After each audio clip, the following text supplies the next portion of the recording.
Can you hear me now? Alright, there we go. Hey friends, how are you? Another one of our Slant Alpha adventures getting underway live from Studio 5 just outside of Ocean City, Maryland, and we welcome you. And thank you for joining us for it. A couple of little Southwest Airlines ops tonight as we celebrate Metroplex madness in the Dallas-Fort Worth area. Fort Worth ARTCC hosting this week's VAT USA Friday Night Ops event, and already starting to look like it's it's attracting a little bit of traffic, as we might expect, for a very busy Friday night and a very busy and a very popular destination. We're starting over here in El Paso, Texas. A couple of real-world Southwest hops. As a matter of fact, the second hop that we're going to do from Fort Worth up to St. Louis, Southwest 1514 is the real-world flight number for that. So I'm not bastardizing the flight number as bad as I usually do. But El Paso to Fort Worth under this call sign just because, and then Fort Worth up to St. Louis under the one of the actual call signs that flies that leg for leg number 2. And we're going to go ahead and get started. We do have Albuquerque Center online, so we've got some VATSIM air traffic control here at our origin. And of course, we're going to have the Friday Night Ops hosts here in the Fort Worth ARTCC and the Dallas Metroplex approach and departure TRACON control there, and hopefully, fingers crossed, Kansas City will remain online for us for leg number 2. And I think we're probably going to run a little bit past 11 p.m. in terms of the scheduled coverage, but fingers crossed that folks will stay on late for us and make sure that we get all the way to our destinations. Kenny Muster is stopping in. How are you, Kenny? Good to see you, and everybody else that's lurking in and piling in. Go ahead and we'll get the doors open here in just a moment, and you can come on in and grab your seats.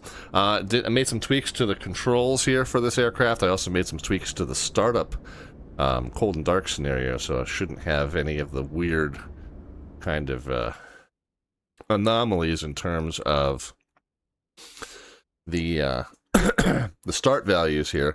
I also went into the settings and changed the traffic from low to, the parked aircraft from low to 0, and it's still showing aircraft here at the terminal. So I don't know. Maybe it'll correct itself the next time we boot up. I don't know, but it's all right. We'll be fine. Let us go ahead and jump in and get started, and let's go ahead and come down here to FS Actions. We'll go to ground services. We'll connect ground power and AC. We got the wheel chocks already set. We'll go back. We'll get to the doors. We'll open. I don't know why.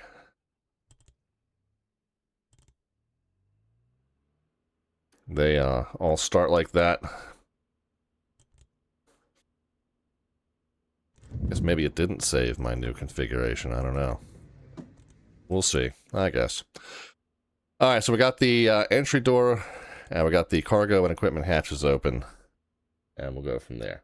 Let's go back and set the starting fuel. I'm going to set the starting payload at for each leg, and that way we can actually have a different number of passengers and a different cargo weight for each leg, which will be a little bit more realistic than what we usually do. For our 2 legs tonight, alternates and reserves and contingencies, 31,800 pounds. Will not be taking on additional fuel in Dallas, which is slightly not realistic, but it just fuels my challenge, pun intended, of trying to guess the fuel consumption for the 2 legs. So 31.8 will cover us for 2. We'll come back and do the payload in just a little bit. Let's jump up top. Let's get the battery power on and guarded. Well, let's get the emergency exit lights on and guarded. Nav lights can come on. That's down here. Logo lights on. That's over there. Wheel well lights on. Ground power bus can be activated, which is there. And we'll get the IRS knobs to align. We'll get that started. And we'll let that run for a little bit. And then we'll get the comm head powered on here.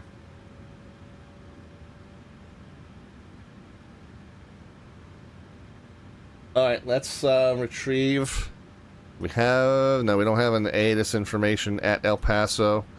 But we can go ahead and grab a METAR KELP 190 at 12, gust 17. So that's going to be indicative of what we're going to want to use as a departure runway. 3003 is the altimeter, which we'll go ahead and set that 3 times while we're looking at it.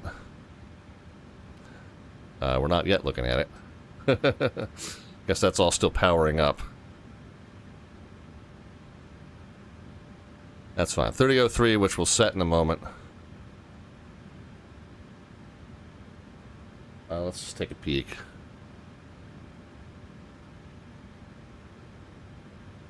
So we got a runway 22 and the wind's 19er. So I'm assuming we're going to want to, even though we're already down all the way down here, we're probably going to want to taxi out and take off on runway 22 just because of that strong and gusty wind.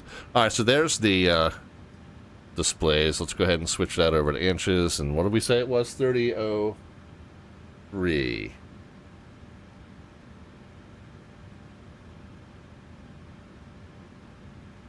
Get that set on the captain's side. We'll get it set on the first officer's side. Whoops, I'm going to switch that over to inches as well.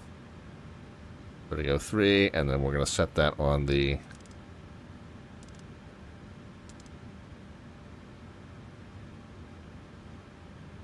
standby as well.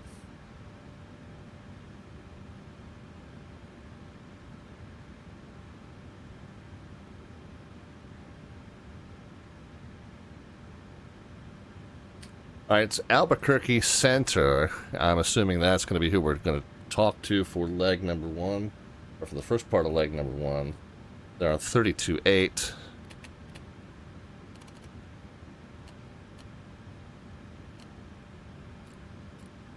And we're transmitting and receiving on COM 1. Now, let me see if this now works. If I change the head to COM 2, I can swap that in. And then I'm back on COM 1. But if I switch to COM 2 and I mess around with it and I want to transmit and receive on COM 2, I hit that.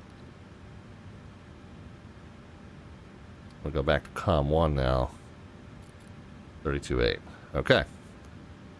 That seems like it's working pretty well. So 132.8, probably our departure frequency as well.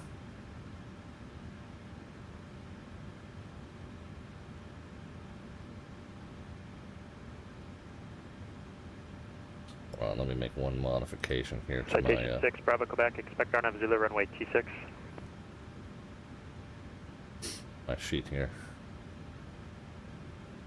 Shuttle's 246 for sequence, maintain best forward speed, and once you're there, advise the Mach number. Hang on one second. Plus 246, right here.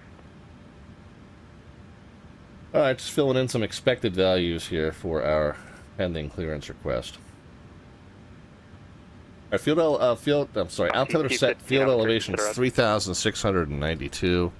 Let's make sure that's about, that's not, 422 Albuquerque, set Roger. That's not what is showing. Let's check the weather. Let's make sure we go to live weather. Live weather is on. Set the clock back a couple of hours here. Shuttle's 2230 Albuquerque, set over to contact.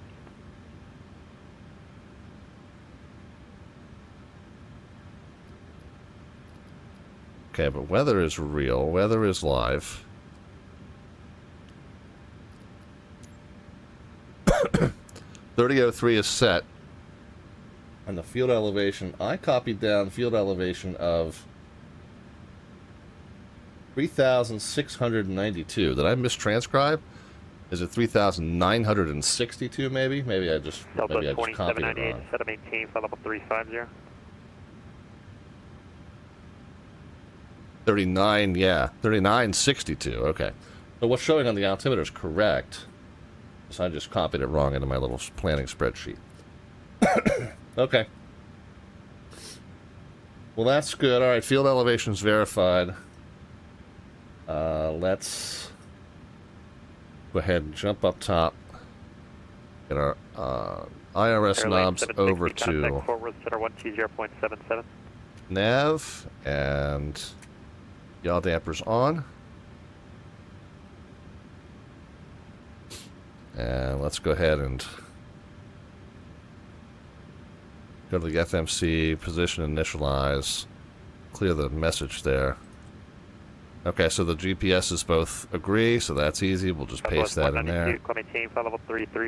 And before we enter our route, let's see if we can get our clearance from the controller. Station 6, Bravo, Quebec, at Taco, cleared on Zulu runway 26.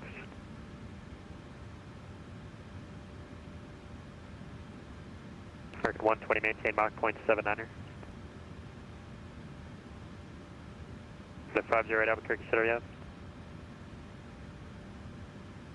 Mach 215, same Mach number. Alright, he's very busy. I'm going to start punching this in as though we're going to get cleared as filed. But if we end up having to change something, we'll change it. Albuquerque Center, Southwest 1514 at El Paso, IFR to Dallas left. Stand by. And I figured.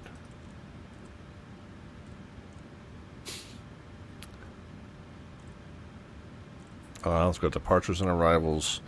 The departure out of El Paso is the T-down 3 to SFL. We're going to assume 22 for now. We are going to include the transition. We're going to put that into the route. Okay, so we got a pre-departure clearance. INK, MAF, Big Toe, and the Bocker 4, 350, 1614, okay. 32.8. Maintain 17. Moxie 215, same Mach number.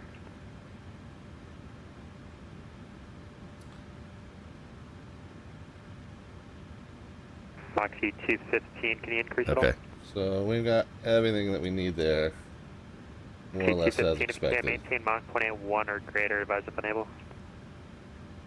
Okay, so we got that put in. Let's go T-down 3 to SFL, and then INK. United 9604, sequence, maintain Mach 0.79er.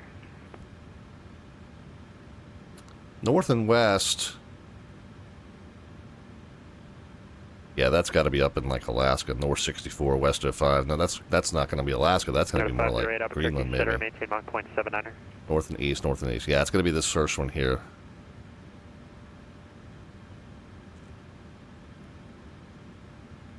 MAF. There. And then it's going to be Big Toe and the Bocker 4, and then we'll have to connect MAF and Big Toe. I want to show you what that discontinuity looks like. Really, I think technically speaking, you're supposed to put direct Big Toe and then use that as a transition. But I'm gonna omit that just to show you what it looks like if you don't, and what the discontinuity looks like.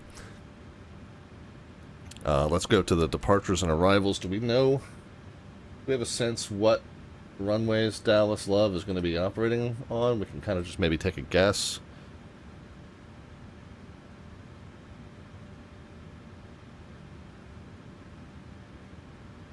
"13 left and 13 right." So if we're coming from the west, we're going to be coming from this side. So 13 almost feels like we're going to be on a left downwind for 13 left.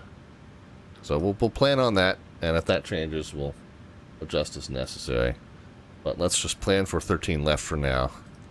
Arrival on the Bocker 4 off of Big Toe, but here's the thing. What I'm putting into the FMC ends at MAF, and then the star starts at Big Toe. I'm not really telling it to connect those two, and we'll show you what the FMC does. So I'm going to guess ILS 13 left, and we're going to go ahead and put that into the route and activate it. Now again, the FMC doesn't really know it. I told it to go that the en route section ends at MAF, and then the star begins at Big Toe. We're going to go ahead and close up that discontinuity now and execute it. There's another case of a discontinuity that sometimes happens at the end of your star and at the beginning of your 15, approved, report back. approach. There we go, the Bachmann 2. See if this is one of those cases. Market 64, 32 Albuquerque Center, descend via Hider 1 arrival, 25 left, Phoenix altimeter 2989er.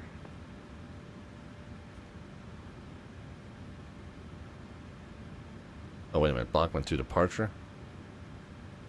Delta 836, information Sierra Copernicus Skyber. No, what are we doing? The something arrival here. Bacher or Baker? Delta 836, information Sierra Copernicus Phoenix Sky Harbor. So in this case,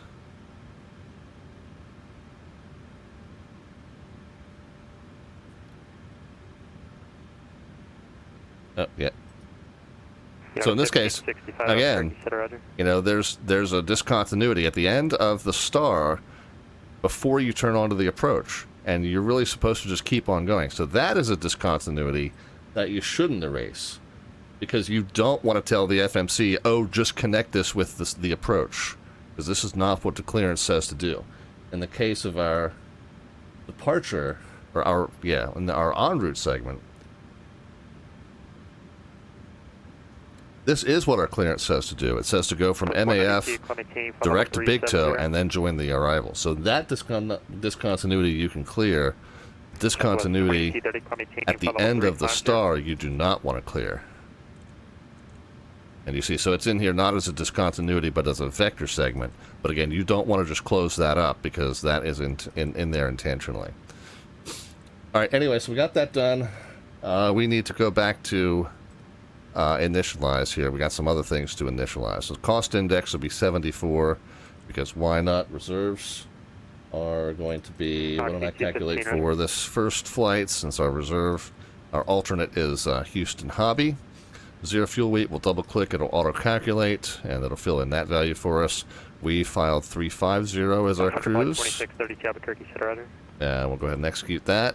If I was real world captain, I would be charged with the possibility of using a lower takeoff thrust and a lower climb thrust if it was safe to do so, which would reduce fuel use and wear and tear on the engines. But for me, I'm just going to keep the maximum rated because I don't worry about that stuff. All right, we'll set flaps 5. Here's our V speeds. 147s are aboard. If we have any safety critical items prior to reaching 147, we'll abort takeoff. We meter exceed the abort speed. We'll accelerate 2 more knots to 149. We'll rotate the nose up and go airborne with whatever problems we got at that point. If we have 1 functioning engine at that time, we'll pitch and maintain 153. And if we have 2 functioning engines at the time, we'll pitch and maintain this plus, I think, 15 or 20. It'll be the white bug on the PFD.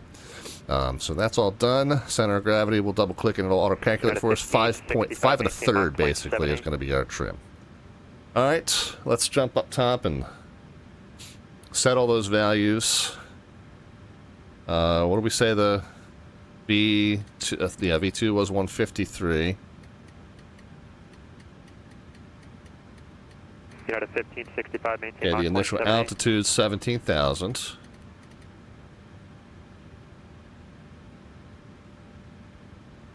Citation 6 Bravo, Quebec, contact Albuquerque Tower 120.3. We can go into traffic and data.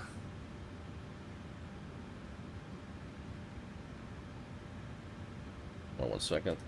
Found an error in my flow list.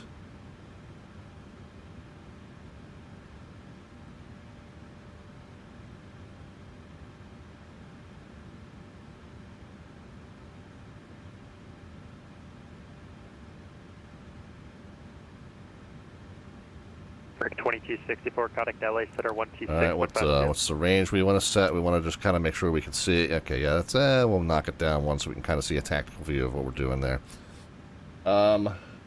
This departure procedure that we're on. American 2264, contact LA Center 126.52. It's the arrival procedure there. Oops.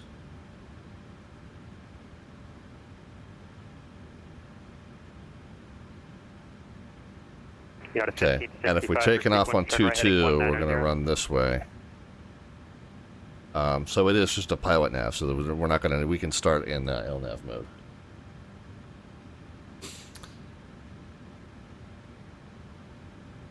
Okay, auto brake RTO set, auto throttle armed, flight director set, and that will allow us to arm the modes, which are going to be in LNAV and VNAV. Initial heading is 222 off the runway, but of course we are going to immediately engage in a left turn from there, as per the procedure. But in case we need a heading set to runway heading, in case we have any kind of an issue where we return to the airport, we'll have that set. Squawk was 1614. We'll go ahead and dial that in down here. New Zealand 361, contact Fort Worth, center 1T0.77. 614 and transponder mode. So 2798, contact Fort Worth, center 132.45. Back we go here. Let's go to the menu, FS Actions. We'll go to doors. We'll go ahead and close that. Close, close, and close. But back here, I'm not going to really worry about arming. That's something that the cabin attendants do. That's not something that the captain or first officer do. 32, turn right heading 240, vector sequence. Let's go ahead and get the seatbelt signs on. Parking brake should be set, which we will verify. Oh, it's not. Okay, now it is. Now it is, okay. We checked. Up on the top here.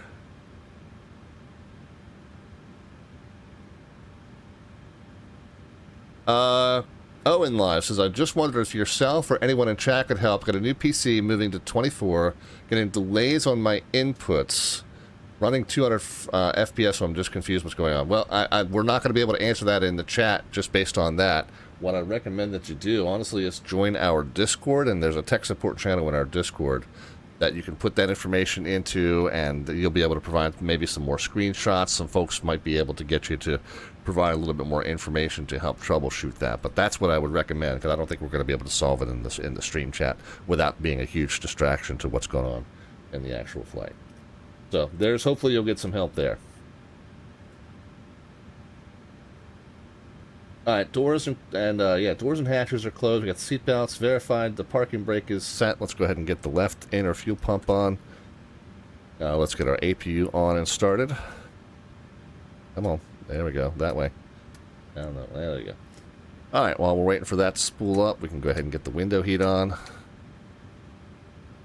Got ELW stopped in earlier as well. Good to see you. Hope I didn't miss anybody. Pressurization, we did say 35 was what we're going to do. Landing altitude in Dallas is 500 feet. More or less. Close enough. Let us wait until the APU buses are on. So we still got the turbine gas temp of the APU spooling up. We should make sure that it doesn't run out of control.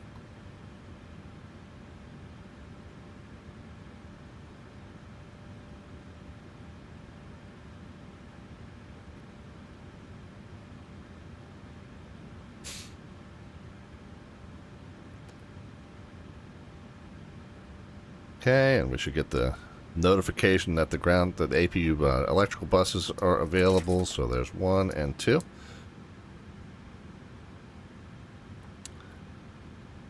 And we get the APU bleed on and the ISO valve open. I'm not going to turn the packs on just yet because we do need first to disconnect all our ground services. Southwest 2230, Columbia team for level 370. Now that we've done that, we can turn the packs on, which we've got bleed power set for already. Alright, let's do a real quick check of the weather on route number 1. We got a couple, some scattered precipitation between here and there. But very gusty winds at our origin and scattered precipitation. Hopefully once we get up to I was going to loop you around, but that's fine. cruise will be above that weather. Looks like we got a gap there. We'll shoot. Okay, and then, yeah. So, origin is gusty, and then we got some precip east of us. Greetings from the flight deck and welcome aboard Southwest Airlines Flight 1514 service to Dallas Love. We're going to be pushing back here from the gate in just about 5 minutes and hope to be wheels up at quarter till the hour. Flight time once we're airborne, 1 hour and 25 minutes. Origin weather is showing a pretty gusty winds, so it might be just a bit of a rocking and rolling as we get airborne. I ask if you fasten that seatbelt just one extra notch tight for us, as we do expect there to be some gusty winds. We do have some precipitation, some scattered thunderstorm cells to our east as well, but hopefully once we get up to 35,000 feet, we'll be above the worst of that and find some nice smooth air to cruise in for you on our way out to Dallas. Sit back, relax, and we'll be on our way shortly. Just like I said, just do pull that seatbelt just one extra notch tight for us, as we do expect some bumps on the way out. Thanks again for flying with us on Southwest Airlines Flight 1514 service to Dallas Love. All right, beacon light can come on. American T12, Albuquerque, sit around. On the upper panel, we can go ahead and get the wheel well light off the igniter, so we're eastbound flight, so we'll set it to the right. Whatever your company policy is, to use those about 50% of the time each time is fine. Rest of the fuel pumps can come on. We got plenty of fuel in the center tanks as well, so we'll include those. Got the follow there from Scottish Bagpipe Army. Wow, that is a heck of a username, and a pleasure to make your acquaintance. Yeah, we do love the 737. This is more of a vintage airline, a vintage aircraft flying channel, but I do very occasionally fly a modern airliner, and the 737 is a real fun one for us, so we do enjoy it. All right, let's go ahead and get our pushback underway.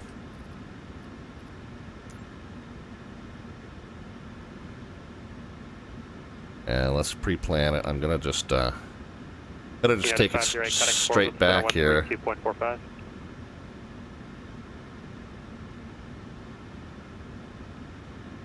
Yeah, I mean, obviously he's gonna have us face that way because there's no other way to face, really. So we'll enter and accept that. Let's go ahead and get that requested. Don't really want to roll yet. Yeah, I'm pretty sure this is all non-movement area. Out of the way of actual controlled taxiways, so I think we're fine to go ahead and start that push whenever we're ready to.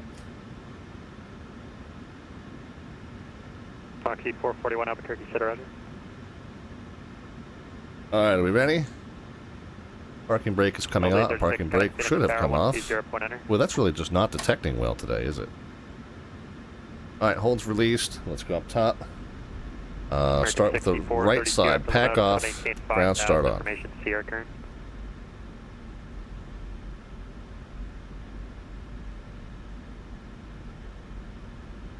Okay, we get about 20% in. We'll go ahead and hit the cutoff lever.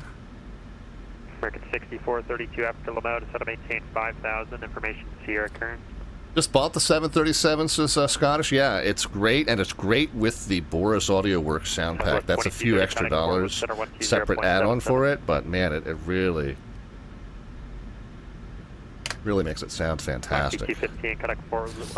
We'll jump up top. We get the right-hand pack back on, left-hand pack off, ground start, and we can also go ahead and fire up the generator on the right-hand side. On the left-hand side, we'll wait for about 20% in. American 1047 Albuquerque, sit roger. Okay, fuel coming in. United 404 Albuquerque, sit over to contact. Well, we're just about done with push. Should be any second now, yep. Okay. Parking brake re-engaged, and we're done with that.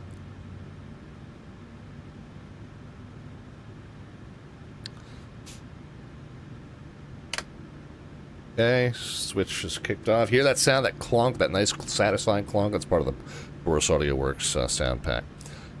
So pack can come back on now. Let's go ahead and get engine bleeds on. Let's get ISO valve and APU off. We got the left-hand generator on as well. So now the engines are supplying electricity, engines are supplying air conditioning. We can shut the APU off.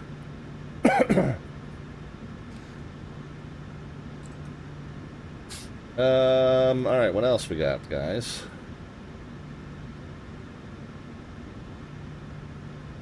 Probe here to be the last thing, I think.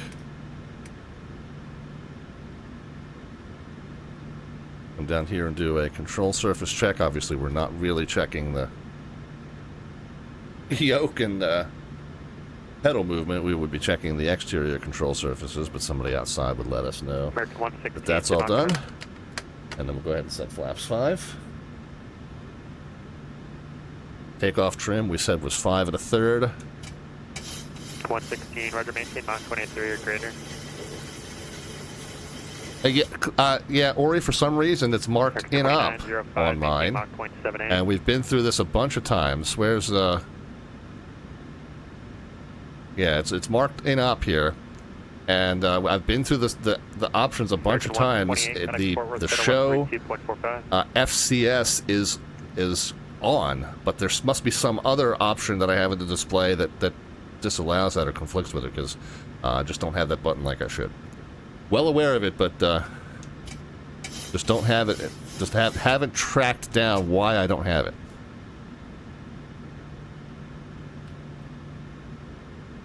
All right, we can go to the legs page here. 192, contact Fort Worth, center 120.77. Parking brake. Parking brake doesn't want to detect that I've released. Okay, there we are. We'll hold the brakes in. Let's do a config check. Okay, spool the engines up and no warnings. So we are good, and check recall. Good. Alright, let's get the taxi diagram for El Paso up. We're coming out from here. 990, I'll call short of Delta with the weather, and I'm expecting Delta Alpha out here. Let's just do an updated METAR.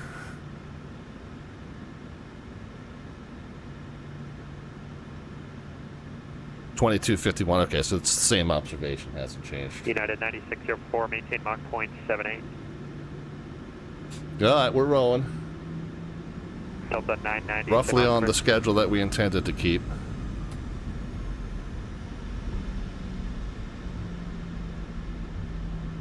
American 751, maintain Mach 0.78.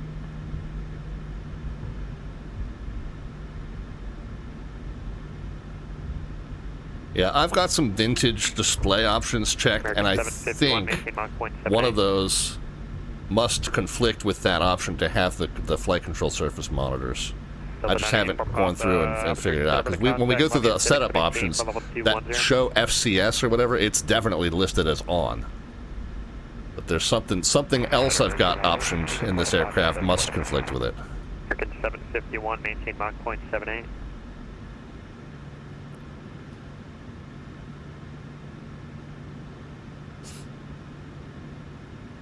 American 1047, traffic 12 o'clock, 40 miles northwest, bound Airbus, flight level 36 here. Make sure we're not rolling.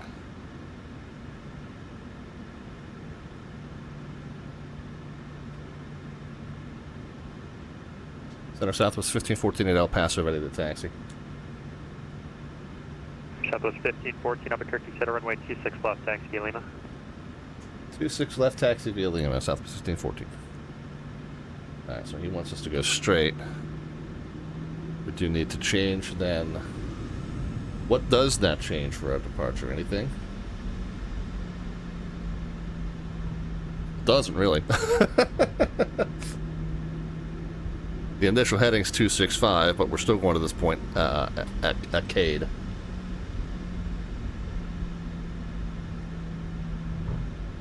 So the appropriate thing to do would be to change it in the FMC. Let's go ahead and do that just to show. In this case, it doesn't matter. The first point's still the same. United 404, Clementine, flight level 3, correction 3. Initial altitude before the turn is still the same, 4462. But let's just do it the right way. And we'll go departures and arrivals, departures 26 left. 65, connect Fort Worth, center 132.45. Execute. United 9604, and let's go back to the legs page. Now we are going to need to reset our takeoff speeds. As it said, it deleted those. We're off the ramp, by the way. I think taxi light can come on, weather, and terrain. 2632, connect Fort Worth, center so that means we need to go back to initialize, and we need to get our takeoff speeds reset again.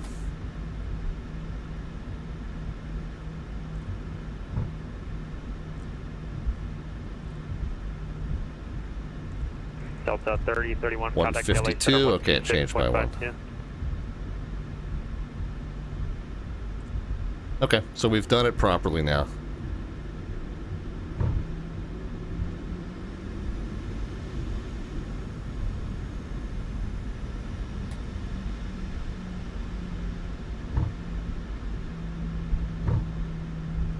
Alright, when we get down to the end, we got cabin crew to alert, continuous ignition, and then lights. So TA and RA on the transponder will be the only thing we can't really do from the switches here.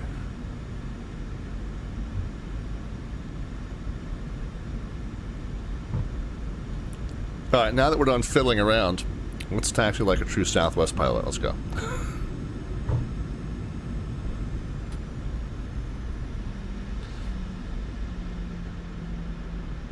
J-Foot is here. How are you, J-Foot?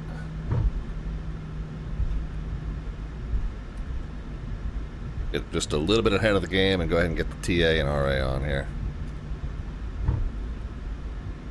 Looks like we will be number 1 when we get there. Cabin crew's alerted.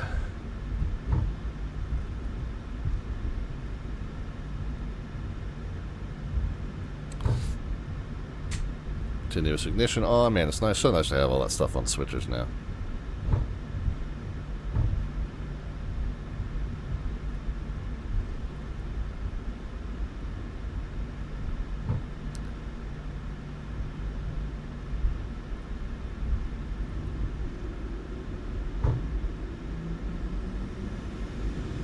American 6432 to set up maintain 4000. And our target takeoff time is 2 minutes from now. I think we're doing pretty well here. American 1663, connect Fort Worth Center 120.77. Now, one thing to note, if we had been taken off eastbound, we would have had this at or below 7,000 we would need to be mindful of. But here, it's just everything is at or above. We don't have to worry about accidentally busting in a intermediate constraint. We'll be fine.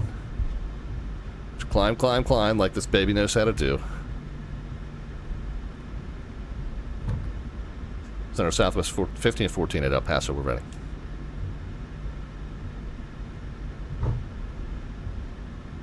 Southwest 1514, wind 190, 12 guest 17, runway 26 5, come to guest.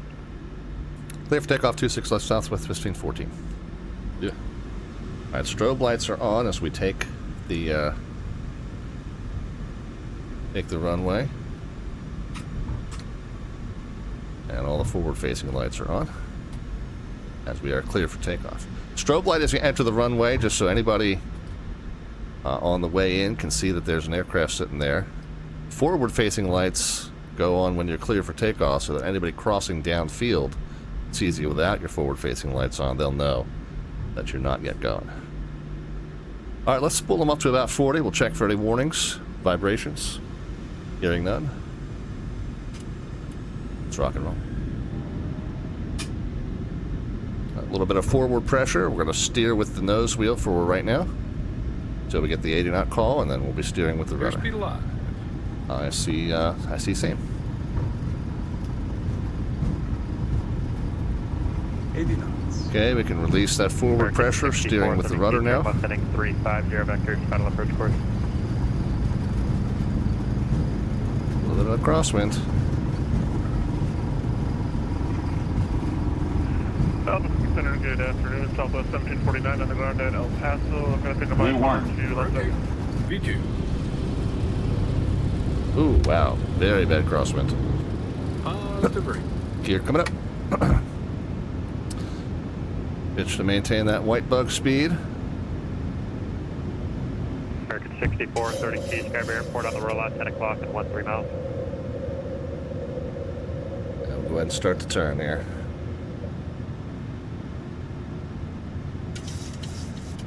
American 6432. There's 1,000. We can go ahead and start retracting flaps. American 6432, turn left heading 290, equipment approach, runway 25 left.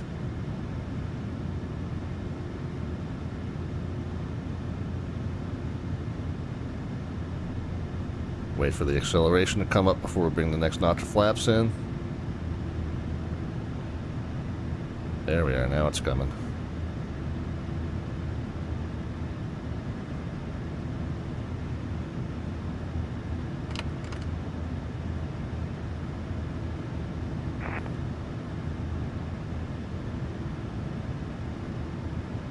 Center Southwest 1514 off El Paso 6000 via the SID 17000.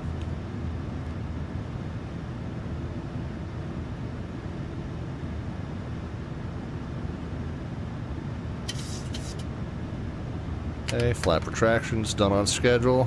Shut the 1514, ready contact. Okay. Hugging the border down there, yeah we are. Making a run for the border.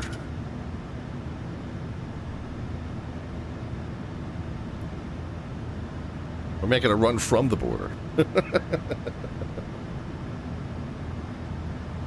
Alright, we are done with the airport diagram. 116, maintain Mach 0.79er. By the way, friends, our slant artwork adventure is underway as well. Our slant artwork adventure is a side project that we undertake on every stream where we create an image description that we feed into ChatGPT. And I say we collaboratively as the stream create an image description that we feed into ChatGPT, and it creates an image that's roughly representative of what we're doing on the night's live stream. We're going from El Paso to Dallas, and then Dallas to St. Louis. It is the VAT USA event called Metroplex Madness. So there we are.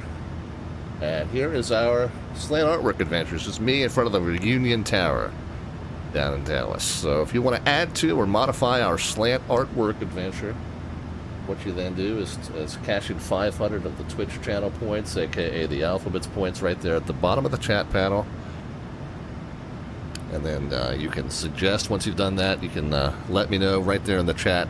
It's just a simple suggestion, you know, not more than a few words or a simple sentence, but something you would like to do to add to or modify that image as we've created it. All right, on the departure, we needed to be at or above 9,000 at Hikem. We're just crossing 10, I think. So we're good to go in terms of that. And we're passing Hikem at 98, so we did... 1514 for now, coming team, level 330. Okay, 330 for now, Southwest 1514. American 751, reduce speed, maintain Mach 0.77. Okay, we filed 35. He's given us 33 for now. He's probably got some traffic passing over top of us. We are through 10. We can release the cabin crew. The aircraft should pitch to accelerate on its own, and it is. 751, maintain Mach 0.77. We can get forward-facing lights off. And then let's check our pressurization, make sure everything's going as according to plan. Yep, cabin altitude is climbing at a normal rate, and the differential pressure, I like to say, should be about a third of the way up at 10, about 2/3 of the way up at 18, and then fully up at cruise. Everything's looking good so far. Climb check number 1 done.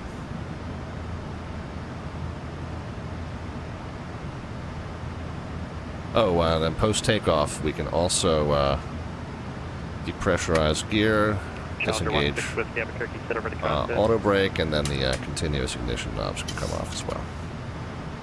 Got to yammering on about the image.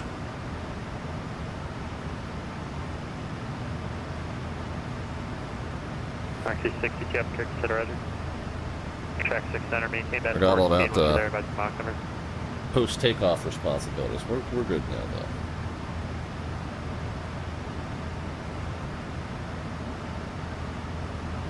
Roger. Okay, we got a moment. For sequence, maintain Mach 20. Corey Darkwind wants to wants to change the top of the image into a flying saucer.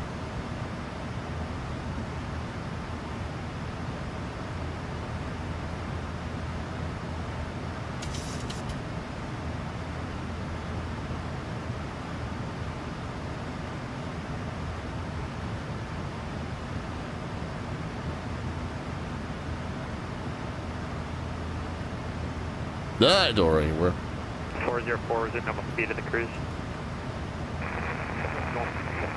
We're working on that.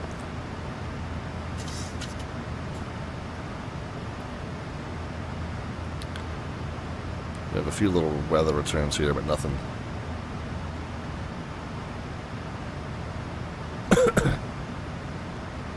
Nothing that looks too distressing. I mean, we can see this frontal boundary ahead of us. It looks like we'll be well above that by the time we get there.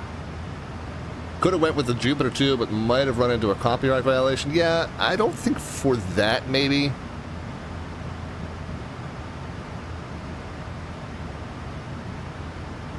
I don't think for that it would have. I have found, or is that sometimes if there's anything that's like promotional material, like movies, TV shows, sometimes if I specify in the prompt, you guys don't always see this, but if I specify in the prompt that it is for satirical purposes, a lot of times that kind of forestalls any out of the guardrail tripping that we do. You'd be surprised at how out of left field it can sometimes. No, I would not be surprised, because it has definitely happened to us. We've been doing this activity now for, what, 9 months? I originally brought it to the stream using OpenArt.ai or OpenAI.art. I can't remember which one it was. A couple years ago, and it really wasn't that good at following the instructions. ChatGPT in its most recent iteration does a much nicer job, and so there's our reunion tower with the flying saucer. It kind of reminds me of Men in Black, and what's the park at Flushing Park, where the World's Fair was in New York, right there near LaGuardia. Kind of reminds me of that.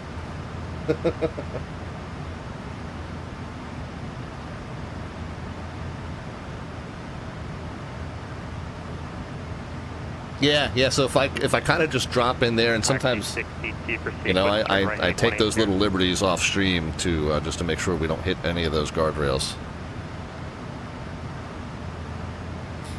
Oreo, those are other AI artwork sites, Midjourney, and Nano Banana. I'm not familiar with them.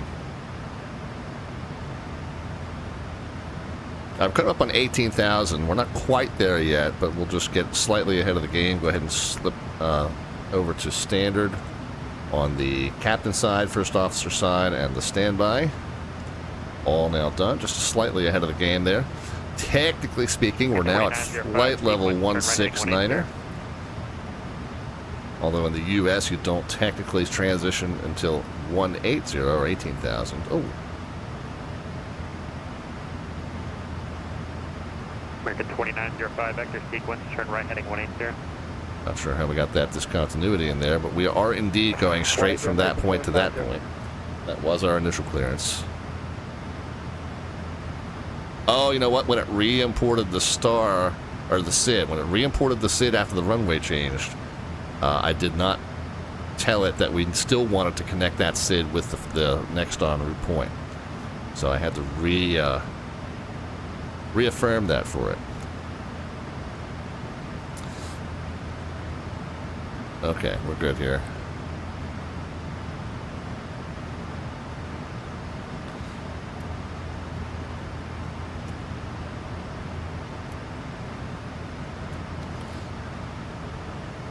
Alright, well, we are through 18,000 now. We have flipped over to standard altimeter. We are indeed at flight level 184 now and climbing. Officially, officially official. We also can check our pressurization, stage 2. Okay, the cap and altitude's at 5,000, which is very reasonable, and it's still climbing at a normal rate. And the differential pressure, as I mentioned before, is about 2/3 of the way up. About 1/3 of the way at 10, 2/3 at 18, and then fully up to cruise. Everything's looking good there. So, Ori says, Nano Banana is Google's image generator. Midjourney is Premiere's image generator. Okay, gotcha. And Midjourney is done in Discord, but if you have an account set up in Discord, you can use their website. Okay. Understood. I was not familiar with those.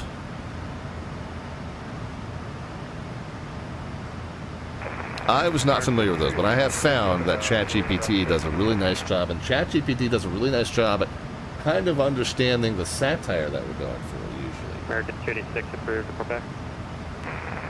And it, in fact, has thrown in, you know, some little visual gags that we didn't even ask for.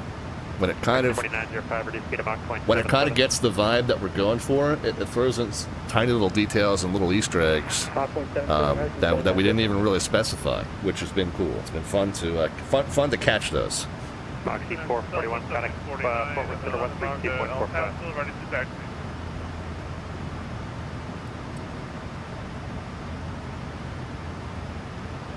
Shuttle 1749, runway 26 left, taxi Lima. 26 taxi Lima, Shuttle 1749. Alright, so I think we're done with the star, or the SID rather. Yeah, when it learns what you're after, it becomes very helpful, yeah, and I've been chatting with ChatGPT for months and months and months as well, so it kind of has that database of our conversations about VATSIM and about, I've had it help me with images for my presentations at Flight Sim Expo and so forth. So, so once I've had a kind of a library of conversations with it about VATSIM, it definitely kind of gets what we're after here. 16 Whiskey, maintain Mach point 78 or less. Coming from Big Toe, let's kind of verify these points. And let's verify all the altitude restrictions were imported correctly. Expect a turn to the north and a turn direct to Texaco. And I said we're going to do a left downwind to 13 left. I don't really know that for sure, but that's our best assumption for right now. And then a turn direct to Texaco. But let's go ahead and verify through the FMC that all these points are in there as they should be. Moxie 62, turn left direct to Dano, Mike Delta, Alpha November Oscar. Angst at 240 to 300 and 280, yep. Funky at 15 to 18. Need at 10 to 11 and 250. Breeze at 9 and 240. Buffett we stay at 9. Rivley we get down below 7. Big Tex 5 and 240. 554 Albuquerque, set over to contact. And then Quinn Red and then Backer and Knock Me. Yeah, Knock Me's just a flyby point. Backer is 315 afterward. Turn right heading 300. Yeah, 315 heading. Yep, so it's got all that in there. We can load up the 13. I'm going to load up the 13 left ILS here, and I'm also going to load in the 13 right, because we don't know which one we're going to get yet.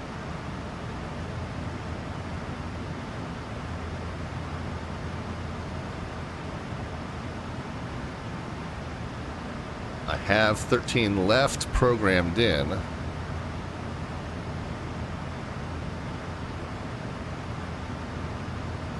Oh, there's ATIS. It's parallel runways. So landing 13 left, 13 right. You know, we got to make a 50-50 guess. Now, the way this star comes in, it almost feels like it puts you on a left downwind or the left side, but they could shoot you across to the right side. There's no real reason that they couldn't do that. So it's 50-50 shot. We'll brief both just to be sure, but I've got the left downwind to the left side is kind of what my assumption is, and we'll go with that as our best guess for now.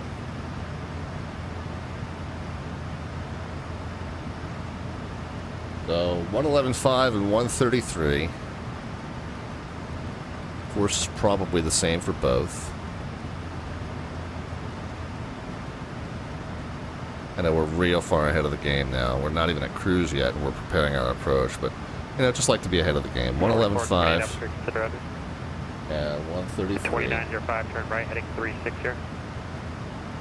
If we end up going missed, missed approach fix is 360, transport 3353, heavy contact, Fort Worth Center 120.7. 113.1 and 084.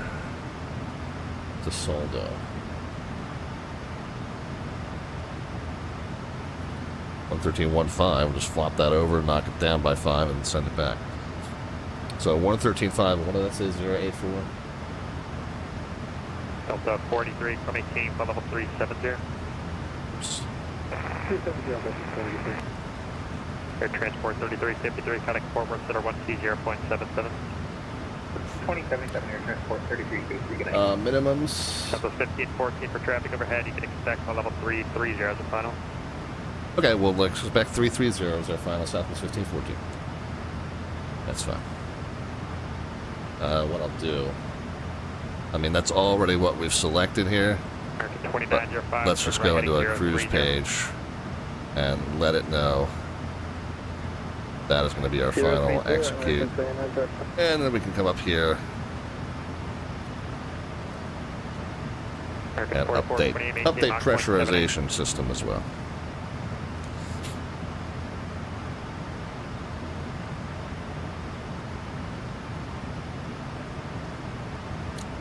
All right, so 1 and 3 and a left turn. Albuquerque, Center, United 1067, flight level 360. United 1067, Albuquerque, Center. Minimums. United 404, contact forward, center 120.77. 0.77. Dual VORs or DME, which we do have DME. So that allows us. Oh, this is just for the local island. So ILS, it's 685. Is the name. 1514, make sure up, contact forward, center 120.77. 2077, Southwest 1514, we'll see you. Southwest 1749 on a Q6 class, what's the gas? 2077. 44 to center, Roger. Was that 330 the final altitude you want today? That'll work for me. I planned 350, but I'll be going down before too long, I guess. Yeah, I don't know why Albuquerque kept you at 3-3. You could have climbed it higher, but I guess if you want 3-3, it's fine. You can have that. Yeah, someone else is the gas. I'm good here. Told us the same thing. Sounds good. That'll 2012 Fort Worth Center. Climb maintaining flight level 380. Was it 8 or 685? That was 192. Center maintaining flight level 290.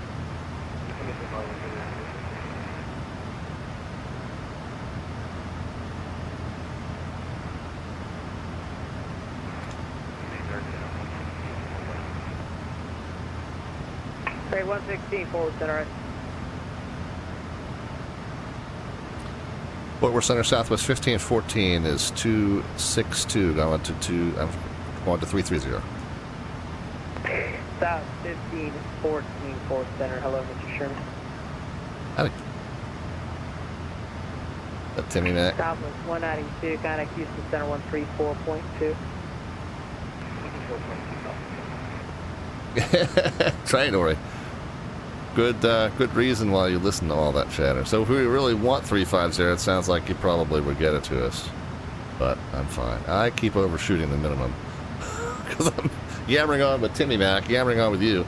Barrow is supposed to be 685. Envoy 3545, contact Lone Star approach 119.87.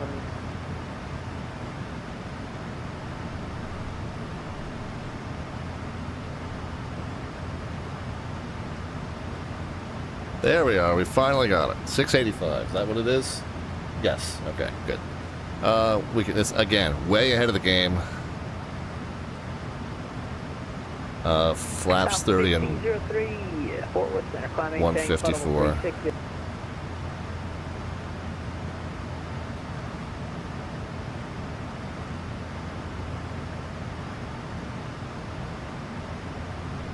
One thing I'm bad about is centering up that heading bug. Anytime you're bored, center up the heading bug with your current direction. Just in case all of a sudden we get a vector for traffic or vector for weather. 14 was 330 the final you wanted today?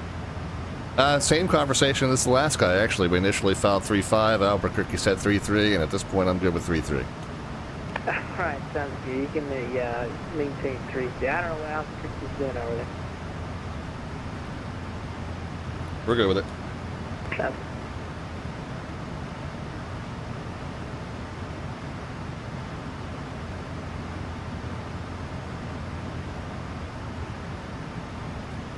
Center for plan United 404. Do you know if Dallas is sending everybody from this direction to 18 right? Because we filed 13 Yeah, right. that's exactly that's exactly who I thought it was. They're definitely not using them. Good guy though. Well, he's fun to work with. Landing time. Okay, thanks.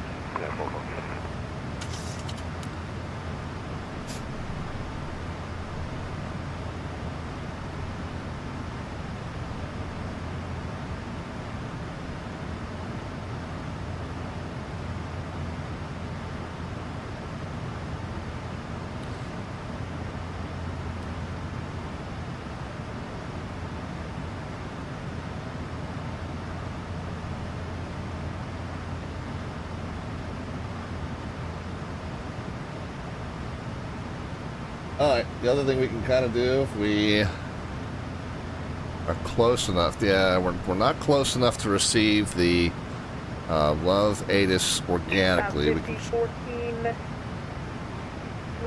see, it's direct need. direct need, Southwest 1514.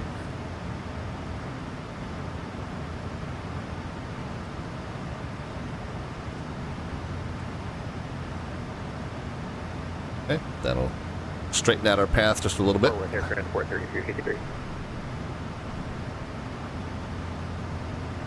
So we can check the ATIS. Can you get the call sign again?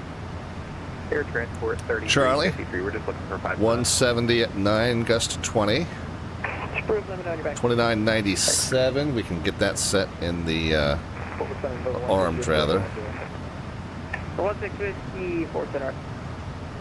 American 116, squawk 3306, 3306. 2997 armed in the captain and first officer side. Visual approach is 13 left, 13 right. And that's really all we got. Few clouds at 8,000, few at 25. So if the weather observation holds up,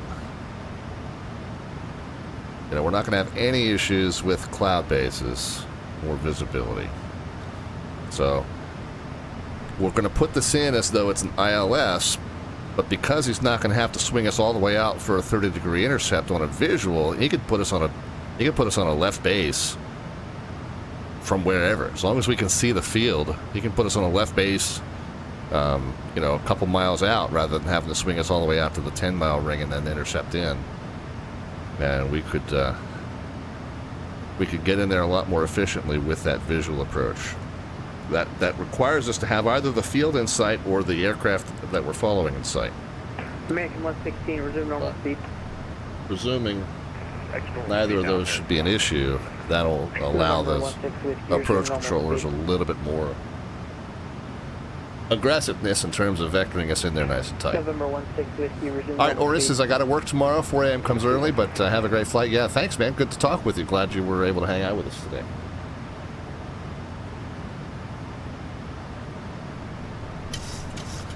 Oh, the other thing I did not yet do, but we'll do, just in case 13 left is where we end up going. 13 left. I'm going to throw that into the fixed page here.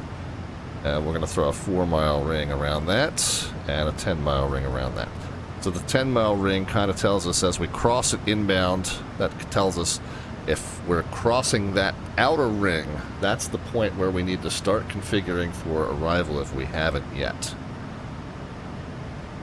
So that's where we need to start deploying flaps if we haven't done so already. And then by the 4-mile ring, that's when we need to be fully configured for arrival. So that's landing flaps already set and checked and gear deployed.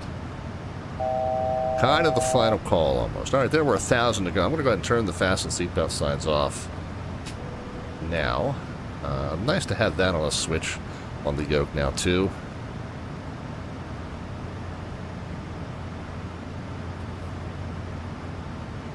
What are we going to say about the weather when we get there, by the way? So we know nice gusty winds, partly cloudy skies. Temp 37, wow. 100 degrees? Yeah, basically.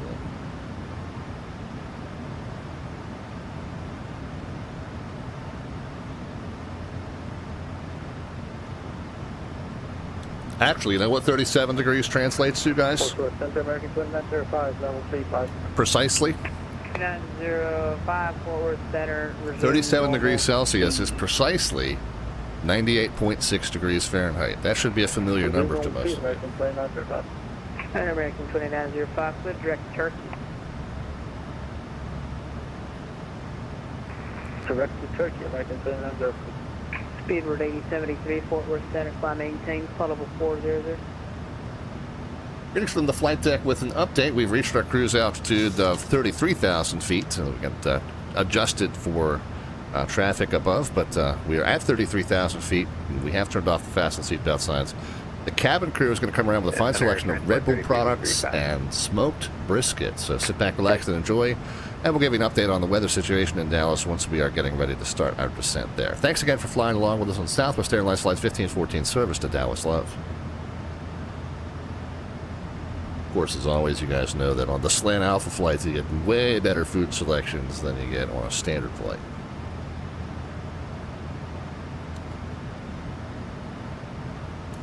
Figured some smoked brisket would fit the bill since we're heading to Dallas, huh? South 225, contact Albuquerque 132.8.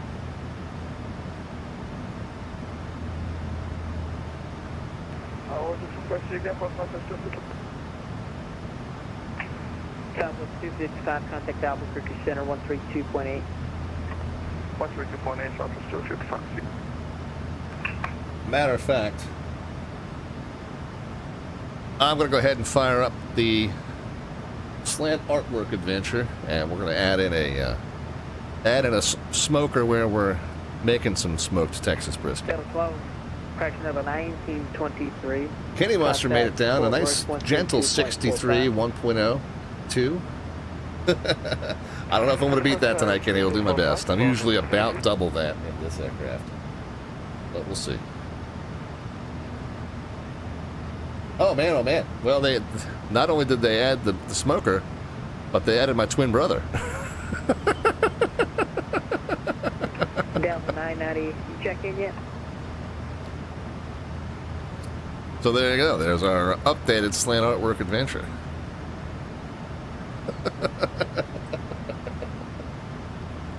And again, if you want to cash in 500 of the Twitch channel points, aka the alphabet's points there. Yeah, my evil twin, right, EL? It does look like that. But cash in 500 of the Twitch channel points, aka the alphabet's points there at the bottom of the chat panel if you want to make a suggestion, few words or a simple sentence. You know, we try to add one little element at a time here. If you haven't done this before, that's kind of the way we work this. But yeah, cash in 500 of the Twitch channel points, aka the alphabet's points there at the bottom of the chat panel, and then you can be the next one to suggest an addition or a modification to our Slant Artwork Adventure.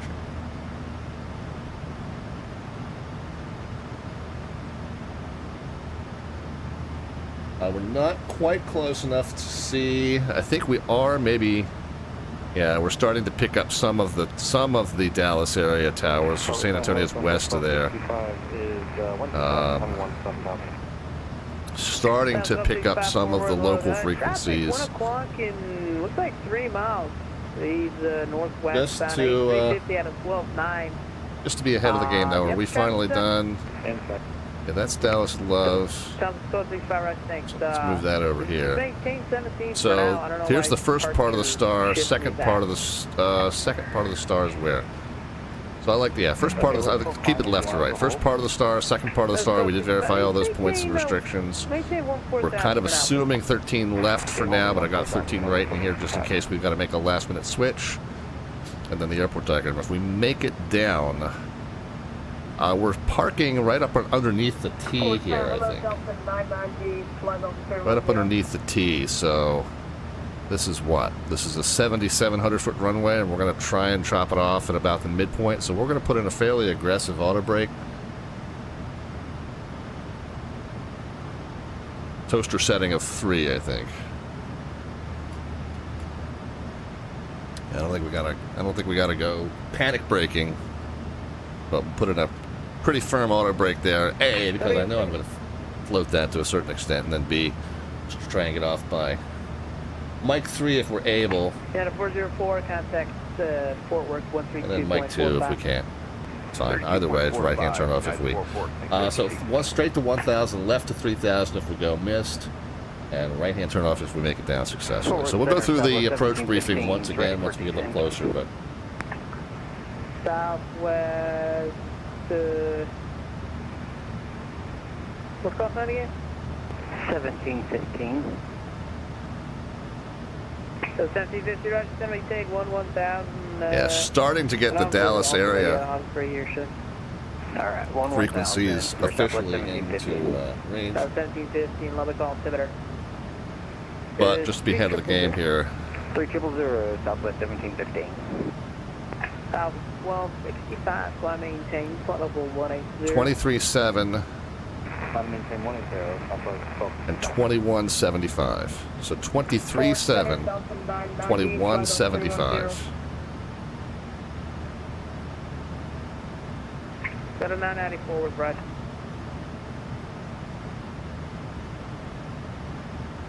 All right, so I'm going to. I got this little gadget here. I love this little. I got the wing control radio panel. It's more for forward center, Roger. more for Airbus than for You get out your standby and squawk, standby. for Boeing, but it almost maps perfectly. Like I didn't for the 737, I didn't really have to do anything except plug and play.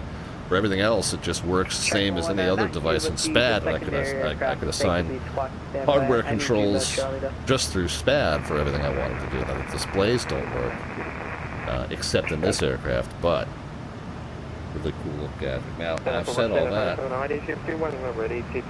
After saying all that, I forgot what I'm trying to set this stuff to. Got 201, sir. Let's see. South 12. Disregard. South 1265. Let me take level 200. Okay, well now they're officially in range. 23.7 and 21.75. Hey, firm. So Who's ready to taxi? on COM 2, 23.7, 21.75.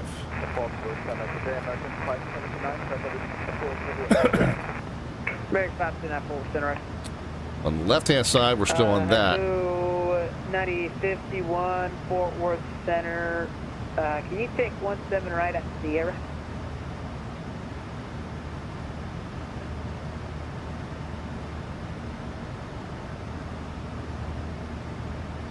All right, cool. Hotel 9051, runway 17 right at Sierra, taxi via Lima, Sierra. And we're about 150 from top of descent still, so we're good. Candy Monster's heading out. Got some. Oops, won't shoot themselves, right? American 579, sending via booth. Fort Worth, also at 2995.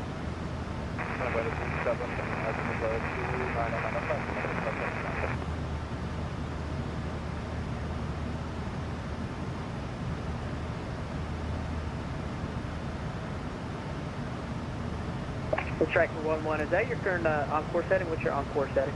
Okay, nice and balanced still.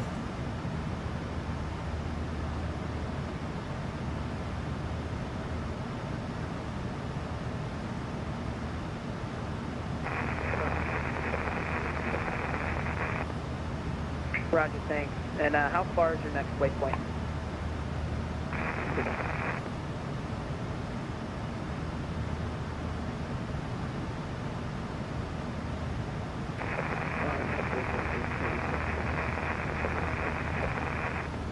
Track 11, Roger, thank you. Just give me about a 1 minute heads up before you start making that eastbound turn, thanks.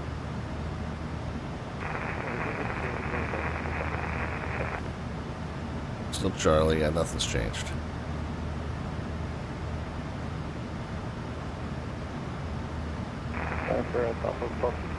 What's the plan for the climb from here?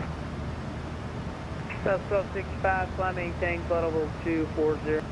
240, is there enough distance?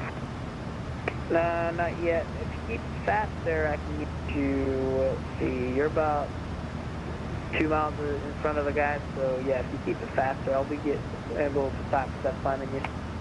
Okay, Roger, we'll do best forward and up to 240, so Southwest 1265. Okay. South 1503, connect Fort Worth 132.45.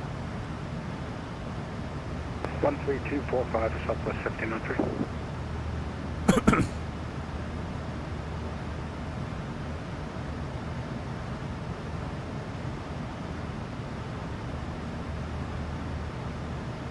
Okay. Just checking to see if that was the guy right in front of us, and if that's the case, I was going to say, oh, that's probably the same frequency we're about to get. But it probably, yeah, may or may not be. South 1265, maintain flight level 260. 260 now, Southwest 1265.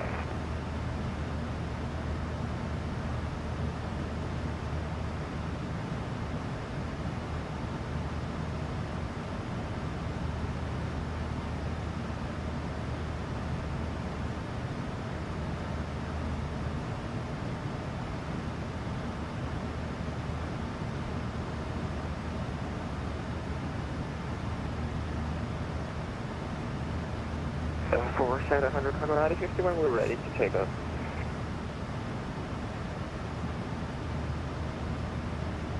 So cargo 9051, proceed on course, runway 17 right at, I believe it's Sierra, so take off. Proceed on course, runway 17 let's take off, 100, Colorado 51.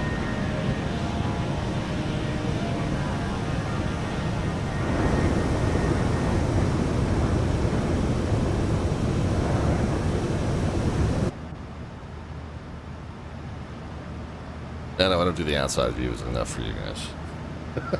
I always forget. You know, I mean, Strike 11, contact forward. if I was sitting in this cockpit, obviously I wouldn't be able to just float outside in some sort of out-of-body experience. But on the stream I can, and I always kind of forget to do that. Seems like approach officer deleted your cruise altitude. What was your requested cruise?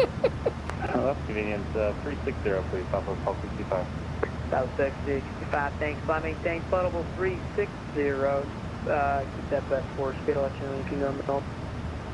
Okay, we'll keep that forward up to 360, south of 1265. Port Center, Southwest 1734, with the numbers at Midland, ready to taxi. 7,400, 317,000. Mary 558, Fort Worth, fly maintain floatable 360. I'm maintaining flight level 360, American 558. South of 1734, Fort Worth Center. See here, runway 16 right, taxi via Papa. I'm going to knock the map range down. When the map starts to get cluttered, all I do is just knock it down on map range. You can see, though, the 10 and 4 mile fixed rings around the airport there. 116, contact Fort Worth Center. 132.45. And then let's real quick look. What are the differences between 16 left and 16 right in case we need to switch? So 111.5 becomes 111.1. The course remains the same. Well, that's easy enough. Let's go ahead and set 111.1 in the standby for that.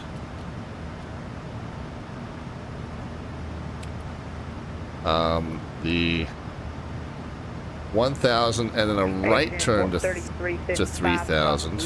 Maintain 8,000. Fort Worth altimeter 299.5. So it's still 1,000 and 3,000 either way. Right turn to 3,000. Left if we make it off the runway. So that's becomes the opposite. The South 1265, normal speed tank. Normal speed, we should help over 1265. missed approach nav aid changes 116.2 and 141.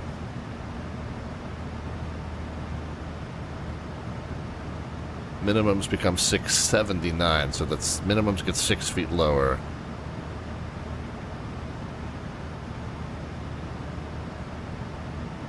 Hunter cargo 90. So not too much changes. Contact the altitude. We're passing 6,700. By the way, did I verify, just in case we do Hunter cargo 90, end up on that left side? I don't think I verified.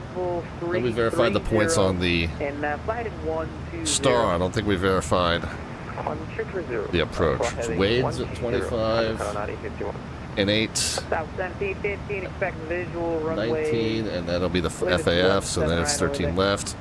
And then if we, straight to 1,000 and then left to 3,000 is Soldo. Okay, so everything is in there properly. Let's actually just run through the complete approach briefing. I think I've gotten everything at this point. I'm gonna redo the speeds though. I don't know whether the speeds are done with the current weight or the predicted weight.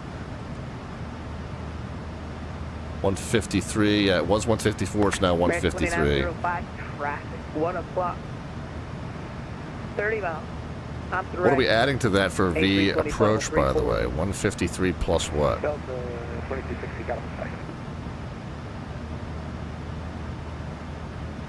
So 11 is the gust factor, Copy the traffic, American. and then 4.5. So we're going to add 15 for our V approach.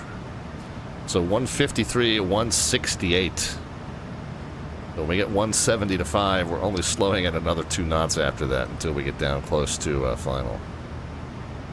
Down close to the runway, short final. Okay, let's go through the entire approach briefing now, just to make sure we're ahead of the game here. And again, we're assuming we got 13 left, but that's a 50-50 shot. If we get 13 right, we'll just have to make a few adjustments. Approach frequency and course is set. Missed approach frequency and course is set on the right-hand side. Missed approach altitude straight to 1, left to 3. FMC was reviewed for legs, altitudes, and the missed approach and the range rings were set. V-speeds 153, 168. Minimums 685 set. Ceiling and visibility, we know the ceiling is not going to be a factor, where bases are predicted to be at 8,000. Wind is a nice gusty crosswind coming from 170 on a 130, so it's going to be a right to left gusty crosswind.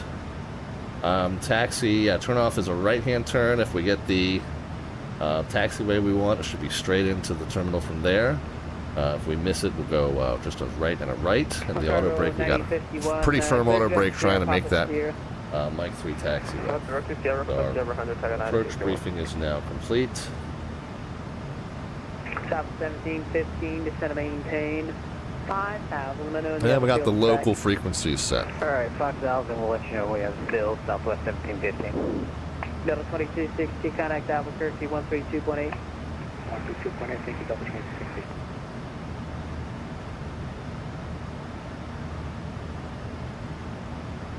South 1265, contact Fort Worth 132.45. 132.45, thanks for the coordination, Southwest 1265. Number 16 Whiskey, contact Fort Worth 132.45. 132.45. Just added that to my approach briefing. Local comm frequency set, so that's also now known. Approach 119.87. 119.87 for American Flight 29, bye-bye. At about 70 miles from top of descent. What is our descent instruction going to sound like? I assume it is going to be descend via the Baker 4. Bacher, I've been saying that. That's something like the musician Johann Sebastian Bach.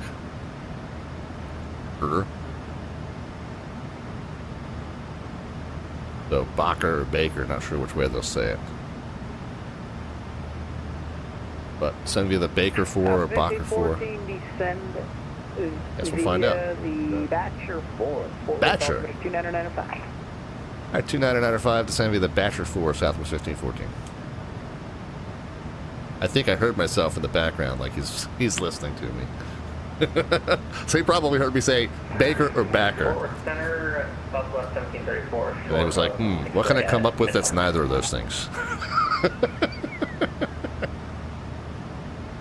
Fort Worth Center, 13. Since we're now cleared down via the arrival, that gives us 5,000. We are cleared down to 5,000 as long as we adhere to all these points along the way. So we're going to go ahead and set 5,000 in the selector. South of 1734, proceed on course, runway 16 right to takeoff. Proceed on course, runway 16 right, clear for takeoff, Southwest 1734. Alright, so then when we hit top of descent, plane should kick over automatically. Contact Fort Worth 132.45. That is now set. And still 60 miles from top of descent. Looks like we got a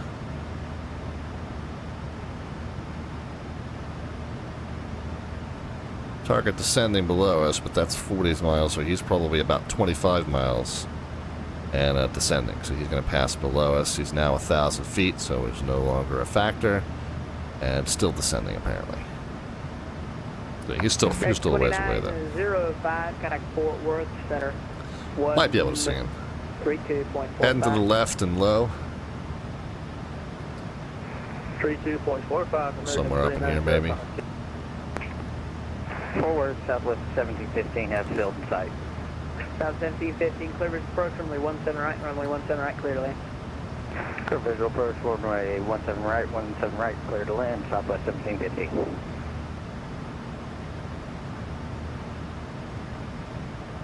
Okay, nothing's changed. Local frequencies are still on. 2175 and 23.7. Forward center, page 422.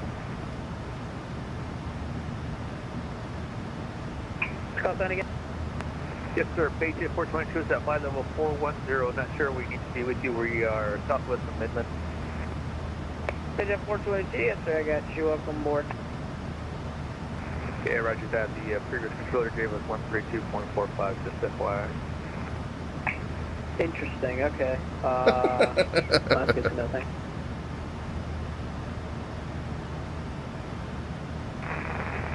Center today, American. All right. Map's getting a little cluttered. We'll knock it down a range. Just over 40 from top of descent now. We've already been given our descent clearance. So what do we say? Partly cloudy skies, gusty winds, and 100 degrees. We're 99, 98.6 actually. 37 Fahrenheit, 98.6.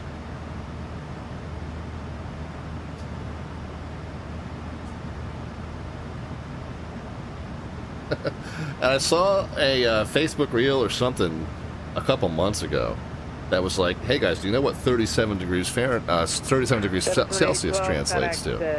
98.6 degrees, which is like what every medical textbook in the U.S. says is the standard average body temperature."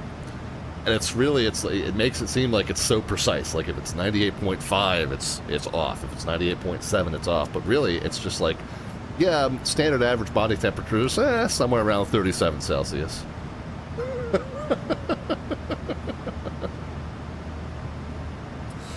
So yeah, 37 Celsius, 98.6 degrees.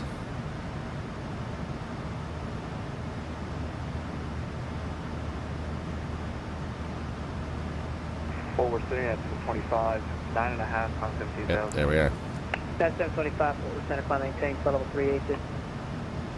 Up to 380, United 25, thank you. At a 997 via booth 7, forward altimeter 2995.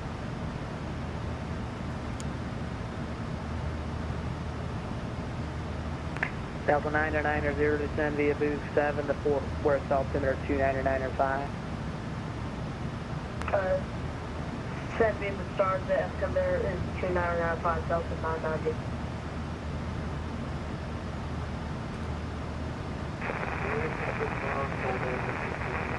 Alright, have you guys had plenty of time to eat that yummy, yummy brisket?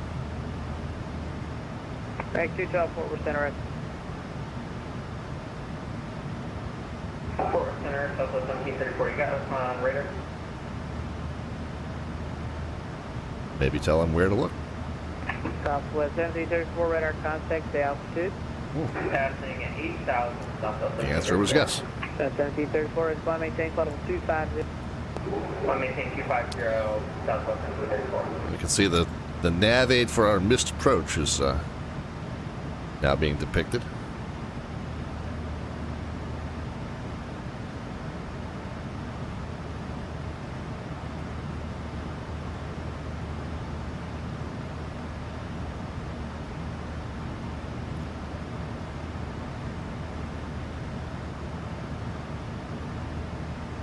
All right, 20 miles from top of the descent. Once we get down to about 10,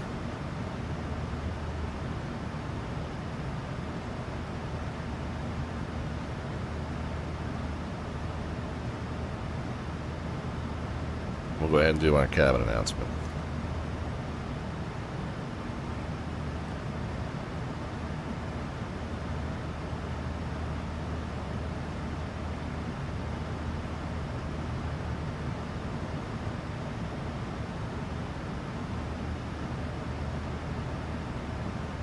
American 5, next to the go.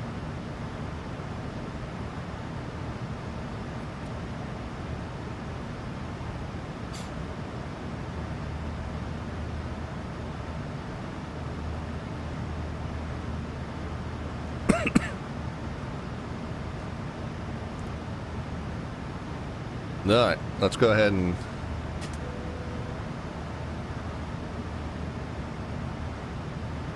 get everybody buckled back in.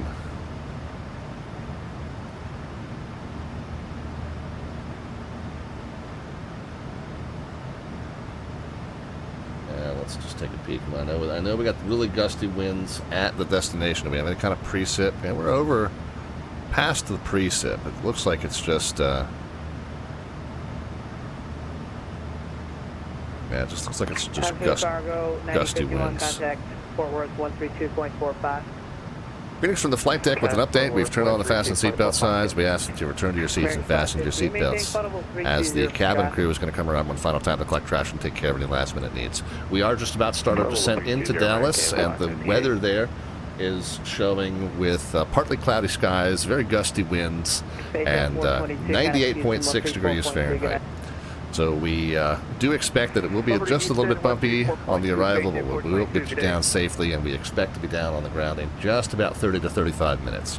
Thanks again for riding along with us on Southwest Flight 1514 service to Dallas Love Field. You passing to 234 for flight level 380, 7 miles from Nut. Delta 990, maintain 310 knots, grade.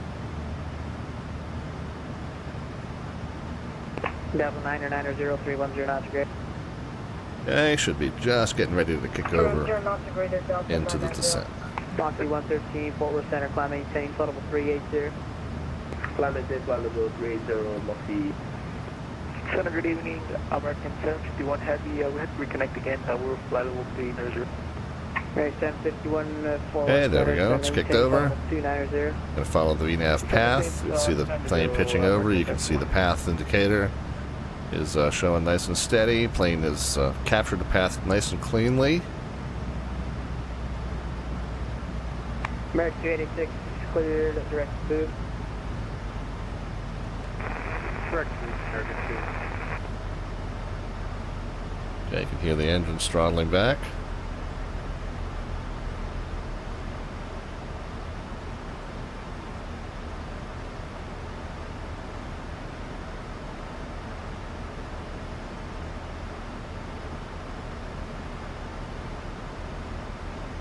South 17, 15, join Lima Park.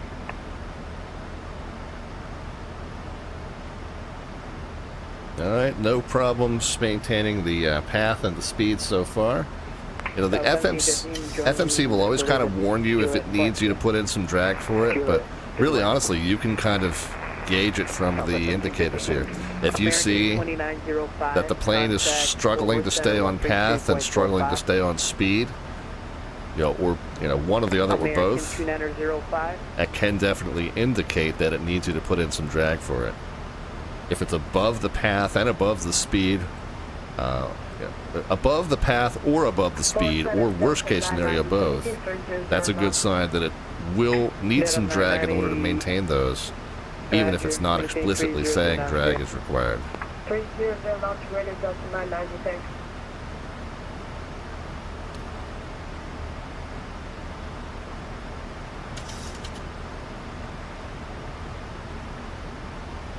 Alright, moment of truth. We're going to get left side.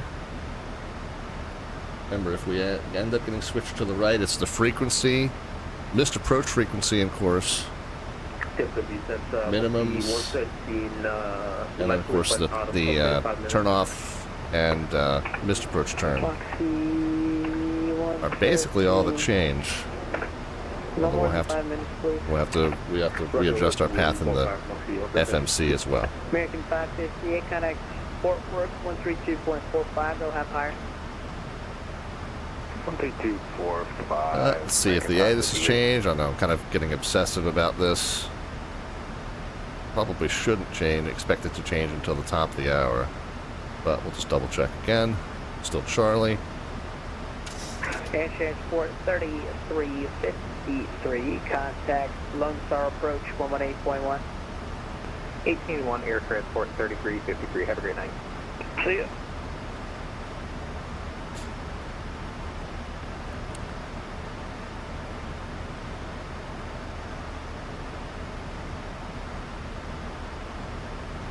Alright, slightly above path, slightly above speed, but it's doing okay with both. You can see it's within 100 feet. Kind of slipping. It's almost now 100 feet above path. Alright, now it's catching that back up. Just keep an eye on it.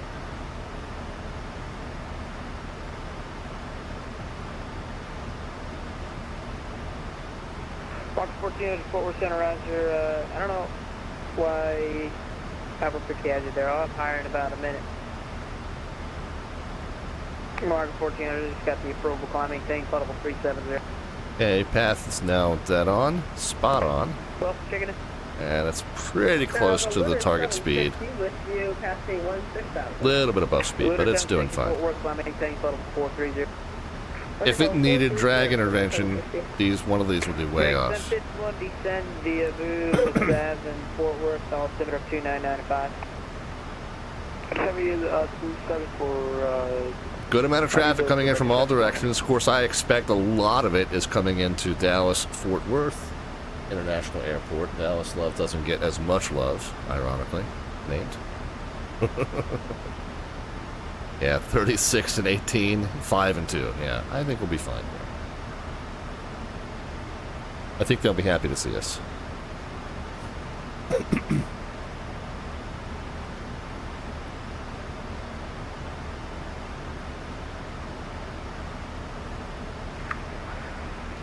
Wendell Sanders is here. Hey, Jimmy. If I see him, I'll let you know you're trying to read you. Center, represent doing heavy research, but you want it to American 751, just need to follow the Polish speed. Alright, coming up on 18, we'll go ahead and switch over to the, you just guessed that my name was Jimmy. When you look under the About tab, you'll find the correct answer. But, you know, no spoilers or anything. Alright, switched over to the local on the captain and the first officer side. Let's go ahead and do it here as well. 2997.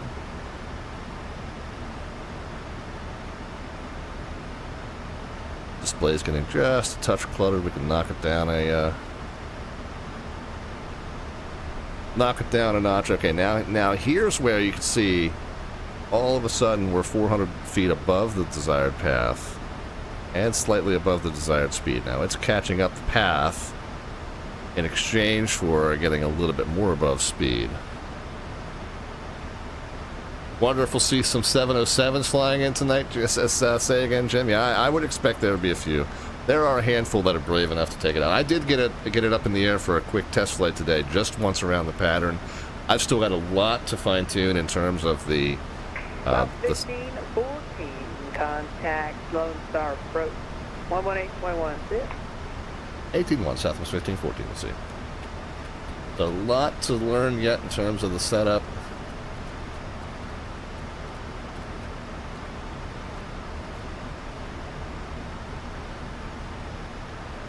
But, loving it so far. Maintain 180 knots or greater until 5. 180 greater until 5 inches for you. What are we? Batcher for? Lone Star approach Southwest 1514 is 14.7 for, via the Batcher 4, and we got Charlie at left. That's 1514 Lone Star approach, roger. You can expect the visual approach 13 left. Visual 13 left, Southwest 1514.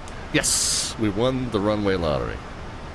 707 is kind of a two-man job. In the real world, it was a three-man job.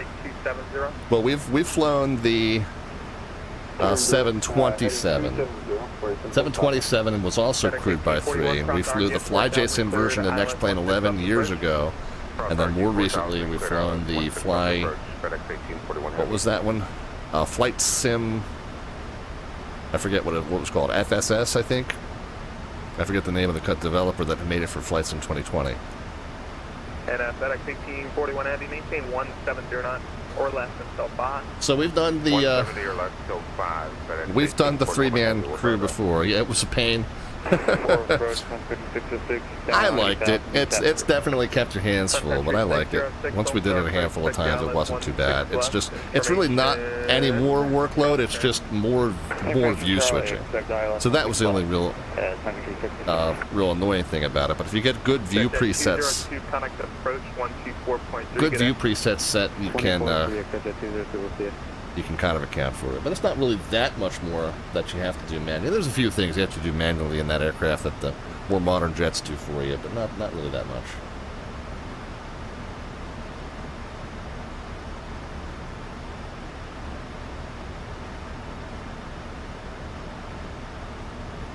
Now let's run through our approach briefing one more time, since we now have officially been assigned 13 left. Now, we've been assigned a visual, so some of what we've briefed in an ILS will only be a backup plan. We do have the comm frequency set. Approach frequency and course is set. Again, that'll just be guidance. It won't be what we're following as our final approach course, but it will be guidance for our final approach course, since we'll be doing it as a visual. Missed approach frequency and course is set, and again, that is only if we do it as an ILS. Missed approach altitude, straight to 1, left to 3, again, only if we do it as an ILS. FMC's got the legs, altitudes, and the missed approach in it. Range rings 4 and 10 were set. V speeds were set 153 and 168. Minimums, if we do it as an ILS, 685 set. Ceiling is reported 8,000 bases, and visibility not a factor. It's a gusty crosswind from 1.7, so it is going to be a right to left crosswind. And if we make it down successfully, a right-hand turnoff from the left-hand side with a fairly firm auto brake set to try and make the turnoff at 132.65 Mike 3. 132.65, FedEx 1841, have a good day. Thanks for flying. Yeah, the FlyJ sim was really, really good, Wendell. The one that they did for FlightSim 2020 was, it had a few quirks. Wasn't quite as good as FlyJ sims. Wasn't quite as thoroughly modeled as FlyJ sims, and it definitely had a few more quirks than FlyJ sims. Let's go ahead and get our landing lights on. We'll alert the cabin crew. Maintain 9,000, 47 Papa.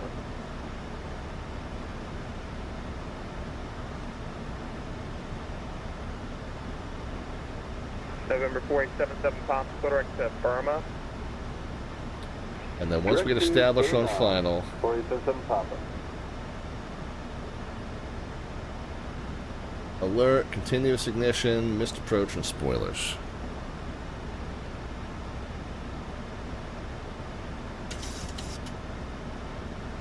And again, you can kind of see that where the star swings us, whoops, you can kind of see where the star swings us out, and then here's the final approach. But because it's a visual, they very well might vector us in tighter than that, so we need to be ready for that. Local frequency still the same. 2175. And air transport 3353, I'm assuming you want the RNAV 16, right? Yeah, we can do the RNAV, or we can just take a visual for air transport 3353 heavy. Okay, that's fine. You can just take the visual for 16, right? You can expect that. We'll plan it, thanks. Sun Country 606, instead of maintain 4,000. Yeah, 4,606. Alright, let's do one more check, see if our... I'm going to need some pliers and set of 30-weight ball bearings. Yeah, 152. So let's change 152 and it's all ball bearings nowadays. 67 now. Mr. Melvin stopping in. How are you, Mr. Melvin? Approach, hello again, Norma 649 Echo Sierra. We are 5 to the northwest of Spinks. We'd like to do a touch and go there and depart to the northwest. Information Echo. Getting ready to start our approach into Dallas Love.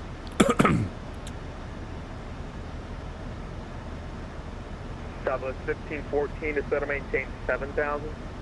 That is 7,000, Southwest 1514. And who was the Alliance aircraft on? 9649 Echo Sierra. We are 4 to the northwest of Spinks for a touch and go. Alright, how do you spell that? Kilo Fox Whiskey Sierra. Okay, so we've been deviated from the vertical profile in the star. We're still on the lateral profile of the star, but at this point November 649 Echo Sierra. just going to go 7,000 and 240. Now we do have to actually watch. We'd like to do touch and go. We might still have, as we don't need the 1-3 right. Sierra, Roger, you can enter straight in, or you can enter the right base, 18 right, and report a... So it is 240 after big techs, and then we'll just keep big tech, we'll keep 240. Actually, if it's easier for you to report... So say again, Jim, when they clear you for a visual, you can, you can maneuver however you like to get to the final approach course. It's best to do that in a semi-predictable manner. But yes, when they clear you for that visual, you have the runway in sight, so you basically fly it as a pattern, like a visual pattern, like you would if you're, VFR, downwind base and final, more or less. And absolutely, as long as you maintain visual with the runway or with the traffic ahead, you can use whatever method you want. You can hand fly it, you can put it in the autopilot as a vertical speed, you can join the final approach course in the vertical path, whatever you want to do, as long as the outcome is the same.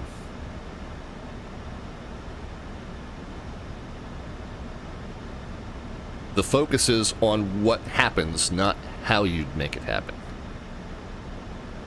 4877 Papa, you connect Fort Worth Center 120.77. Contact Fort Worth Center at 120.77. 4877 Papa. Air Transport 3345, Christian 3353 Heavy to center maintain 4,000. 4,000 Air Transport 3353 Heavy. Now, Sun Country 606. My FMC thinks I'm like 2,000 feet, almost 2,000 feet below where it thinks I should be at this point. However, we're about to level off at 7,000. Go ahead and probably going to start getting vector soon, so we should keep that heavy bug centered up to where we're going. Reduce speed at 180. So if we were on our ideal vertical path, we would still be 18 to 1,900 feet higher, but we would now be descending to catch up to where we are now, which is 7,000. 400, and once you get there, reduce speed at 180. 2,400, then speed 180 Air Transport 3353 Heavy. 9 Echo Sierra on base. So 9 Echo Sierra, runway 18 right, clear for the option, and report on the go. Clear for the option, 1H right, report on the go. November 496 Echo Sierra. A lot of lakes November in this 16 area. Whiskey to center maintain 10,000. Trying to figure out which one we're at, so I can gauge where we are in relation to the airport. Air Transport 3353. Kind of leaning on the nav display right now. Return 090 Air Transport 3353. Right in there somewhere.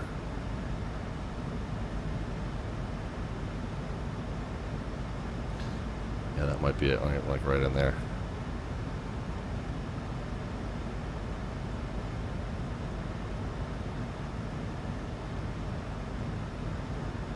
Air Transport 3353, make it a right turn. We are below 250. We can go ahead and get a few notches of flaps out here. Transport 3353. Sun Country 606, traffic 1 o'clock, correction 2 o'clock, 5 miles, or correction 3 miles, 3,000 ascending. We got an eye off the traffic we had on TCAS for Sun Country 606. Sun Country 606, route to turn 10 degrees left. 10 degrees left.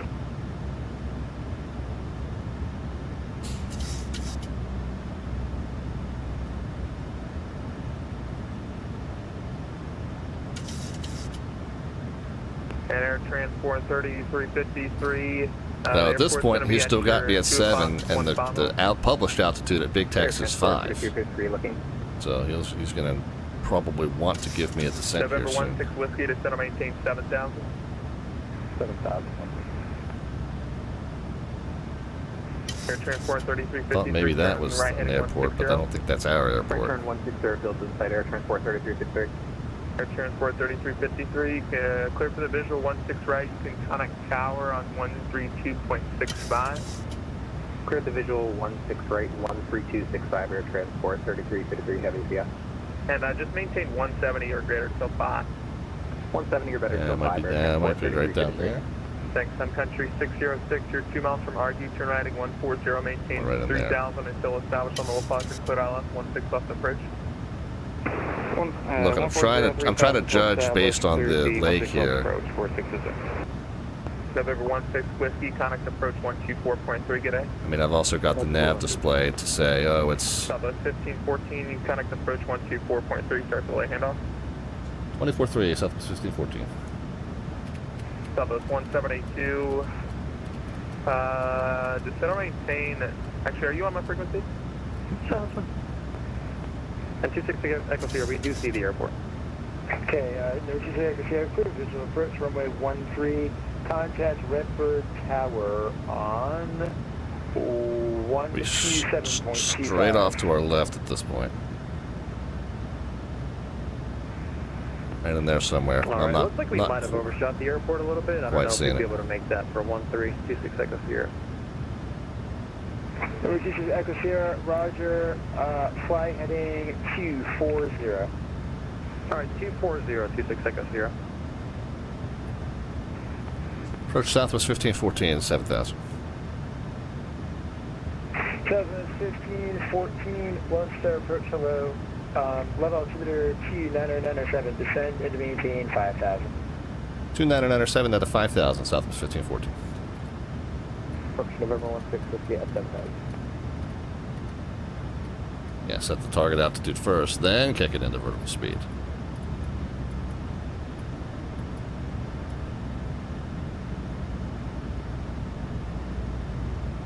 Little early. Yeah, I can never tell where things are down at the D10. So many airstrips. Yeah, no, I agree. It's a little early, but you guys can start putting some predictions into the chat as far as the vertical descent rate at the moment the wheels touch runway surface. No bot command necessary for that on this channel. Just a number into the chat, positive or negative. We'll know the immediate descent rate either way, and the closest predictor will end up with a automatic entry into our landing rate raffle, which I believe the next drawing is actually the last day of August, August the 31st, if I remember correctly. Number 16 Whiskey, Lone Star approach. Maybe. Number 16 Whiskey, level up to the 29907, expect visual approach, runway 13 right. No, expect visual 13 right. 16 Whiskey.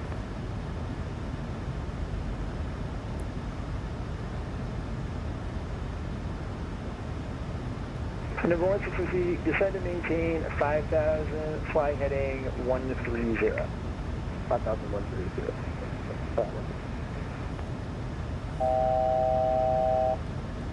Okay.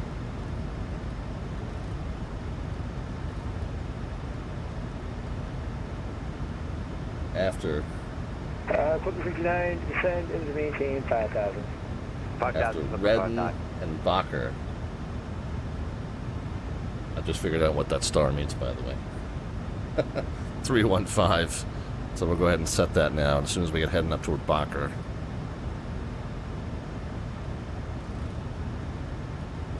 Seven 1514. Turn right heading. Turn left heading 310. Descend and maintain 4000. All right, left to 310 down to 4000. Southwest 1514. Lone Star approach, rocket 2060, 1000 on the central side. That's right, Syracuse Lone Star approach. Level altimeter is 29907. I said on that thing, 560.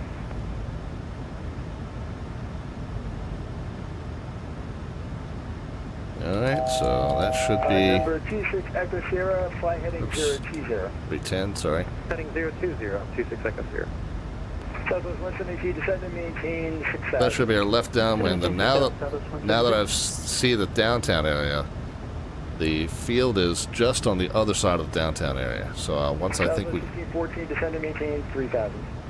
Right down to 3000, Southwest 1514.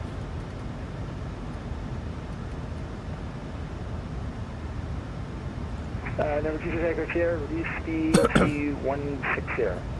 So yeah, coming in... 26 Echo Sierra. Number 26 Echo Sierra. Coming into the 13s, I think you go right past the downtown area. Heading 110. Or no, maybe it's coming into the 31s, you go right past the down one. So coming into the 13s, it'll be before the downtown area. All right, right 110, and we'll keep an eye out for the airport. 26 Echo Sierra. All right, clip 59, descend and maintain 3000. 3000, for 59. Number 16 Whiskey, turn right heading 210, descend and maintain. Easy yet, 100 miles behind us. All right, well, you'll probably be able to catch up and join us for leg 2.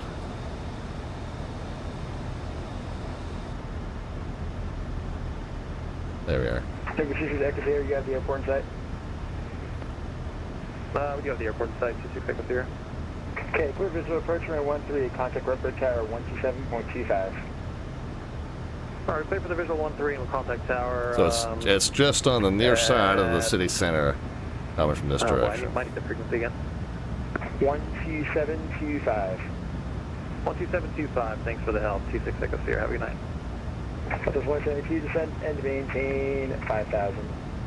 10 to 5,000, Southwest 172. Southwest 1514, contact Lone Star approach on 123.9. 139er, Southwest 1514.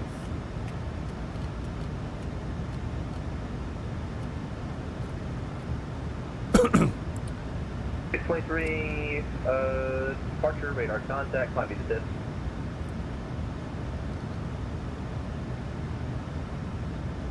Somebody gonna read that back or no? Lone Star approach Southwest 1514, 3000.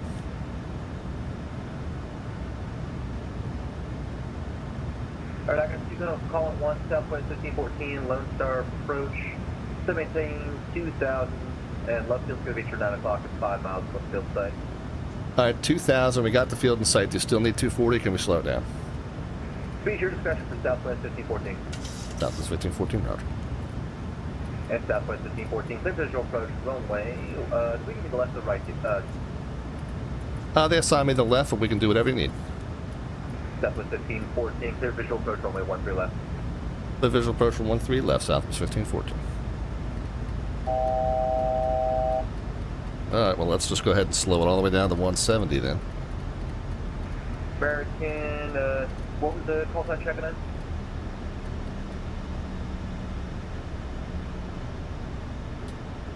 And we'll go ahead and turn base. 2841, you're going to be stuck on that altitude just for a little bit longer.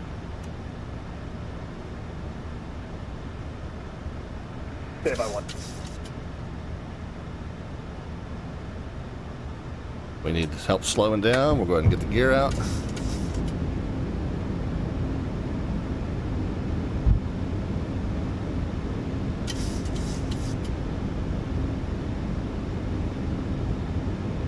Oh, I turned it in nice and tight, didn't I? I turned it on to about a 5-mile final. I didn't mean to do that.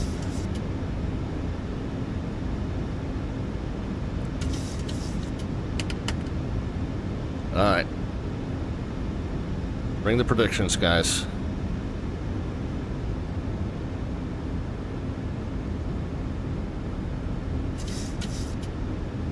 Southwest 653, climb to 17,000.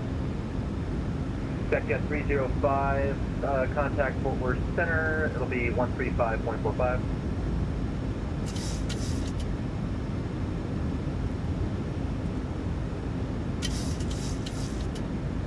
Negative, the frequency was for Secjet 305.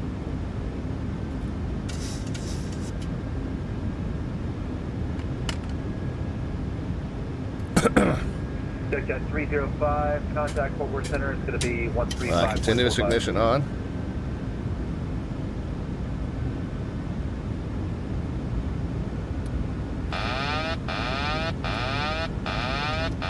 Let's go ahead and take matters into our own hands. Heaven help us. An aircraft checker is stand by. I'm picking up tracks from another controller, so give me a second. All right, I've got a Southwest 623. I just want to tell you both. Good luck. We're all counting on you. Got it.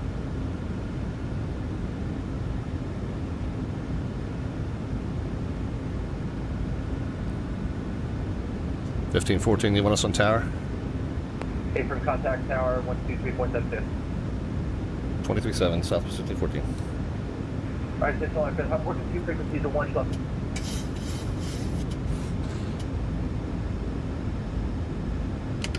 All right, landing flaps coming at you. Left tower, Southwest 1514, 4-mile final, 13 left. Southwest 1514, runway 13 left, clear to land, and Charlie's now current, wind 1, correction, Delta's now current, wind 17011, gust 18, the altimeter 2996. All right, roger on Delta, clear to land 13 left, Southwest 1514. All right, got a gusty crosswind to correct for. We're left to center. We're slow. We're above glide slope. Correcting all these things. Landing flaps set and check, gears down in green. Missed approach altitude 3000 is set. It is a visual approach, however. 500. And a right-hand turn off if we make it down successfully. 400.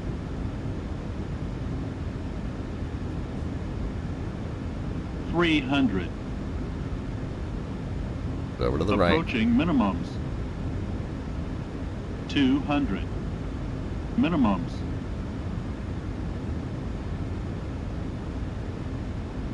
100. 50, 40, 30, 20, 10.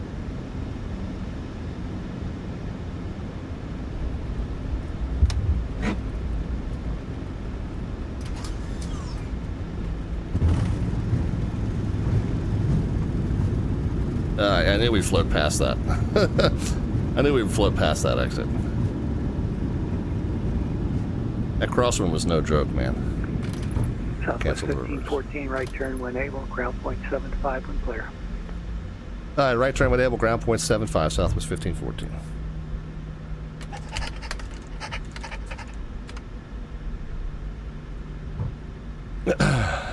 Alright, so we went past Mike 3 as I kind of guessed we would. Mike 2 is where we wound up. Let's hit the brakes.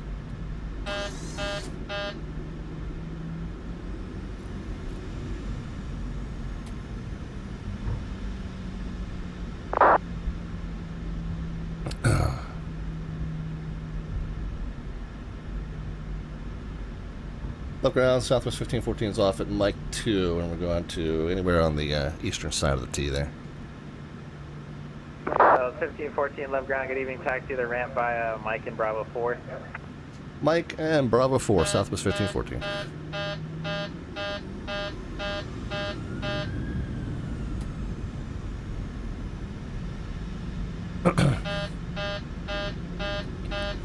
Yeah, so I turned it in pretty aggressively on that visual to about a 4-mile final. I made it work, though. Maybe about a 5-mile final. Alright, strobes off, landing lights off, taxi lights can stay on, continuous ignition off, chime can come off, the seatbelt signs will stay on. Light directors off.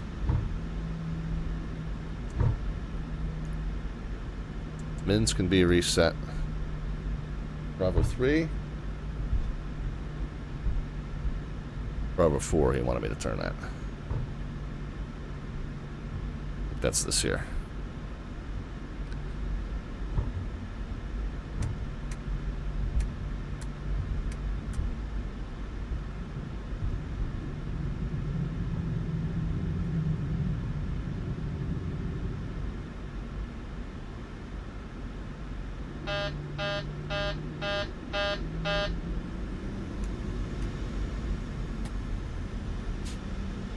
Alright, entering the ramp, taxi light can come off.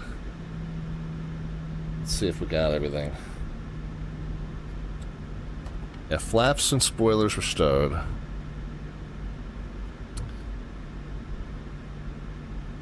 Continuous ignition, cabin crew, landing lights, and strobe, transponder, TA. Alright, oh, weather and terrain radar. I want to get those off before we get on the ramp.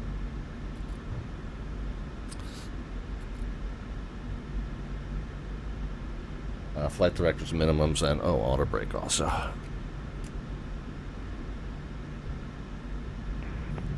We can go right here on the end.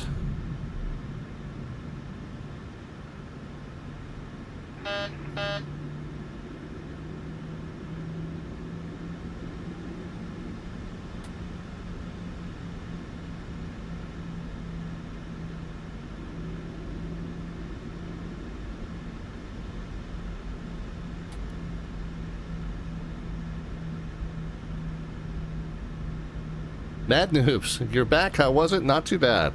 I turned myself. I got cleared on a visual approach from the downwind, and I turned in a very tight, like a 5-mile final.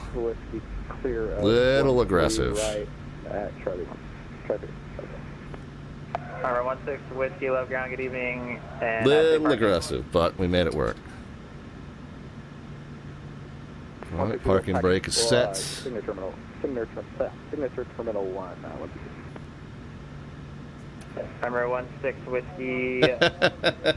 Oh, not that. The time off. Oh yeah, yeah. It was good. It was good. Let me get the plane on the turnaround here, and then we'll talk about that. Let's jump up top. Quebec. Upper panel. Let's get. Oh, I didn't get the APU started. That's. Mike 3, hold short of I missed. Did I miss that? Taxi Charlie Delta. Quebec, yeah, I did. Okay, it's in my checklist, but I just didn't do it.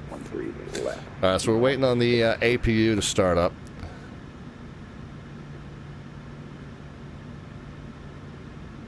Is it starting up? Yeah, there it goes. Well, I've got a moment, I'll tell you. So, so Mad Noob, we missed Monday and Wednesday's stream. I had family in town. My sister and her husband and my niece and nephew were in town. So, so we had a good week. They of course, they did a lot of kid vacation-y stuff, water parks, and beach day and a go-kart day and whatever other stuff that they did.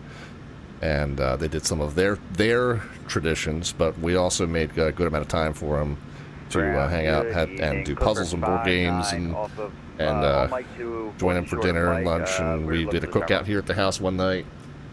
So yeah, good time. And they got on the road this morning or this afternoon to head back. And we're grateful for the opportunity to spend some good time with them. Oh, and we did the minor league baseball game while we were here. Guess some of you saw the pictures of that. All right, so the APU electrical buses can come on. The APU bleed and ISO valve can come on. We can actually, I'll tell you what. Let's turn the APU bleed and ISO valve off. We're just going to turn the packs off because we're about to connect ground power anyway. Ground power and ground AC. So yeah, fuel levers can now go to cutoff. Let's go ahead and get all the pumps off except for the one left inner. Hydraulic pumps can come off. Left ground, hello, Falcon 960. Wheel well lights can come on. With Delta, request taxi. Beacon light can come off, and seatbelt signs can come off. Love ground, good evening. Thanks for Delta, runway 13 left taxi via Alpha. Up down to the FMC here. 600. Oh, we got all kinds of stuff happening in the chat. Hang on and catch up with everything that's happening in the chat. Let me just get the plane turned around here. Wheel trucks, ground power, ground AC.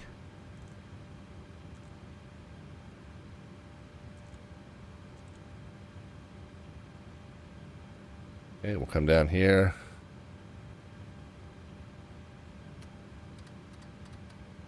$2,000 set. And standby.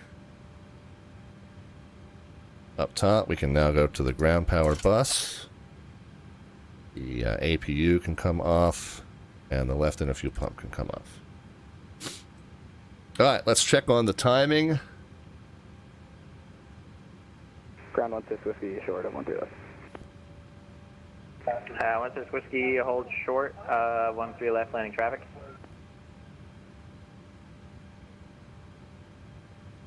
Let's check on the timing and fuel estimates first.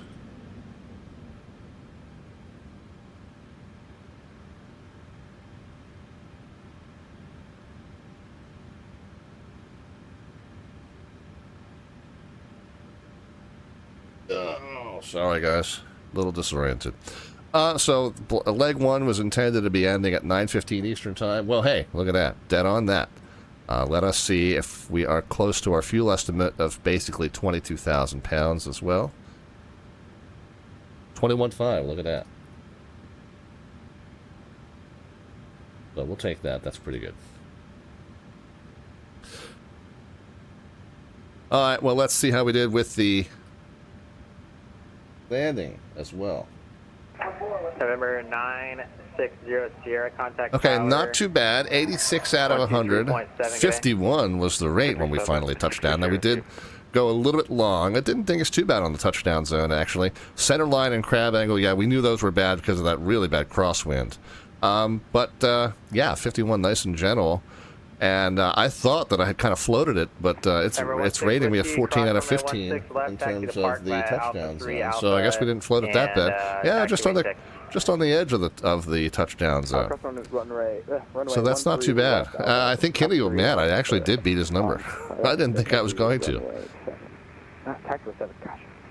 Let's see what it registered in terms of G forces. But yeah, not bad. And of course we get a little bit of blips in the descent profile because of terrain. But not too bad. I overflared it just a little bit, and that's why we wound up long. But for kind of fighting the center line and then kind of catching up the glide slope a little bit, yeah, here's where we're making a lateral adjustment, and then I kind of got a little bit too high, and then I had to get the speed and the descent back under control. But I did that pretty good. Kept it within a dot, I'm pretty sure. And yeah, and a 7-knot crosswind from the right. So given that 9-knot crosswind from the right by the time we touched down, look at that. So given all that, I'm pretty happy. Ground number 16 Juliet Charlie. And like I said, 51 is the number that registered. So 16 Juliet Charlie, left ground 5x5. 51. All right, so where were you guys with your predictions? We had 181, 133, 150, 310, 185, 43. So is that Charlie squawk 0555. means Iowa Scotsman gets it. Squawk 0555, 1 second for November 16 Juliet Charlie. All right, well, Iowa Scotsman, unless I'm missing any. If I'm missing anybody that was closer than Iowa Scotsman to 51,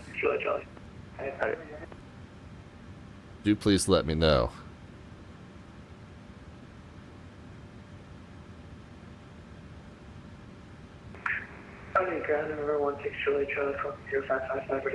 But otherwise, we're going to put Iowa Scotsman down for the entry on 8:14 at Dallas left. All right, we've got another leg left to go. Let's go ahead and get a file, and then I'll take a quick break out of the cockpit for a liquid recycling break before we get underway with leg number 2. How did I do in the parking job, by the way? That's always a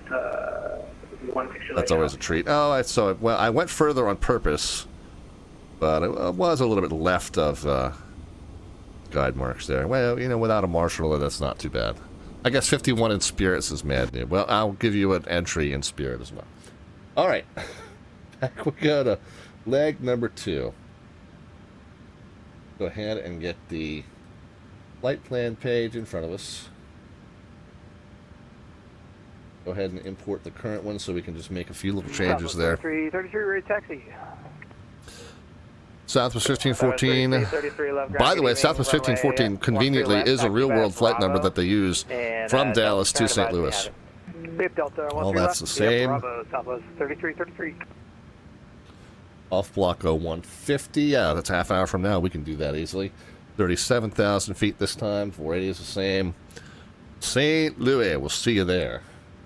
As the song goes, KIND, we're going to be another 125 leg, 0335 this time left in the tanks. That is not going to be our route this time. This will be our route this time. Everything else down there stays the same. Number 16 Juliet Charlie, contact tower 123.7, good day. Let's go ahead and punch it into SkyVector as well, so we've got some references for it here in the sim. It is KEDAL, and then that, and then KSTL, and that's what it's going to look like.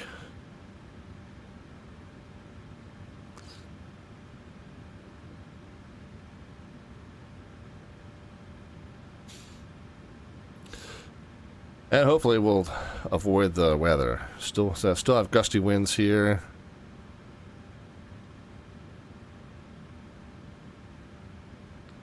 Gusty winds in the immediate Dallas area, but it looks like surface winds are all fairly calm once we get north and east, so it should be a nice day to fly. And Tulsa's still showing gusty wind. I guess gusty wind's probably in advance of this front here. We will see. Is that our... Yeah, that's our IFR clearance, actually. We got our PDC. So that's good to know. I guess before I look at that, let's go ahead and look at the departure procedure. The Swister... That Southwest, the Southwester 7, since we are Southwest Airlines, I guess it's our departure.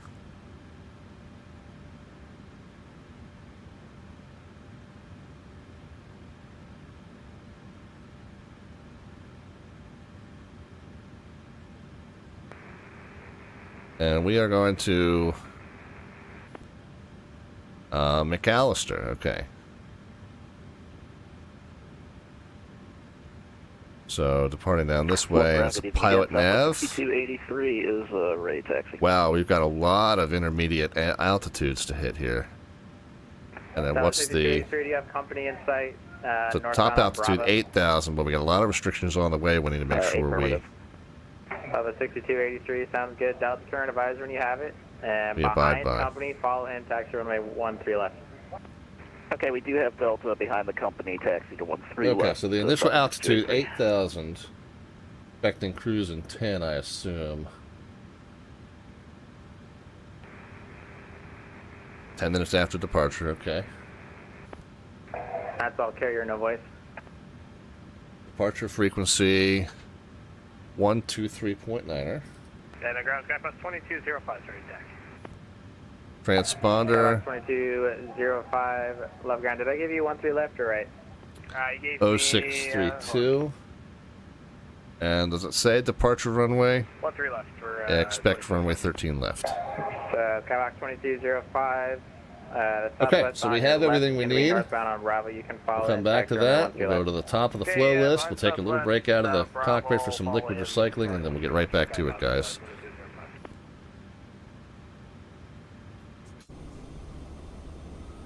All right, so there I think is the 13 left arrival path. So you guys should be able to watch some folks come into the airport. But in the meantime, we're going to go ahead and take a quick break out of the cockpit, and we'll be back with you in just a few with leg number 2 coming at you.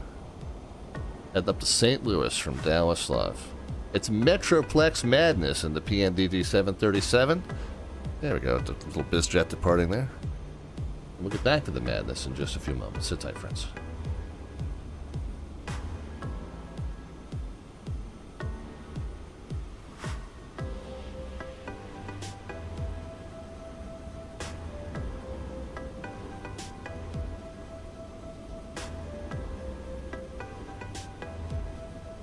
So 3333, contact tower 123.7, good day. 23,000, 3333, good night.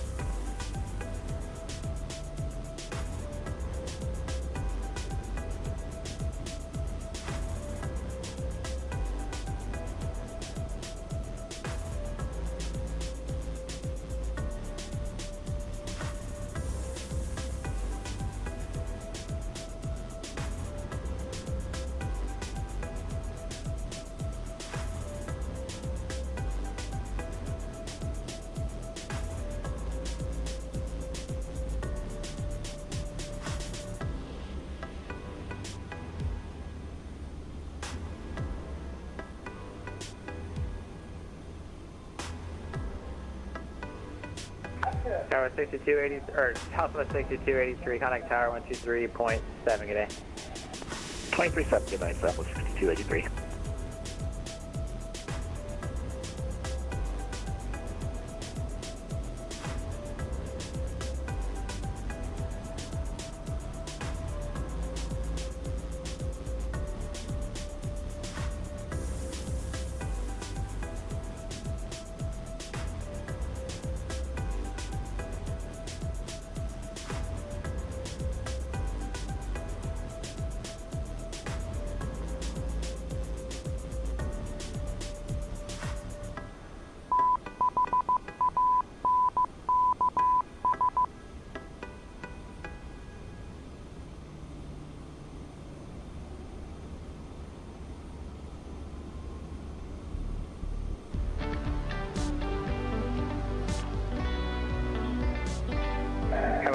2205, you can contact Tower 123.7, good day. 23.7 there, Canada, Skybus for the 0 miles.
All right, friends, we're back with you, and I do want to say thank you very kindly for the resubscription. Happened a little bit ago. It was Pro Coastman. I think that was when we were getting vectored into finals. So, Pro Coastman, I apologize. I didn't give you a proper thank you for that at the time, but appreciate your resubscription. And always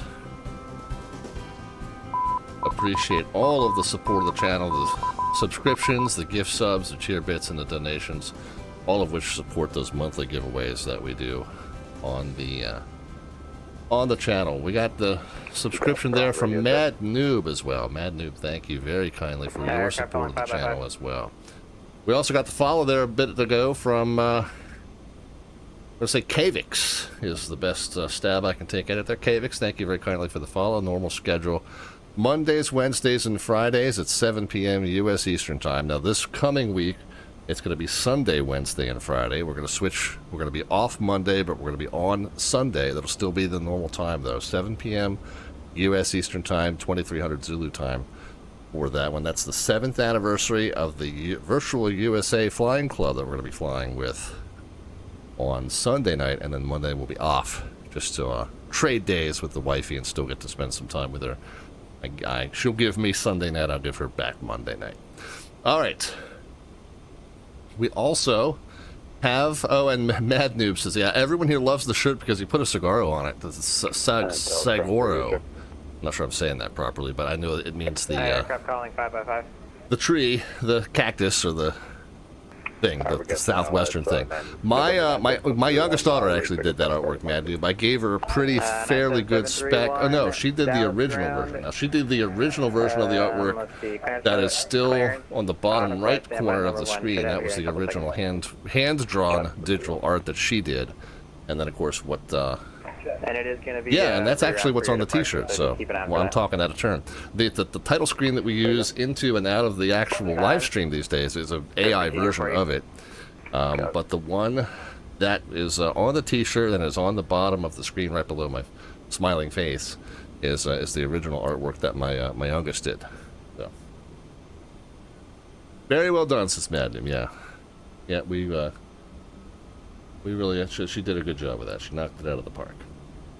All right, let's go ahead and get up and running, friends. Let's also real quick recap our Slant Artwork Adventure. Our Slant Artwork Adventure is a side project that we do on every single stream. We collaboratively create an image description that we feed into ChatGPT to have it create what eventually becomes the thumbnail for the upload that we do to YouTube later on.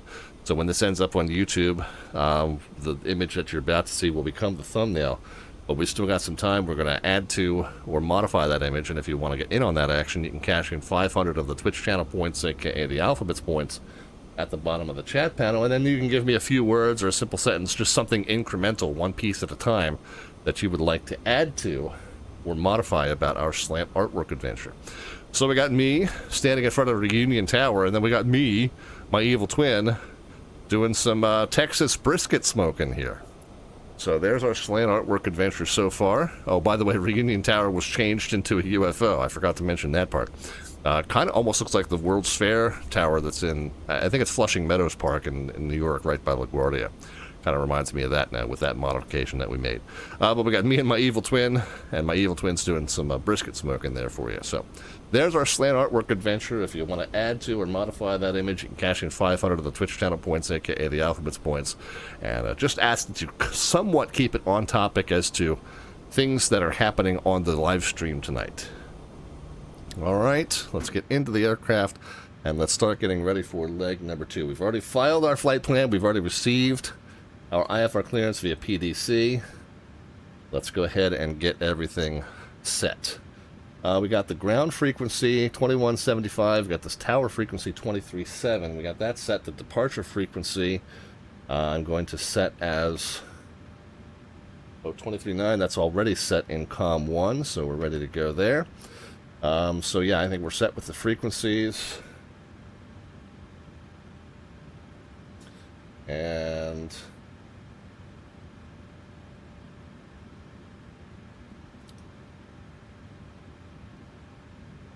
let's just go ahead and update the ATIS information. We heard right before touchdown that it had updated to information Delta. Now, on a 3-mile final, I'm very unlikely to go fetch the updated information. But it is now information Delta, 2996, still 170 and gusty winds.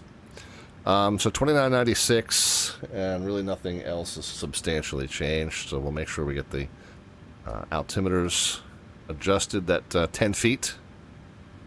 Once, twice, and 3 times. Love ground. Go ahead, I just have a new departure frequency for you. Let me know when you're ready to copy. Ready, copy. Your departure frequency is going to be 124.3. Might be for us as well. 24.3 for departure. Just up to. Okay, but that's the other one. That's the one I got set in the standby on the COM 1 side, so that Works either way. We're very easily able to switch to that regardless of which one it is. All good. Okay. So we got the comm radio set. We got the altimeters set. Field elevation's 487, and that's pretty close to what's showing on the gauges, so that's good. Yaw dampers and IRS knobs we did on the first leg. Let's go ahead down into the FMC and set a new payload. So we'll go into here, payload. We'll go ahead and set random. And, oh, very full one. Okay, we'll go with that. So a little bit fuller than we were on the first flight. Let's go ahead and enter our route then. We'll go to the menu. We'll go to the FMC. We'll go to the route. We are at KDAL. Destination is KSTL. On the departure side, it's going to be the Southwester 7. Yeah, we got a lot of departures here. Yeah, Southwester 7 off of 13 left, and we are going to the McAllister. McAllister? You would think that would be MCL, but it's MLC. But it is indeed McAllister. Okay. All right, put all that into the route. Go to the next page. After MLC, it is just SGF and the KELP-3. Now, let's just get a guess, if we can. A guess or a preview. What's the arrival that we're going to use? I'm sorry, what's the... Yeah.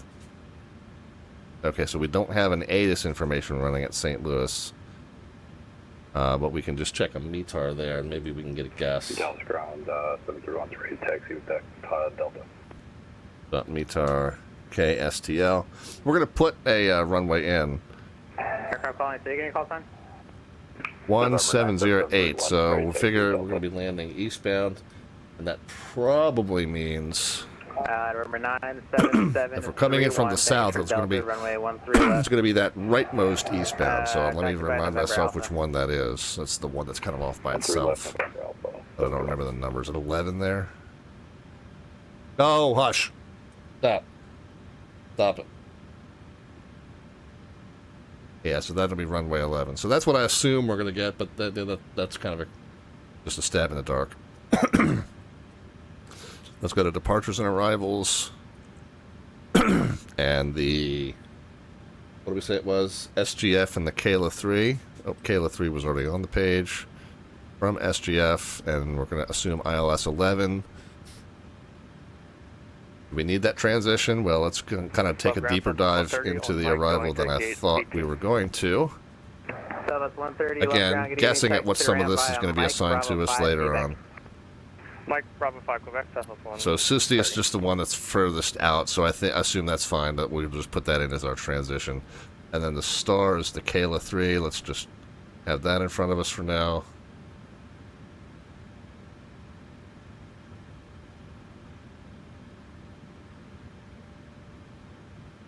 I keep thinking, Kayla, got me on my knees, Kayla, begging darling please. That's Layla, though. Okay, so there's the airport diagram. There's the approach that I'm assuming we're going to get it, but that may or may not be the case.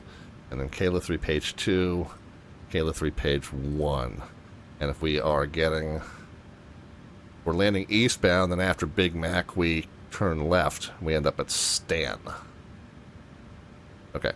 Ground, November 680, Charlie Echo. So SGF, right, and then we Charlie take this 6 going to Atlantic. out to Stan. And then we get vectored.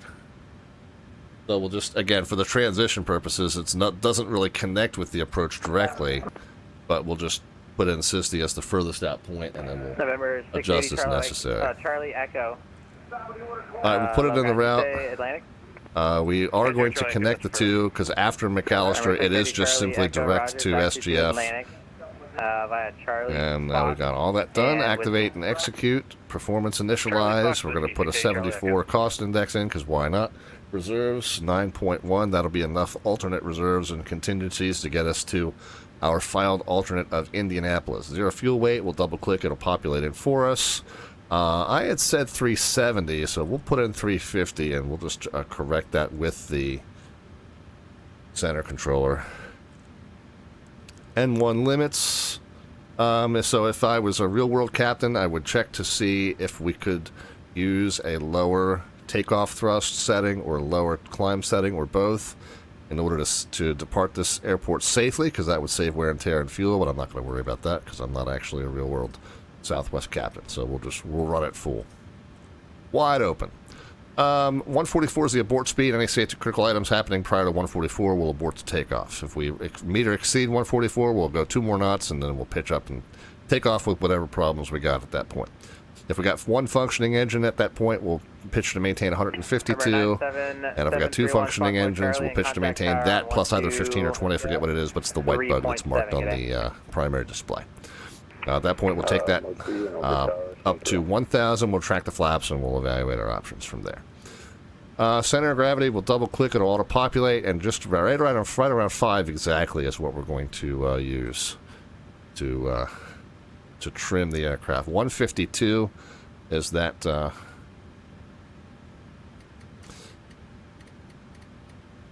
is that V2, the initial heading off of the runway is a 133. It is a pilot nav, though. We're not going to wait for vectors to these points. This departure just says to go ahead and fly right to these points automatically without being told. So we will start in LNAV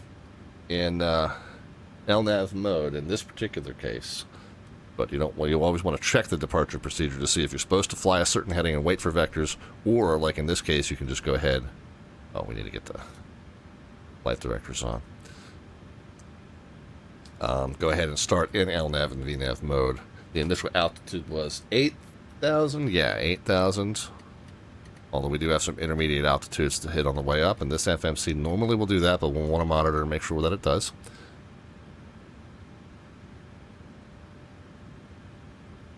And I think we are good there. We're going to select RTO on the auto brake. And route performance data. All that was done. Traffic and data's done. RTO. And we can get our transponder set to 0632.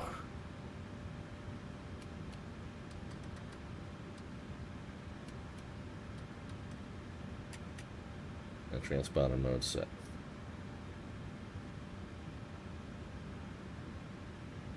Okay. Back up to the FMC. Let's go ahead and close all the hatches and doors. Oh, I never opened them. We'll pretend they were open, and now they're all closed again. So we're good there.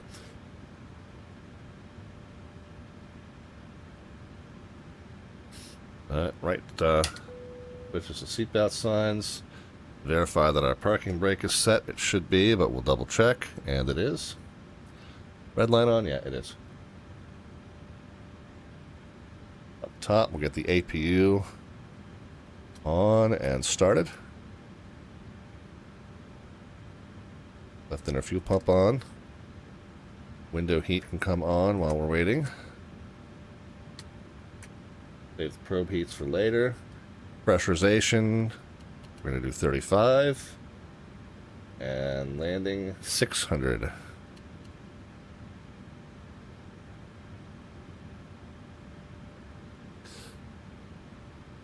Mad Noob says, last night I went into DCA, it was at 2,000, I had to run to the bathroom, but I forgot to put out flaps, had to dive and slow down. Need some new pedals. I have the Logitech, I'm not happy with them, but I'm getting better, and I've only got 6,000 hours on VATSIM.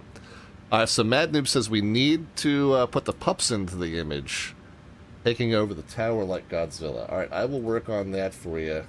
In just a few there. Let's get underway, you know. I'll get that rolling for you. Alright, so the APU buses are now available, so we'll get the APU electrical power on. And let's get the APU bleed on and ISO valve open, getting ready to power the packs. We do need to come down here first and disconnect the ground AC before we set our own AC. We'll go ahead and throw the lines off and pull the wheel chocks. At that point, we can come up here and we can get the packs on.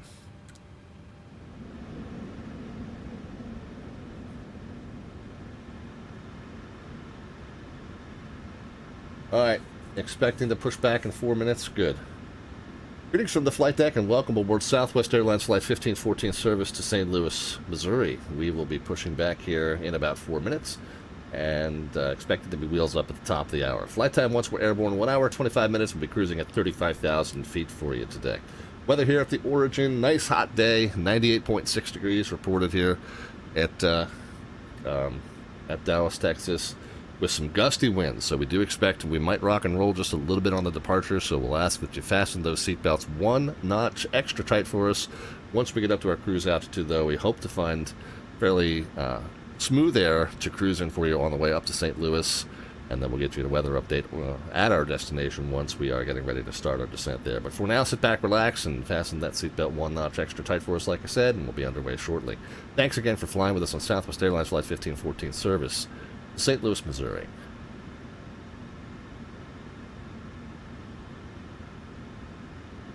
Beacon on. Wheel well light off. Igniter is another eastbound flight, so we'll leave it set to the right. Fuel pumps on, and we do indeed still have center tank fuel, so we'll turn them all on. Electric hydraulic pumps can come on. Let's go ahead and get our pushback going. Pre-plan it. We know, according to the chart, that this is all considered non-movement at Dallas Love. 649 Echo Sierra. Go ahead and get that free left on Alpha 5. requested and ready. 1 free left for So it departure. is going to be on us. And by the way, when I say that, Number 649 Echo Sierra. because they've got stripes on all of this area, 13 left by Alpha. this is all non-movement, and it's up to us to move, and then we're going to call them when we're short of Bravo, ready to go. And number 649 Echo Sierra, clearance is available. Advisory to copy. Right, copy 9 Echo Sierra. Number 9 Echo Sierra, cleared out of the Dallas Class Bravo airspace to the north. Maintain VFR at or below 2,500. Hold released. I guess I should have checked. Cleared out of the Bravo airspace for the north. Okay, nobody else pushing back right here. 9 Echo Sierra. So we're good. Let's go ahead and up to the top. On the right side, we'll get the pack off and ground start on. That's carrier no voice. We'll come down here and see if we get about 20% in. Still no voice.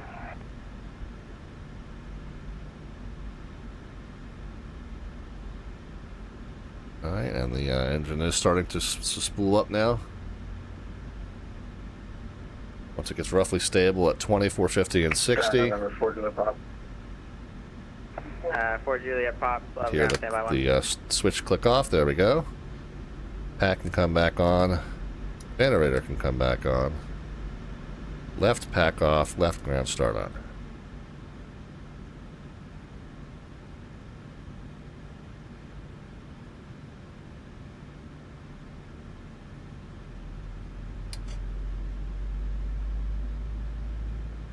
%, in, bring in the fuel. Done with the push. Remember 9 Echo Sierra, contact tower 123.7, good day. 237, good day, 9 Echo Sierra. And get the bleed on too on the right side. Ground, go ahead. Okay, 20, 450, and 60, looking pretty good. Report Juliet Pop, thanks for Delta. Lead on. Contacted by Gen on. New Lima. 13 right for you. And go ahead and turn the ISO valve off and turn the APU bleed off. We got the bleeds on both sides of the engine and both generators working as well. So we're good.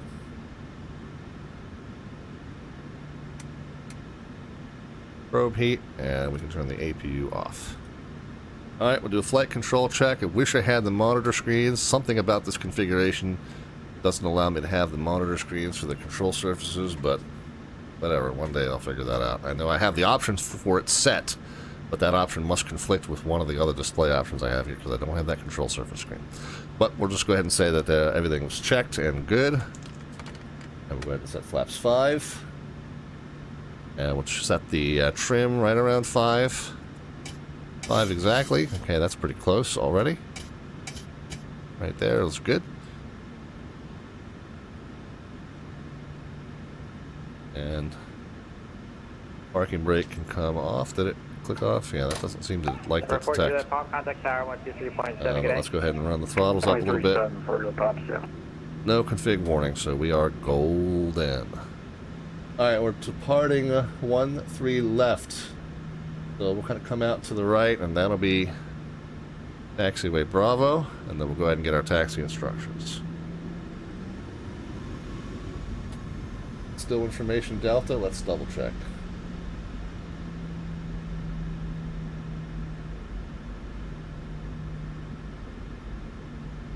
Yep.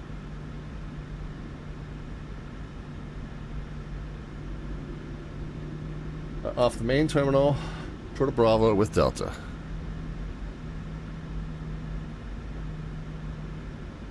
Up ground Southwest 1514 off the main terminal, short Bravo with Delta. We're ready to taxi. Southwest 1514, low ground, thanks for Delta. Runway 13 left, taxi via Bravo. 13 left via Bravo, Southwest 1514. Okay, so Bravo is the first left.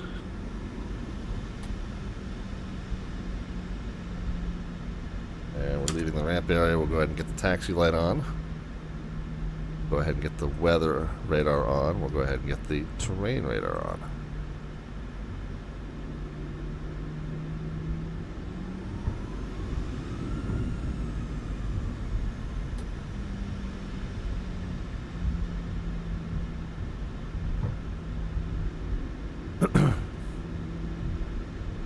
Hey, brake check, brakes worked. Easy Ed, hellos from the walker on the left. Yeah, we see you there, Ed. Always good to have you flying along, man.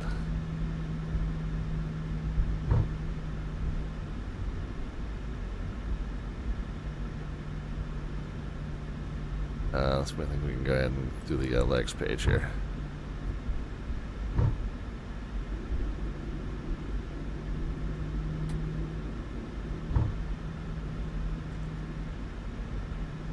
Look, we're on Southwest 57.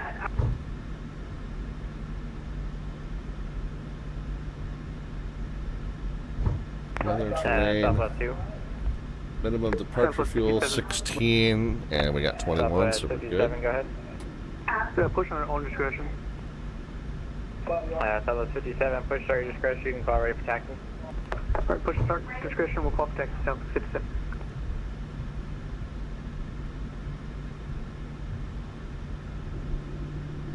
Southwest 1514, contact tower 123.7, get a. 23-7, Southwest 1514, we'll see.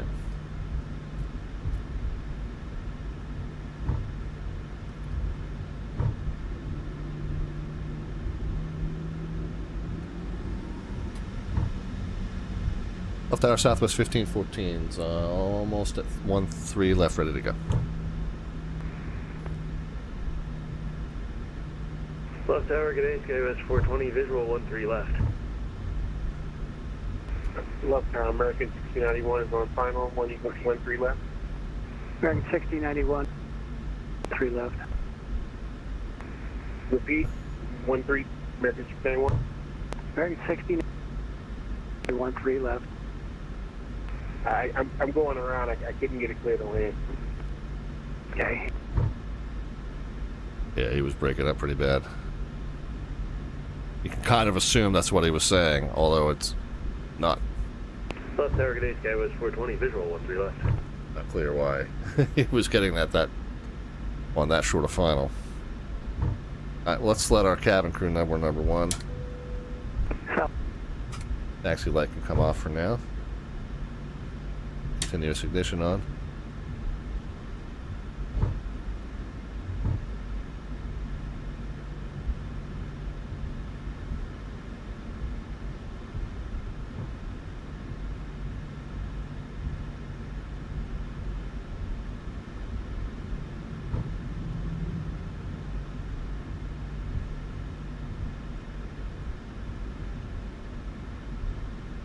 Up tower, good day. Skywest 420, visual 13 left.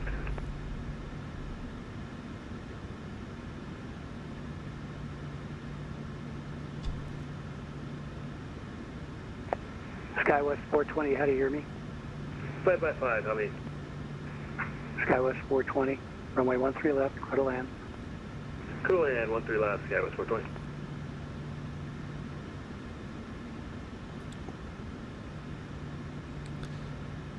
Left tower, Southwest 1514, short of 13 left, ready. Don't know how far out that guy is. May or may not be able to send us in the meantime. That one kind of looks like he's going to the right.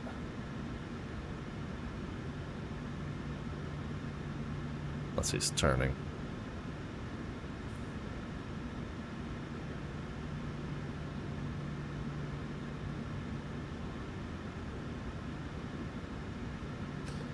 And we were hoping to be airborne by what?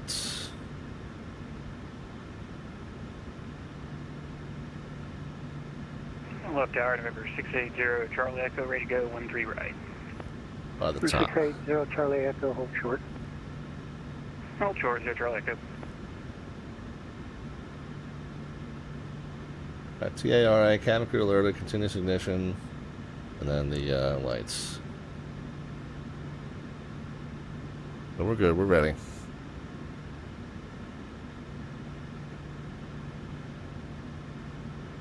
Yep, there's SkyWest.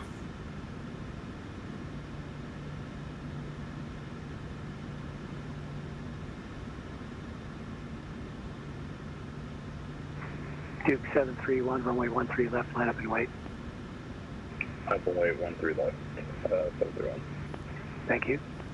The guy on the other side there. Skywest 420, when able, right turn, contact ground 175 when clear. Alright, well since we got a moment, let's see if we can get that slant artwork request in. Oh. Hate it when it does that. Everything's running fine. I drag something from one screen to the next screen, and for some reason it assumes I want everything else to go away. Departure, turn left heading 100. And I never want that. I don't know why it thinks I want that. I never want that. Left 100, clear takeoff, 13 left, 910-731.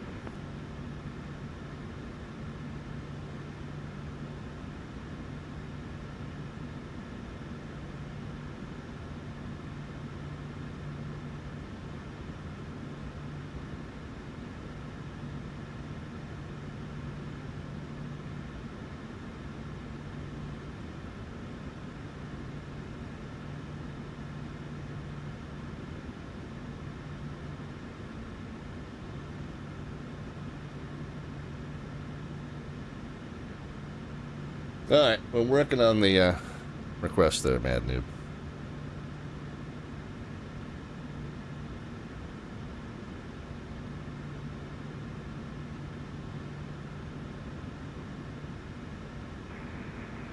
Station 680 Charlie Echo, runway 13 right, line up and wait. Line up and wait, 680 Charlie Echo.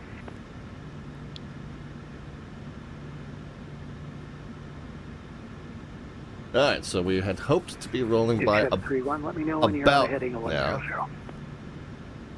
Downwind sim, yeah, we are. We are indeed headed up to see St. Louis, as they say. Echo, traffic is started to the left side, and about a quarter-mile departure in. Let me know if you have them in sight. And they're trying to get traffic in sight. Number 690 Charlie Echo, he's going to be making a left turn to a heading of 100, maintain visual separation from him. RNAV 2 door set, runway 13 right, cleared for takeoff. RNAV door set. If we are asked to verify a point, we are also going to door set. And Duke 731, are you on the 100 heading in? Paper 731. Duke 731, thank you very much. Thanks for your patience. Contact departure 124.3. Oh, Downwind Sim says I've made this exact flight, Dallas Love to St. Louis, already 6 times this year. Wow, Mr. Jet Set.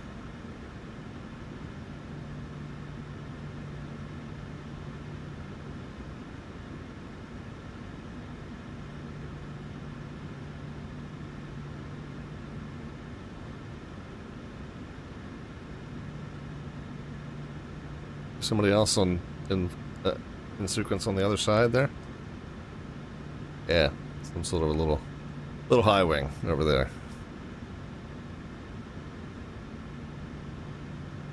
Wonder if he'll send him out before me just so that he doesn't get caught in my wake turbulence. Charlie Echo, connect departure, good day. Over departure, 0 Charlie Echo, we'll see you.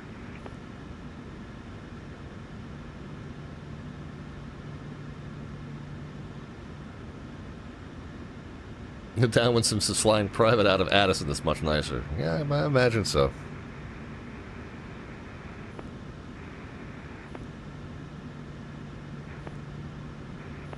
Southwest 1514, runway 13 left, line up and wait. Line up and wait, run 3 left, Southwest 1514. Okay, so we're going ahead of the little guy. Since we're cleared onto the runway, strobe lights are coming up. Forward-facing lights are not yet on.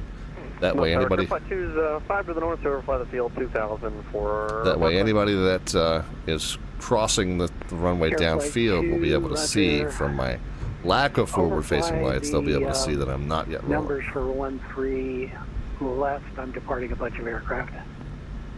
All right, so we'll overfly the numbers at 2000 over 13 left. Clear flight 2. Thank you. Altimeter 2997. 2997, clear flight 2. Okay. So when we get cleared, the lights will come on. Let's pull the engines up. As long as we got no warnings and no vibrations. Toga all the way.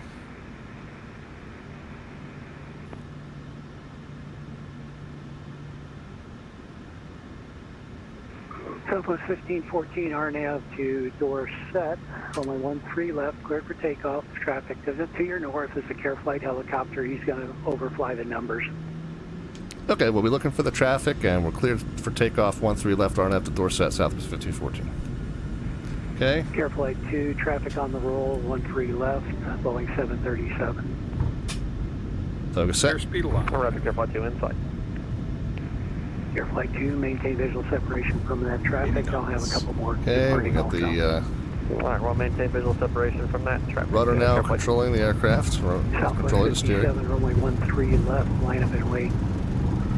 Blue left, line point, 757. V1. Rotate.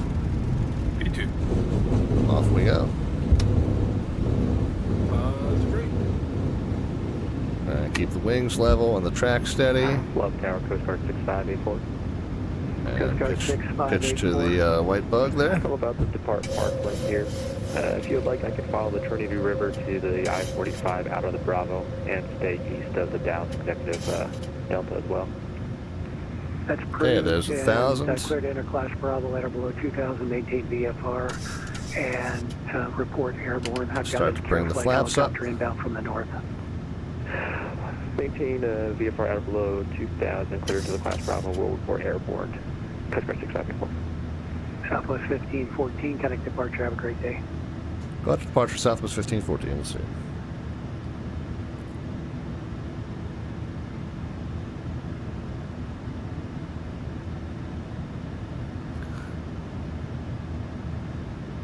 Let's start departure, Southwest 1514 is 2,800 via the SID 8000.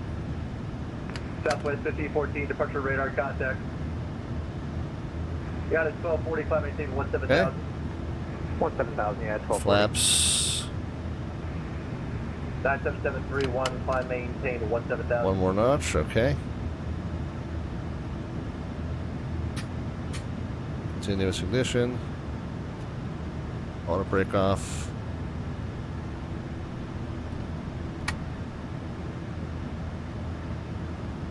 And gear handle centered.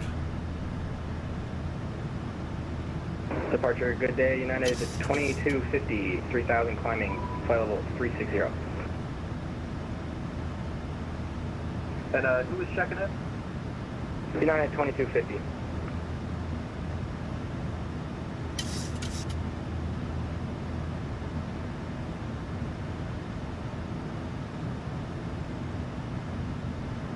Departure Southwest 1514. We heard a 17,000 call that wasn't acknowledged. It wasn't for us by chance, was it? No, not quite yet. It's not quite for you. No worries. We'll get you there. We'll get you there. No rush. Just wanted, 6-8 Charlie. just wanted to make sure it wasn't for me. Hand off from center for you. You'll have to stick it 170,000 a little bit longer. 0 Charlie, for Roger. Southwest 1514, climb maintain 12000, proceed direct to Kuna. 1-2000 direct to Kuna, Southwest 1514. Okay. Number 123 Juliet Golf, you up?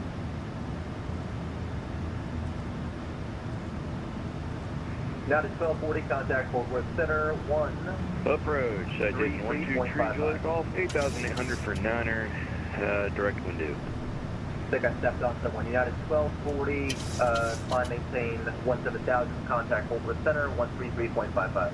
Okay, so we got continuous ignition off. We got RTO. We got the gear. Coming up on 123 Juliet Golf, direct window 9,000. 123 Juliet Golf. Coming up on 10,000. 10,000 higher shortly. All right, up to 10,000, already direct window. Citation 123 Juliet Golf. Number 97731, contact Fort Worth Center, 133.55. Check with the officer, please. Melvin says, I had a Wendy's smoothie for dinner tonight and some fries. Well-rounded, I think. Did you dip the fries in the smoothie? Oh, no. It's dipping the fries in the Frosty. And I had someone, that was a thing back in my previous life. I never understood it. All right, forward-facing lights can come off. The chime can come off. Yeah, there we go. Let's do a pressure check. So the cabin altitude's climbing at a normal rate at a reasonable level, and the differential pressure about a third of the way up to 10, 2/3 at 18, and fully up to cruise. So far, so good. 17,000, November 123 Juliet Golf. All right, so far the departure has gone smoothly. Knock on wood. Yeah, 26,000 for now. Climb maintain 16,000 for United 2250. Lone Star departure, United 248, 3,100 for 10. Yeah, 248 departure radar contact. Southwest 57, T direct, RDF, climb maintain 10,000. Alright, and we should be getting higher here shortly. We're cleared to 12, we're passing, almost passing 11. So. Southwest 1514, climb maintain 17,000. 17,000, Southwest 1514. Southwest 57, climb maintain 10,000. Ask and ye shall receive.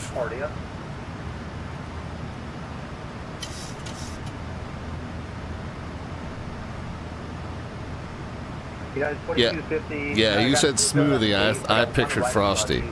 I have someone in one of my previous lives that was very keen on dipping French fries in their Frosty, and there were lots. Let's just put it this way: there were lots and lots of things wrong with that person. That was only the tip of the iceberg. Number 123 Charlie Golf, contact Fort Worth Center 133.55 today.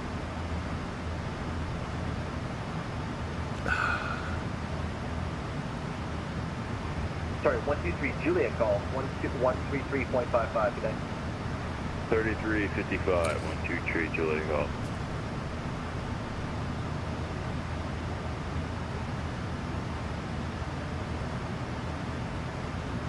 Southwest 57 departure. Southwest 57, go ahead. Southwest 57, I didn't get a readback from you before, just wanted to verify. Climb maintain 10,000, proceed direct RDO. 10,000, proceed direct RDO, my apologies, Southwest 57. American 3170, proceed direct Hannah. Proceed direct Hannah, American 3170. Got it, 248, climb maintain 17,000. 17,000, yeah, that's 248. Guys, 2250, fly, heading 300. Flighting 300, United 2250.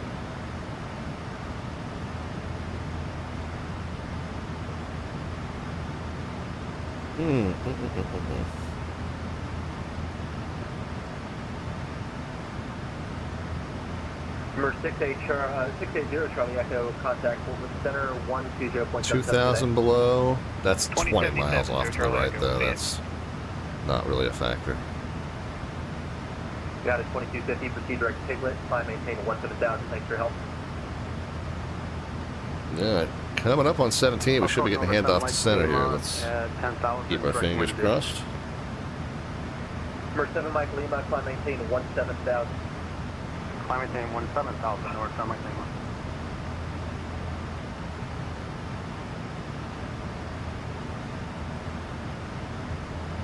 Got it, 2250, contact Fort Worth Center, 120.77, good day.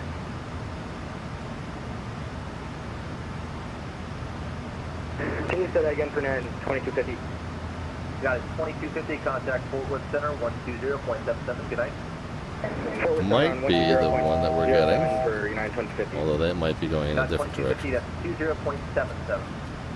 20.77, United 2250. Just Southwest to 1514, contact Fort Worth Center, 132.45 today. 3245, Southwest 1514, we'll see you. 32. American 3175, maintain 45. Like I was saying, could be a different sector than the last guy got handed off to because we don't know what direction that guy was going. American 357, release speed at 250, publish speed at Victory. Okay, so we're level to 17. Let's see if we can get clearance for higher once we check in with center.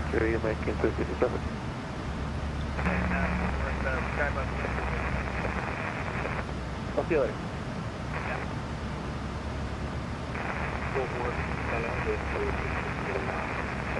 It's got some folks talking to him that are a little bit far away from us. JetBlue 1545 for center outer. What we're center Southwest 1514, 17,000. Southwest 5014, Christian Southwest 1514 for center club maintain, pedal 370. Roger, can we make our final 350, please? Sure, Southwest 1514, amend down, please, club maintain, pedal 350. Thanks for the help. Flight level 350, Southwest 1514. American 357, contact approach, 119. Yeah, I'm just going to kick it. I know there's an intervention button over there. It's just easy enough to just kick it out of VNAV and back in. American 869, contact 4 center, 13. So I initially filed 370, but unfortunately the FMC didn't think we could get up there. We've got a pretty full load. We don't have too many empty seats, so we got maybe a little bit more payload than I bargained for when I said 370 would work. So when we got cleared up there, I figured, well, I'll make the amendment with the center controller when the time comes. So that's normally how I handle that. You know, just file what I think is going to work. But when the FMC tells me something lower, just go with the next lower. And then when you get that clearance to cruise, just have them amend it for you. Once the controllers start manipulating your flight plan, you're not really able to go back and refile it. Delta 595, maintain 28 turnout. But right when they give you that instruction to cruise, it's an opportune point for them to fix it for you. So we're through 18. We can go ahead and get the standard altimeter set on the captain and first officer side. We can also do it here in the standby. And then we want to do another cruise, climb check, pressure check. So the cabin altitude still at a reasonable level and still climbing at a normal rate. And the differential pressure, as I like to say, a third of the way up at 10, 2/3 at 18, and then fully up at cruise. Everything's looking good.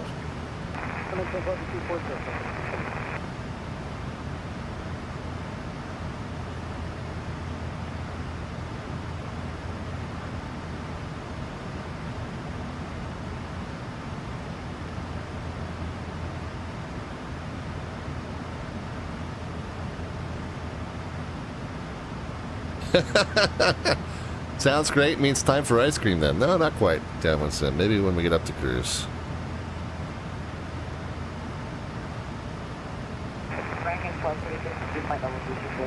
Max 1236 for center outer.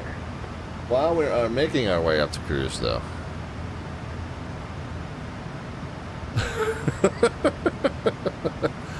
The furry co-pilots are now scaling. What was it called? R something tower. I forget what it's called. Reunion Tower.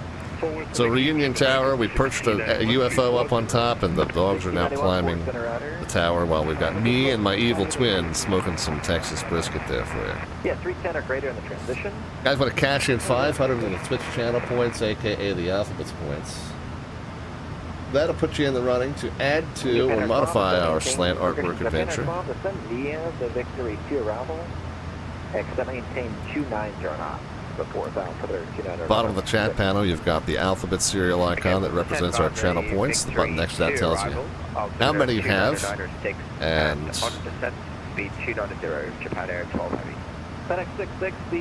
if you click on that button, you'll be able to cash in 500 and get yourself in the running to add to or modify that image. And once you do that, go ahead and just let me know right in the chat, just a few words or a short simple sentence. We'll add to it piece by piece. Let me know what you would like to do to add to or modify our slant artwork adventure. Downwind Sim wants to get in on that action. Downwind Sim, what would you like to do? 1987 on the frequency for American 9981. Thank you very much, and yeah. Japan Air 12 Heavy, just confirm it's cleared to 10-5. Yeah, nice. Outside view while we're waiting on Downwind Sim's contribution. What lake are we over top of here?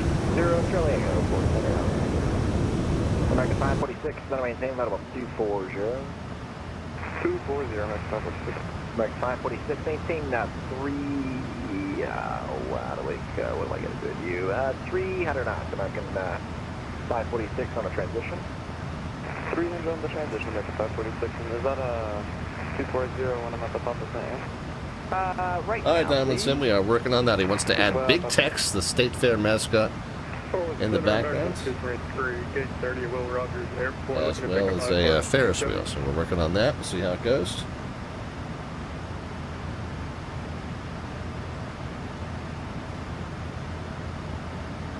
American 1236, forward drop.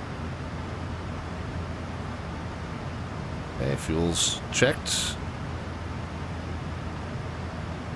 Down 2738, connect 41207. Flight level 360. Say again, 120.77.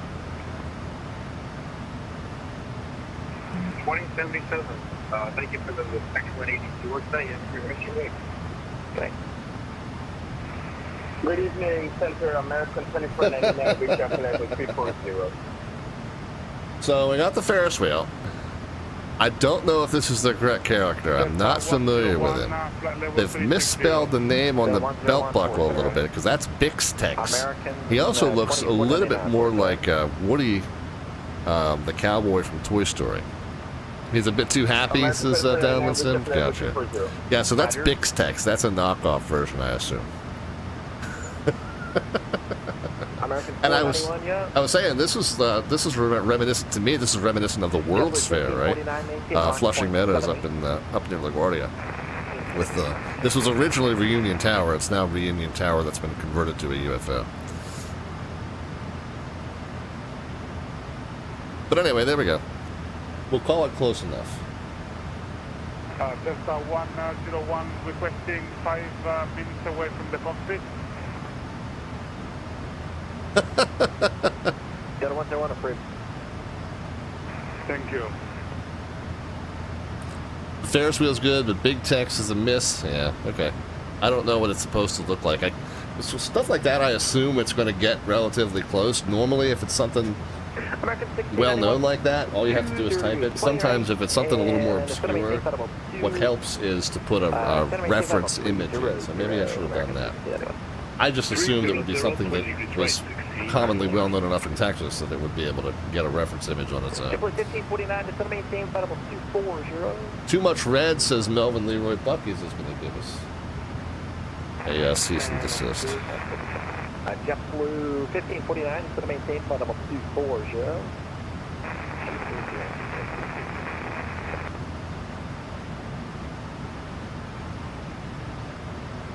So interestingly, American 9845 published speeds at Victory. So the statue or whatever, I see he's a little more stern-faced. Delta 595, descend via the Victory. But there is this version here. I don't know if this was a roving version that's not actually that far off from what it put in. Public speed, Delta 595. Forward center, very good evening. Yeah, it's not actually that far off for the walking around version. The statue obviously was, I think, maybe what you were going for, but yeah, this it didn't actually do too bad with. Yeah, okay, he's a little bit too happy still, but it's not that far off, honestly, from the character.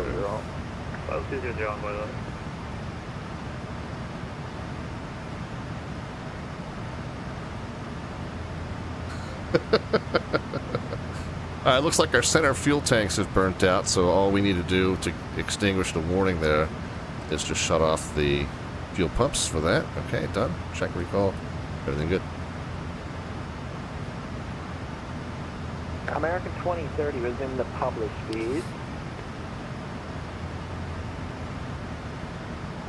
I'm sorry, American 3030 published speed. Published speed, American 3030. Japan Air 12 is in the published speed. Published speed, Japan Air 12, thanks.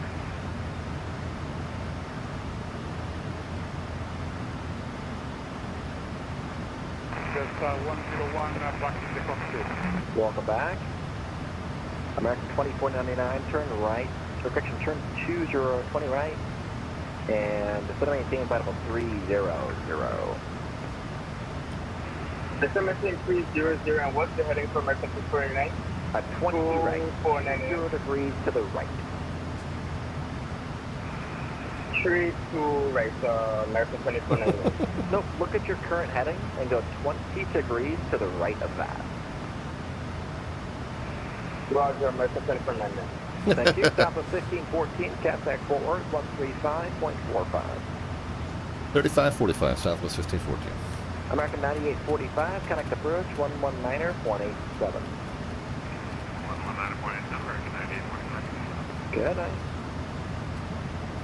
13,000. 13,070. We're center Southwest 1514. It's 263 going to 350. Southwest 1514, forward center, hello and welcome. Greetings and salutations.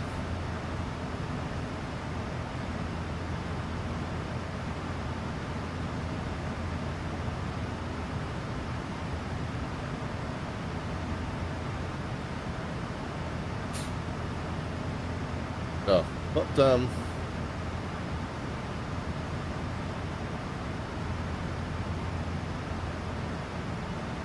got a big lake coming up here. There's lots of huge lakes in the Dallas area. I guess, you know, they do everything bigger in Texas, including all the freaking lakes. What was this one here? Sky Vector.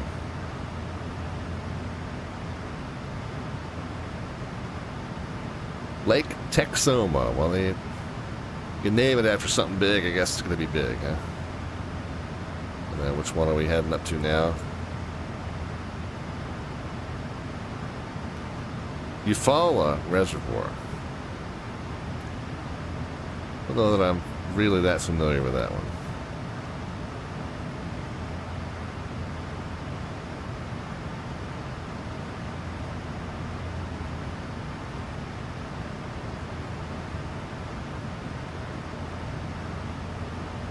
Lots of big lakes to this region.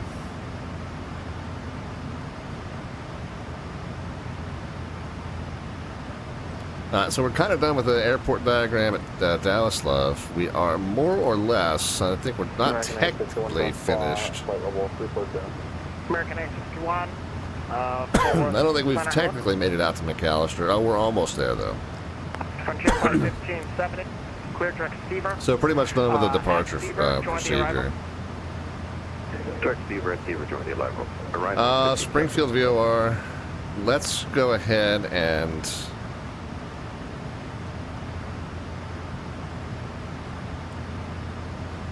Again, I'm really just kind of making a educated guess on the arrival runway that we're going to end up using when we get up there. But let's at least go ahead and go through these points and verify that all of the restrictions came in correctly. Excuse me.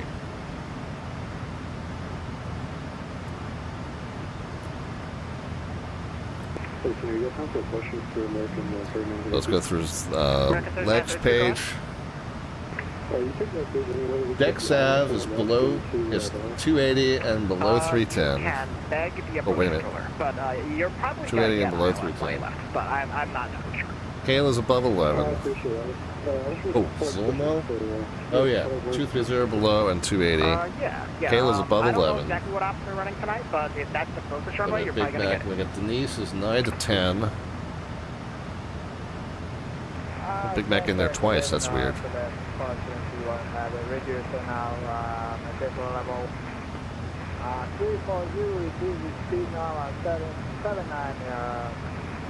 I'm back now.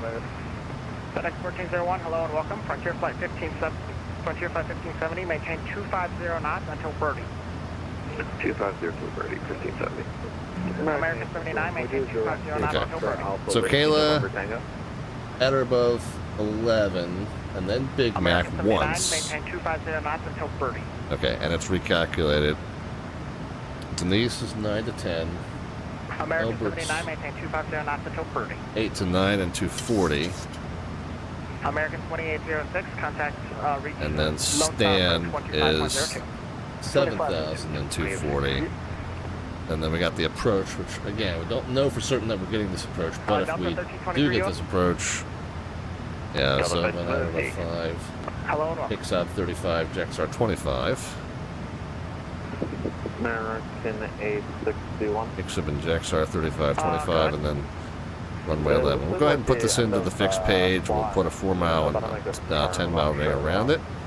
Don't know for certain that this is the approach we're going to get, but just in case it is, we'll go ahead and reset for that.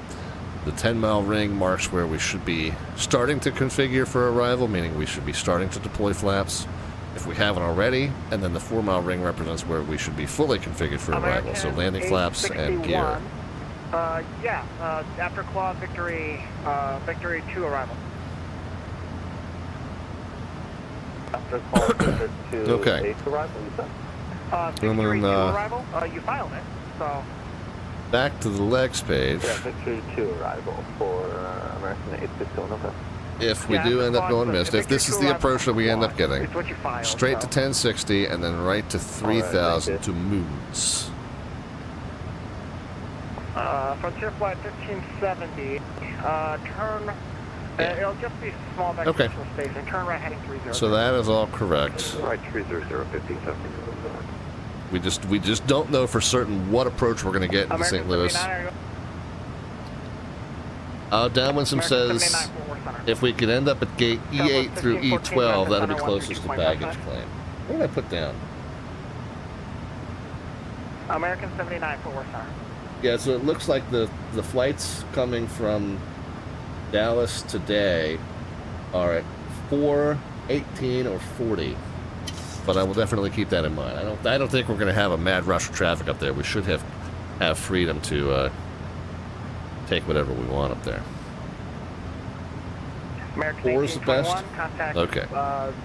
We'll aim for that. 2502, American 1821. American 79.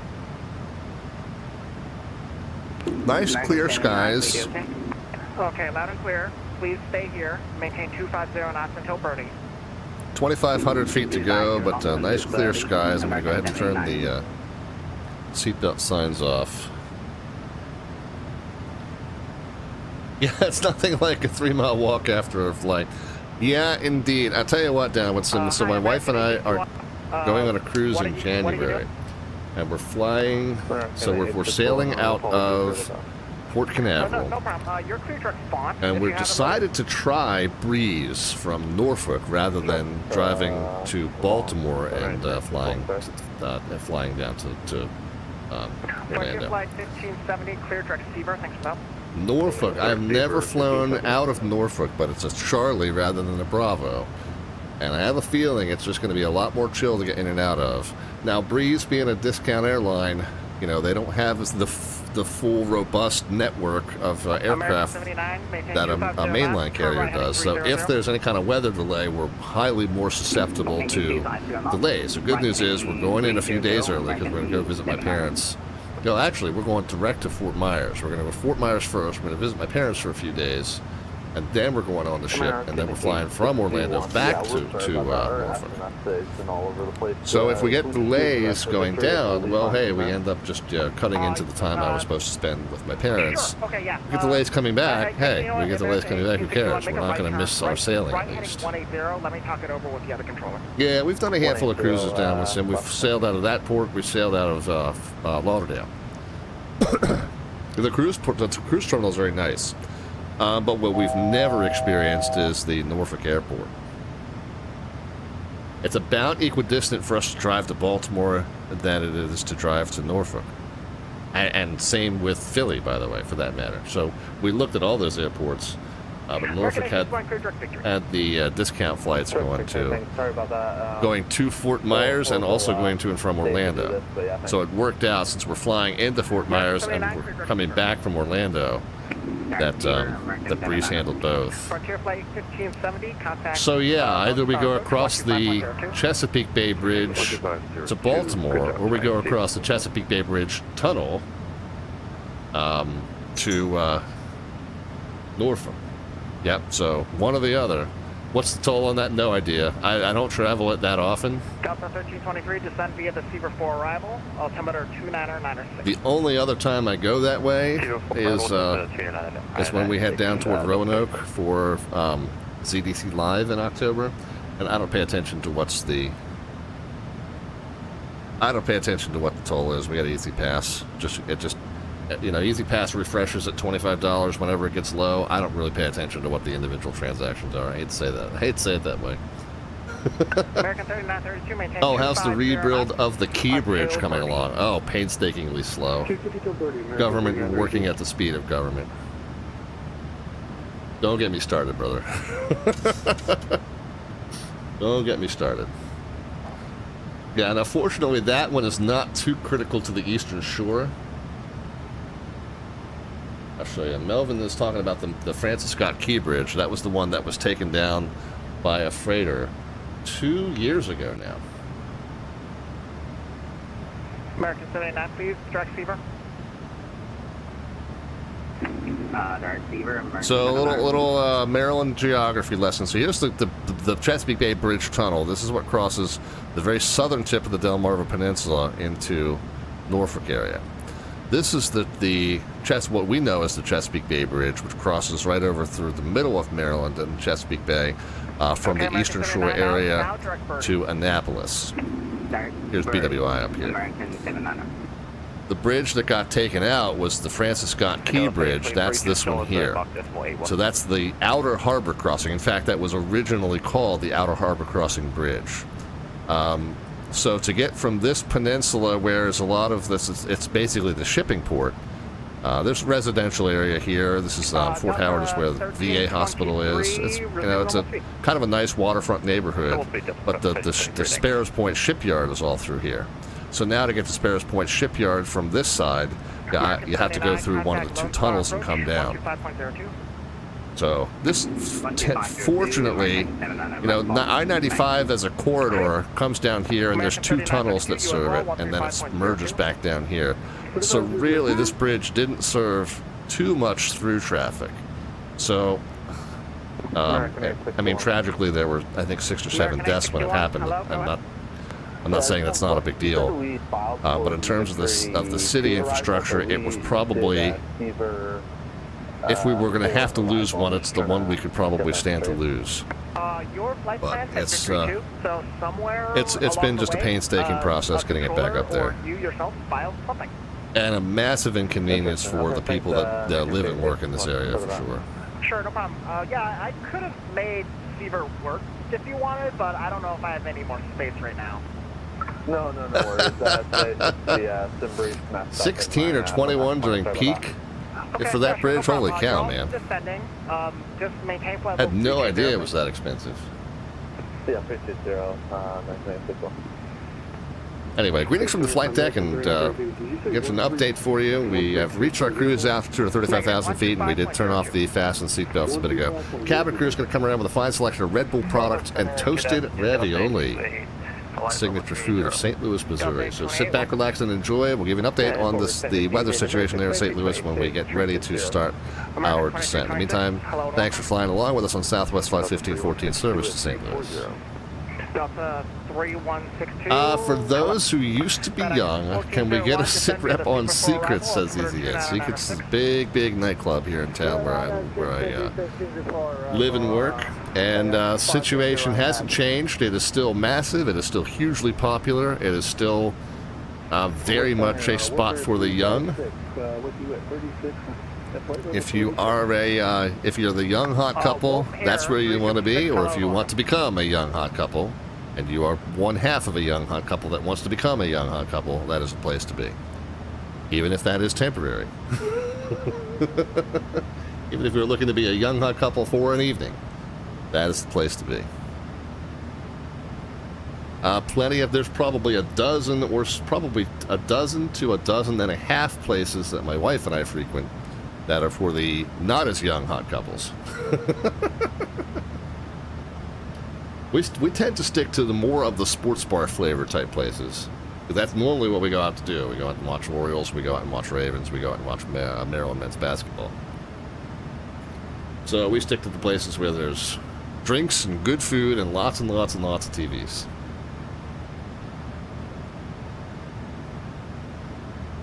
Now, to be fair, Secrets qualifies as one of those places. Now, Secrets is also one of the places in town where they've got really, really good live music. A lot of places in town have live music, but it's like dude with guitar or duo with guitars.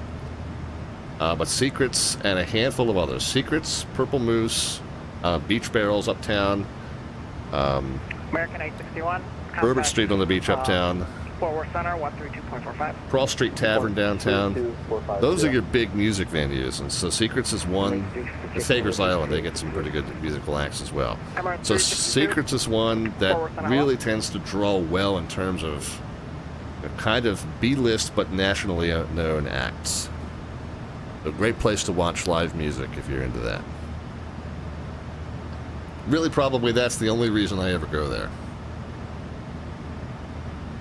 Certainly the young hot crowd is not what I'm into, but I'm into their music, so. Forward Center, Walker 1400, performable 310. Walker 1400. But that's a really, I mean, they've added a lot to it too, Ed, since you've been here last, I'm sure. If it's been a few years since you've been here, they've added a lot to it. They now have a little separate kind of, won't say formal dining area, but more upscale dining area. That's kind of part of the property. Of course, they've got the beach patio out back, the beach bar service out back. They've got the nightclub area that's more of a traditional nightclub, and then they've got the tiki bar area, which is kind of like a covered pavilion, sandy floors with dance floor and live music. So lots to take in there at Secrets, and nothing's really changed. And I'm not a paid endorser. But given that speech, I hope maybe one day I will be.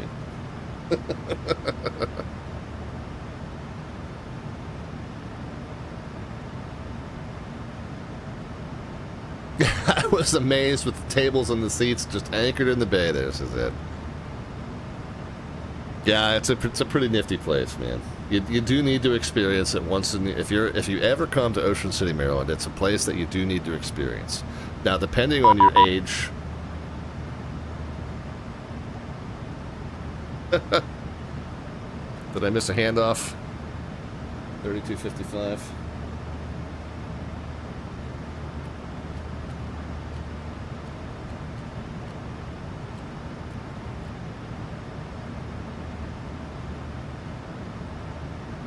Memphis Center, Southwest 1514 350. Did we miss a handoff?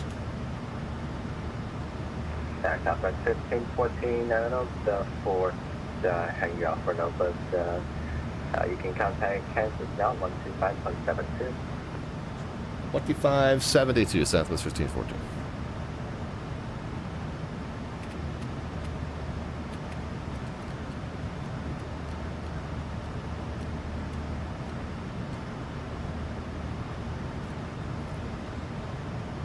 Walker, heading 25,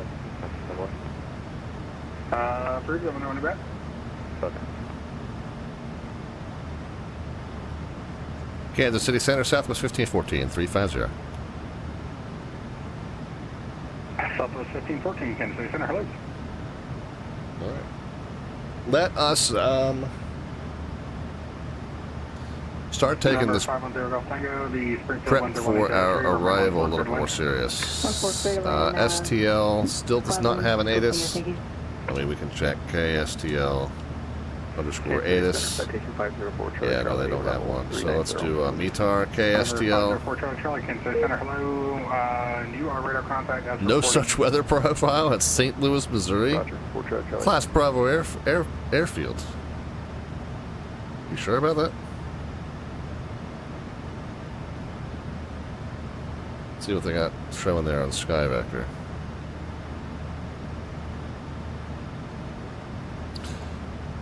Alright, so 0051 Zulu, 170 at 8, so I still feel like the 11s and 12s are going to be our best bet, and coming from the south, I assume that we're going to end up on the right side, so that's runway 11, and that may or may not pan out, but who knows.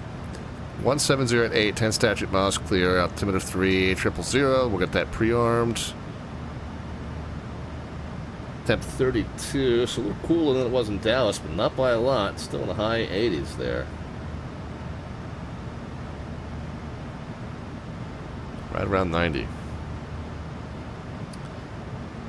3000, 170 at 8.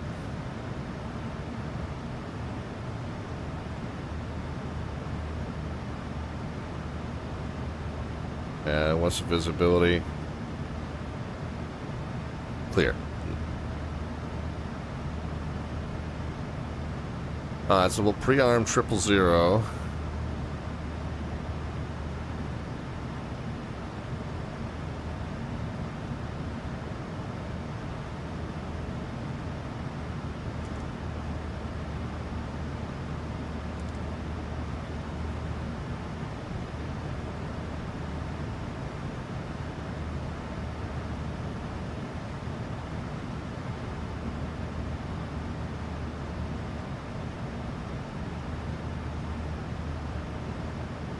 If we end up on 11, 111.95 and 123. Walker, heading 95, bring back. Come back. 111.95 and 123. And if we perform this as an ILS and we go missed, Cactus 154, contact Fort Worth Center on 135.45, so on. it's straight to 1060 and then right to 3000. American 263, 1435 and 095. I got traffic in front of you that just popped up and I'm not talking to him. 1435.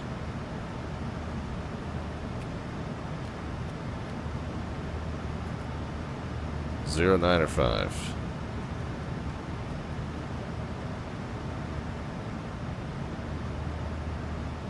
$10.60 and then 3. That's pretty much straight out anyway. American 263, it looks like the traffic just paused. I have no idea what his intentions are. He's currently 5 miles at your 9 o'clock. We're looking out the window for him, American 263. Alright, American 263, clear complex, clear direct call. If we do end up getting that as an ILS, the minimum's 818.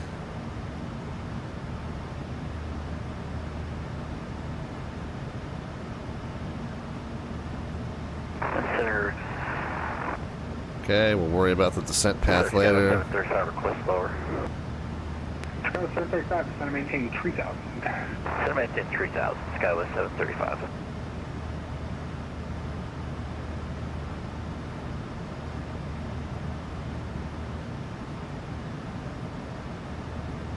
Emirates 4 Mike, leaving my airspace to the north. Chicago's offline. Radar service terminated. Change your value approved. Have a good day. It started to pick up speed just as we were coming up on it. American 235, Kansas City Center, you're on frequency. 18. Oh, Easy Ed, by the way. They also have a distillery there that they do tours of, and they make a variety of local liqueurs. And matter of fact, what I've got enriching the mixture, so to speak, today is the Secrets brand spiced rum. I have not gone on the distillery tour there, but I've heard it's quite good. I'm sorry, Walker. I was dealing with a. So they've got the nightclub, the tiki area, the sand bar, the sandy bar area in the back. They've got the sit-down restaurant. They've got the distillery, and they've got a radio station. One of the local radio stations studios is also there. It's a massive sprawling complex. It's a city unto itself almost. And like I said, one of the best draws for live music in town. But it's definitely for a crowd that's about half my age. at least during the peak months. If you come off peak, you come spring or you come fall, crowd tends to get a little older then. But between Memorial Day and Labor Day, the crowd's kind of about half my age. It's got a 7:35 field to 12 o'clock, about 17 miles. Not exclusively. I'd say maybe. Catalyst 735, cleared maybe. Approach from 19 right. Clear visual 19 right, Catalyst 735. Maybe median. Maybe median's about half my age. November 510 Golf Tango, welcome to Springfield. You can roll all the way out to November or Delta, and then taxi via Delta or November to the FDF. If we do end up on 11, we're going to want to row it long. It's a 9,000 foot runway, and we're going to want to take it straight in. So a very light auto brake, go down as far to the end as we want to. Put on an auto brake 1, we'll save some wear and tear on the brakes, go real light. Ed, I don't like a distillery and Brunon. November 504 Charlie. You've had a little bit of distillery product this evening, have you not? South, Kansas City downtown altimeter is 2993. Maintain 15,000, 2993, 4 Charlie. I mean, just based on the spelling.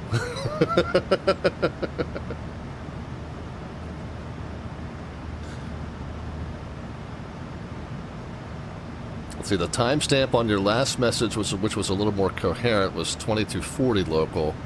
Timestamp on this one was 2247 local. So in those 7 minutes, you must have had a couple of shots there, huh?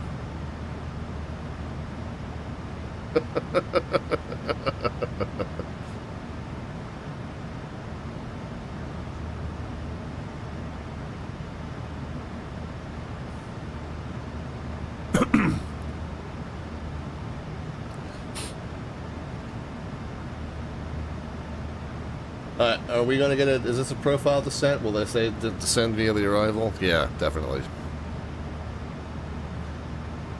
Descend via the KELP-3. We should expect that here any little bit from now.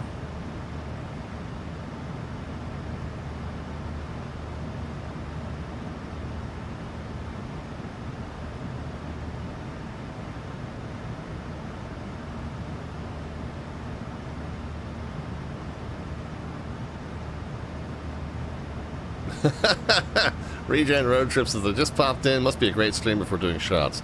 Yeah, I just Easy Ed is flying along with us as he does once in a while, and his last message into the chat suggested to me that he might be running a little bit richer of peak than I am. I don't know. I mean, we could have just caught him during a critical phase of flight, and he had his hands full and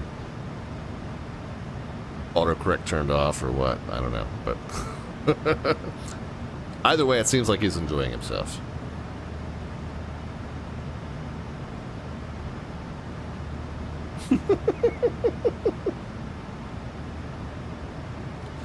And since my room's dark, it's not just the booze. Okay. Only one factor. I got you. And of course, you know, I was mostly just teasing,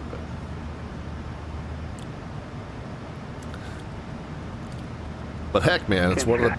Charlie. Can I put the RNF One of the beautiful differences between flying and controlling on VATSIM and flying and controlling IRL. The contents of the red cup are up to you. Before you get there, then yes, I will get that for you. Sorry, no problem. I didn't know if you were handling approach or not.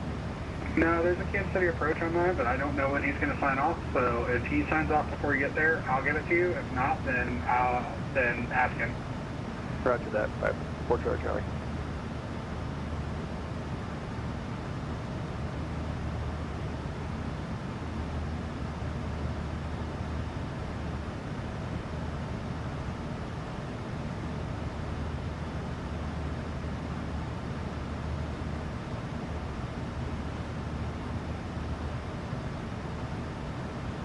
I just want to verify yet. Landing clearance for Skywest 735 yet? Yeah, sorry, I meant to give it to you and then I got side traffic coordination. You are, Skywest 735 cleared to land 1320 at 10 gust 2. Oh, dang, they switched around. Do you want revector from north side or you want just land on the south end? I'll just land on the way I'm going now. Okay, 1320 at 10 gust 23, runway 19 right, clear to land. Clear to land 19 right, Skywest 735.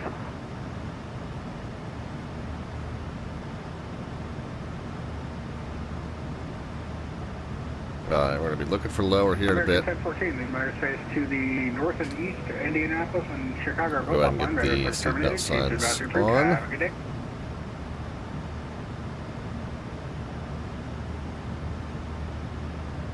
And Kansas City Center. Greetings from the flight deck with an update. We have turned on the fasten seatbelt signs, and we do ask that you return to your seats and fasten your seatbelts as we're just about getting ready to start our descent into St. Louis. Cabin crew is going to come around one last time to collect trash and take care of any last minute needs. Weather in St. Louis is showing right around 90 degrees with light winds and clear skies. We expect to be on the ground there in just about 35 minutes. Thanks again for flying along with us on Southwest Airlines Flight 1514 service to St. Louis. Alright, if we get cleared down via the KELP-3, that gets us to 7,000. Yeah, still hot and muggy. I know, right? Temperature 32 at 10 p.m. Yikes. Road advisor frequency, and thanks for the help mention 2345. So yeah, if we get cleared down via the KELP-3, that clears us to 7,000 as long as we meet all these restrictions on the way down.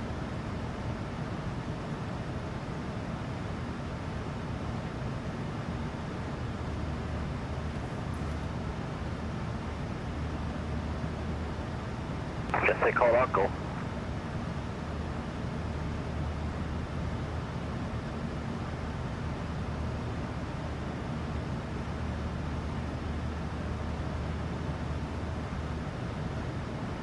Then our Southwest 1514 is going to be looking for lower in just a bit. Southwest 1514, descend via the KELP-3 arrival. St. Louis landing southeast. The St. Louis altimeter is 3001. All right, 3001 and descend via the KELP-3 landing southeast, Southwest 1514. Okay, that's all we... That voice.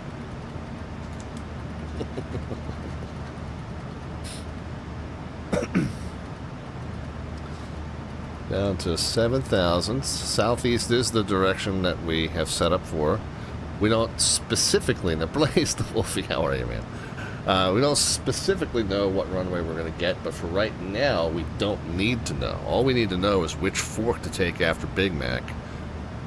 And if we are told landing southeast, which is this direction, 11, 12 left, and 12 right, then we know we're ending up here at Stand. Looks like my approach So that's all we need for now. Go AT20 as well. So what approach request did you want? We'll do RNF 9. And then once we get a little closer, we'll get a specific approach assignment. We're set up for 11, but could switch to whatever he needs. As a matter of fact, just in case, let's get these in front of us. 12 left and 12 right. So that we have them at the fingertips.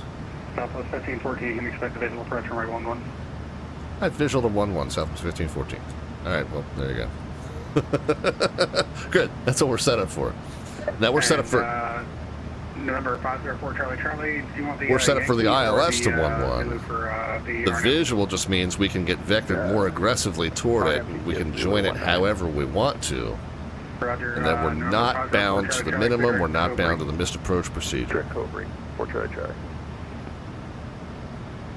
But we can still use the lateral and vertical guidance coming off of the signal to just guide us. We have to make sure we keep the runway in sight, but then how we join that approach is really kind of going to be up to us and the controller, and how we navigate down final is up to us, really.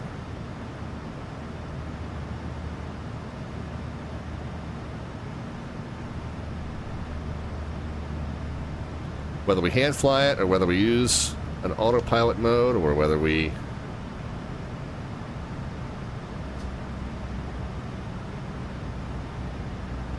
just pop it right into approach mode and let the plane do all of it, it's up to us. You know, for the practice, you know, I'm probably going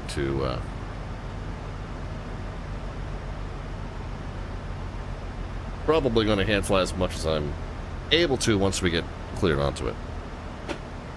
And again, a visual approach, man, an easy clearance to get. You see the airport? Yep. Cool. Clear visual approach. Not even that necessarily. Do you see the aircraft ahead of you that you're following? Cool. Clear visual approach.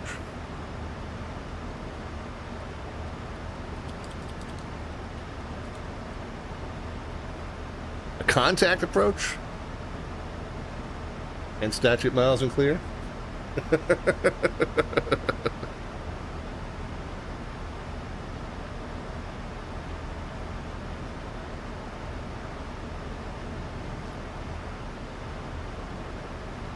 Yeah.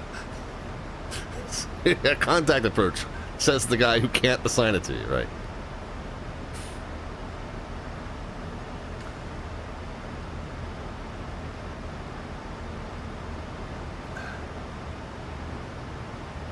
Yeah, you want to see a guy dive into Google real quick to to remember how it's supposed to work.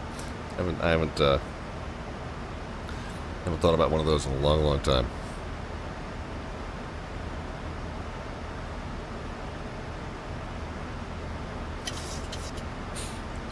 All right, we have started down. We are cleared down to 7,000 as long as we hit the intermediate constraints.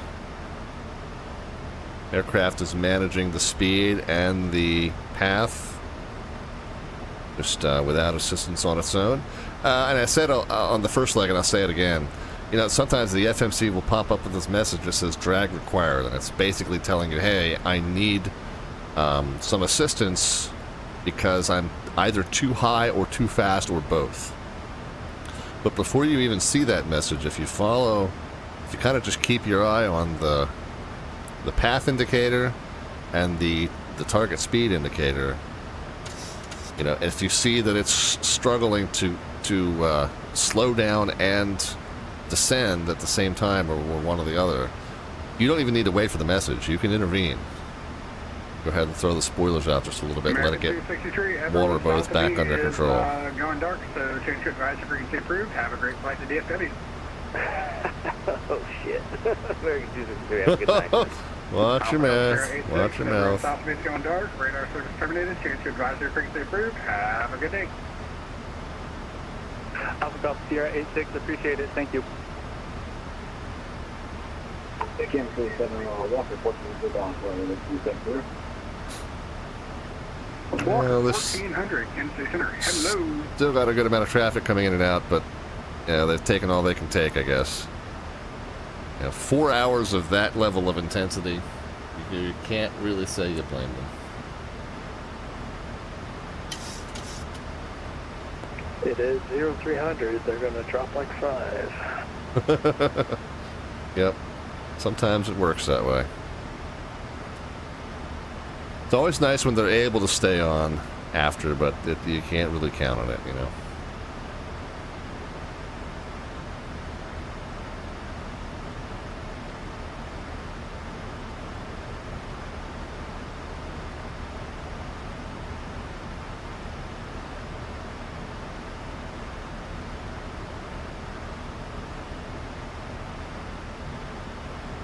Right, so visual approach to runway 11.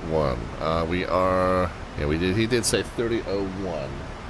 So that's updated slightly from where we had it last. We can go ahead and just bump it up. 3001 on that side. 3001 on first officer side. And we can pop it from standard to local. 3001 there. We're still a little bit early. We'll keep it standard for now. How we doing? My side's a little heavier, but since we're already on the descent, I mean, we're talking 200 pounds heavier. Leave it as it is.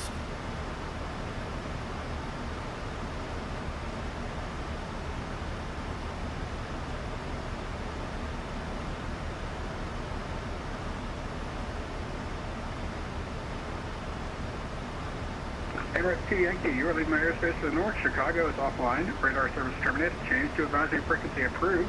You have a good day. Get some sleep on that flight if you can. Emirates 2 Yankee, leaving your airspace and to monitor 123.8. Emirates 2 Yankee, thank you. Bye-bye. Have nice control. November 504 Charlie at, correction, cross Cobry at or above 4,000. Report procedure turn inbound and clear RNF Zulu runway 19 approach. Cross Cobry at 4,000, report inbound. Clear RNF Zulu 19 approach. 4 Charlie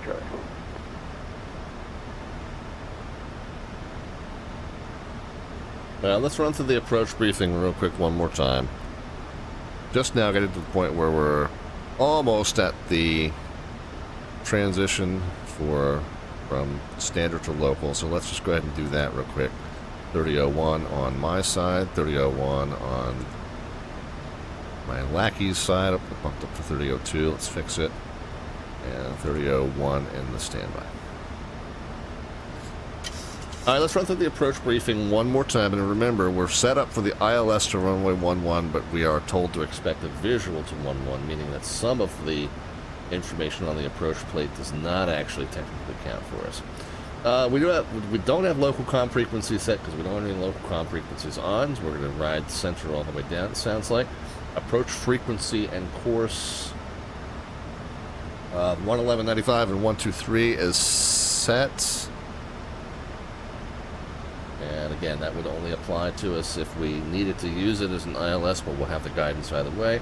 And if we go missed, again, if we do it as an ILS, if we go missed, it's straight to 1,060, and then a slight right to 3,000 with the guidance 114.35 and 095, which I think we've got set in the right-hand side. Okay, so missed from approach frequency and course set, missed approach frequency and course set, missed approach altitude, as we just said, was straight to 1060 and then climb to 3. Again, that is if we switch to the ILS and if we go missed. The FMC was reviewed for the legs, the altitudes, missed approach, and we have put in the range rings of 4 miles and 10 miles. V speeds, we need to go ahead and do that. Minimums, if again, as an ILS, 818 set. I'm not bound to that if it's visual. Ceiling is unlimited, visibility 10 statute miles. Wind is a very, very slight right to left, 170 at 8. I think is the last one that was recorded. And then it is a roll it long and turn it left if we make it down successfully with a very light auto brake, since we do want to end up as far down the runway as possible. Alright, so the approach briefing is done, and again, anything that was specific to the ILS may not apply if we end up doing this as a visual, which is what we've been told to expect. What did I say? V speeds. That was the one thing we haven't yet done, so let's go ahead and pop into the init ref. And now it's saying it needs some drag. Let's... it's not doing too bad with the path. Let's help it get the speed down to 280. And I'm going to leave my hand on that so I don't forget. So flaps 30 is a 151. Let's go ahead and slug that in there, and then it's You know, it's just a 7 or 8 knot wind, so we're just going to add 5 to that. So 156 and 151. 156 our V approach, 151 is our ref speed. Okay, we've got the path and the speed under control. I'm going to go ahead and stow the spoilers. And we'll see if it's able to maintain that on its own now. I still have the song Layla by Eric Clapton stuck in my head. Kayla, got on my knees, Kayla, begging, darling, please, Kayla, darling, won't you leave my worried mind? I know it's not the same name. It's just where my brain goes after I'm running a little bit of an enriched mixture, shall we say.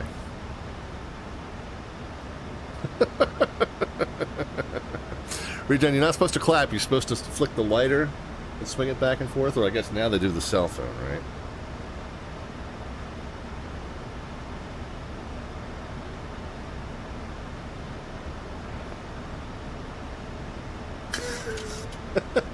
My prom song was Wonderful Tonight, says Easy Ed.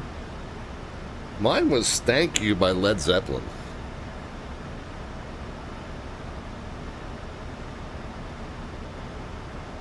The metalheads prevailed. Not that that's a terrible choice. Just a little bit of a surprising choice.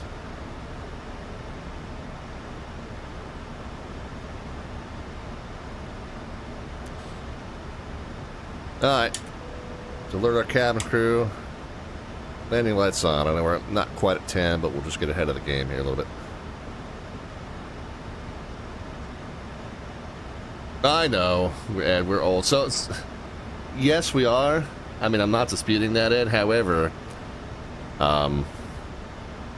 those songs were old already.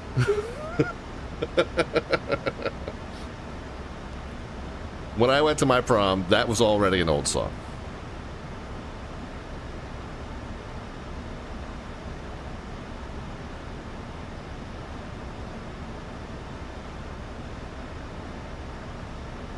Let's just say, Ed, you would not typically hear that song performed at Secrets.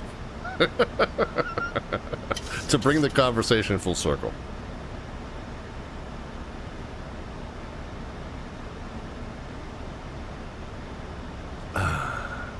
If you ever get down here, man, let me know.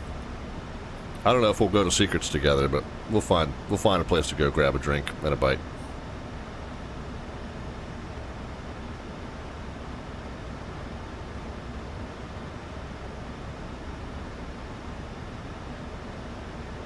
Alright, officially below 10. You can see the FMC is starting to get us slowed down. Might need to throw just a little bit more drag in to help it.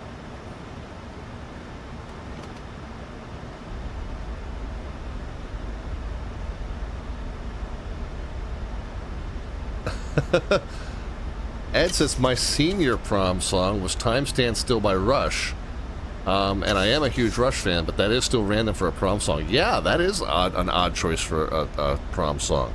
That is also an incredibly poignant song in terms of... Southwest 1514, fly heading 080, descend and maintain 3000, vectors to final. At 080 down to 3000 for Southwest 1514.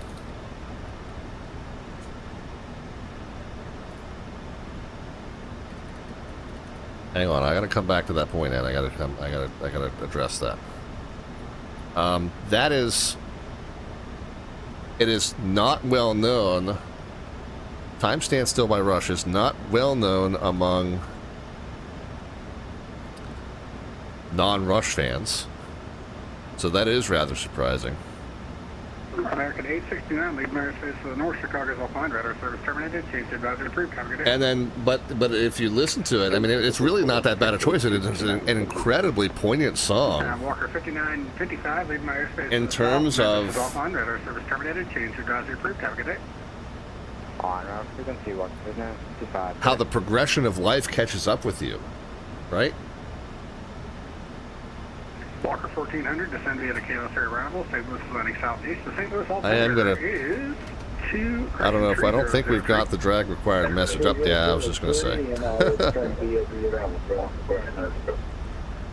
I didn't see an FMC message warning pop up here, so I was surprised to see the... Yeah, 080.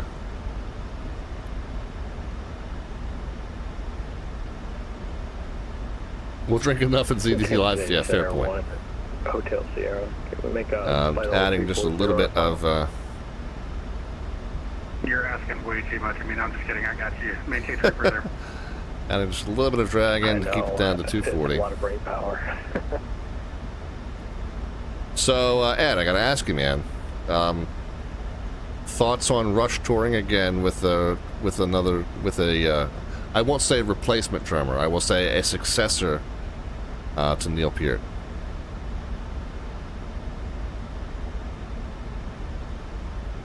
Obviously, he's irreplaceable, but they've named a successor, and they are touring again. Kansas Center, Delta 225. Are you getting off anytime soon? I'm entering your airspace. Delta 225 and continue on advisory. I'm going to get these last couple guys in, and then I'm going to sign off. Oh, hey. Thank you, Blaze.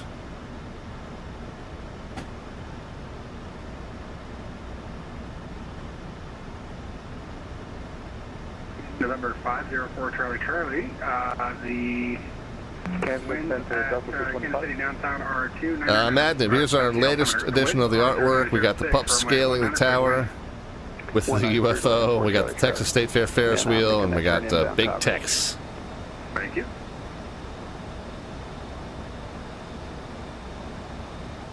Ed says if they can pull the same music, I think we're all happy. Yeah, I think the drummer was a surprising choice, but by all accounts, she is absolutely nailing it.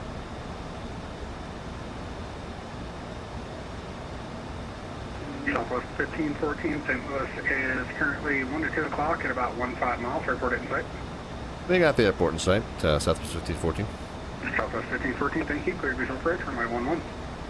The visual approach, runway 11, Southwest 1514. And somebody stepped over someone else. Just Southwest 1514, confirm clear visual, runway 11. Visual approach, runway 11, Southwest 1514. Thank you. Who else is calling Kansas City? Alright, let's help it get down to 240 knots.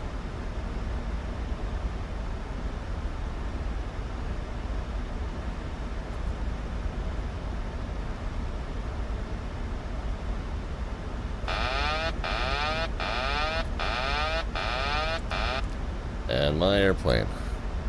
You guys can start putting some predictions into the chat as far as the vertical descent rate at the moment. The wheel starts for runway surface, no bot command necessary. Just a number into the chat, positive or negative. We'll know that you need a descent rate either way, and the closest predictor gets an automatic entry into our monthly landing rate raffle. Alright, we're going to stow the spoilers. You need to pitch up. Get some speed off.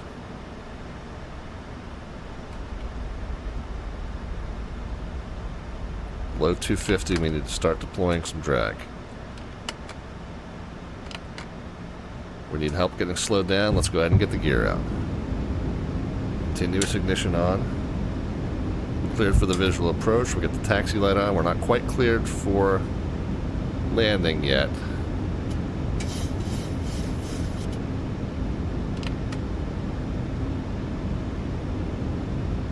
Oh, I'm overspeeding the flaps.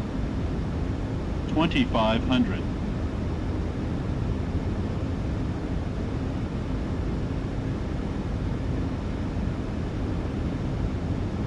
Southwest 1514, the winds are 1607, runway 11, cleared to land. Good land 11, Southwest 1514. We gotta get some speed off quick, guys. Let's pitch up. Stay on the glide path, and as soon as the speed comes off, just get every ounce of flap deployed that we can. Get your predictions into the chat just as quickly as you can in terms of the vertical descent rate at the moment the wheel starts runway service. Okay.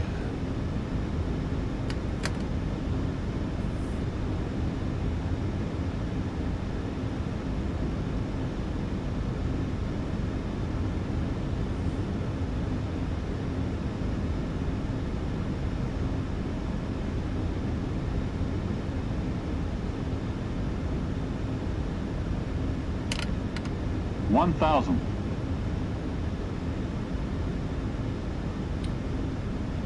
One more notch of flaps to go, and we're good. Alright, gears down in green. Landing flaps now set and checked. And it's a left-hand turn off if we make it down successfully. There's our ref speed. Let's add some throttle back in. Need to correct a little bit to the right. Walker 1400. And we're a little bit high. Oh, I just let you know I'm starting to mind stuff for Walker. Roger, thank you.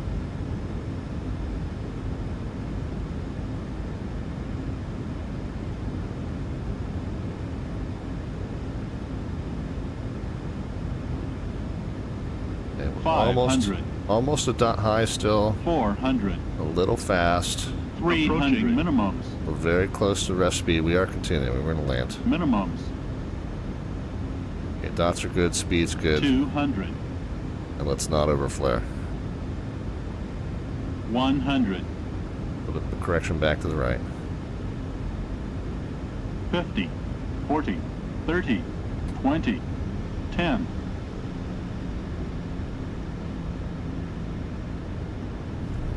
I feel like I might have come down a little bit hard there.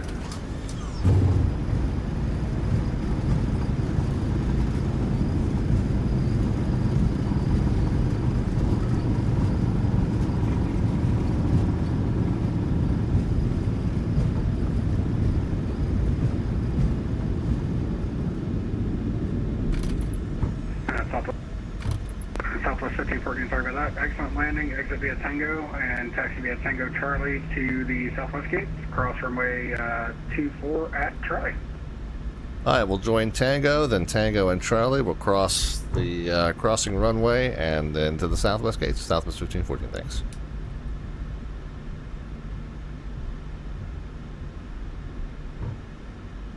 Remember, 241 Hotel Sierra, everyone south of me is dark. Actually, stand by. It looks like I got a... yep, everyone south of me is still dark. I thought I saw Fort Worth Center, but they are all fine. Change it back to frequency approved. Over to the advisory for one Hotel Sierra. Thanks for the great... Okay, and then Tango is after that.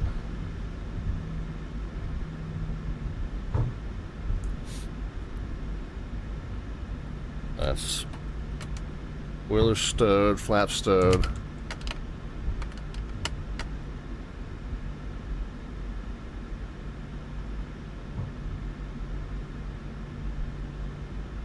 Strobes off, landing lights off, taxi lights on, cabin crew release, continuous ignition off,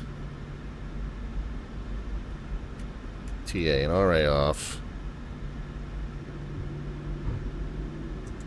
MINS reset, weather radar, terrain radar,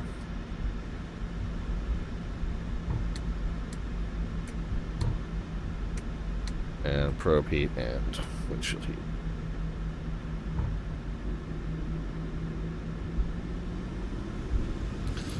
Okay, man, we were really struggling to get that speed off. What's the warning? Oh, the probe heat being off.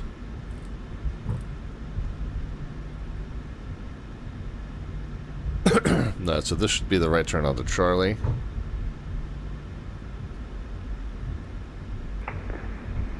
Delta 225. Delta 225, go ahead. Hey, I've been in your center. I think D-Pilot was giving me problems. I'm sorry about that. I'm at level 38,000 for Delta 225. Delta 225, I am not going to pick you up just because I'm going to be signing off here shortly. Change advisory, frequency approved.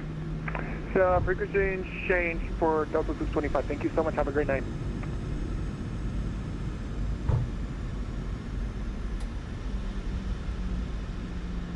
Alright, and where are we going? We're going Terminal 2, so kind of out toward the end here. Wait a minute. Charlie. Okay, Charlie does a little bit of a chicane here, left and right.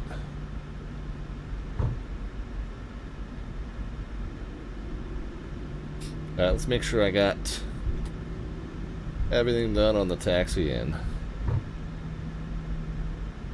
Flaps and spoilers, continuous ignition, cabin crew released, Landing and strobes off. Did I get the strobes and the landing? Yes, I did.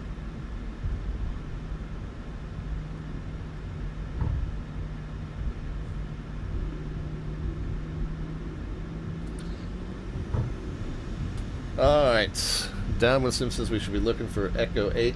Number 204 Charlie Charlie, welcome to Kansas City downtown. You going to the west FBO or the east FBO? West side. Roger.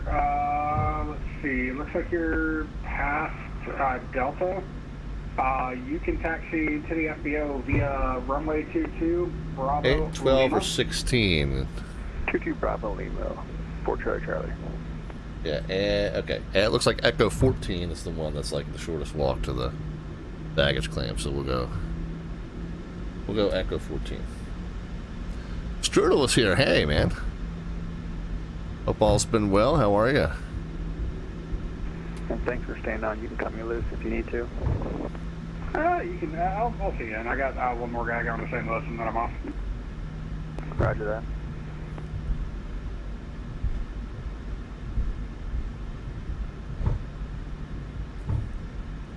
New job's been slamming me, but I am well. All right, well, good to hear from you, man. Yeah. I mean, the new job was kind of exciting from what I understand, so. Good of you to check in, my friend.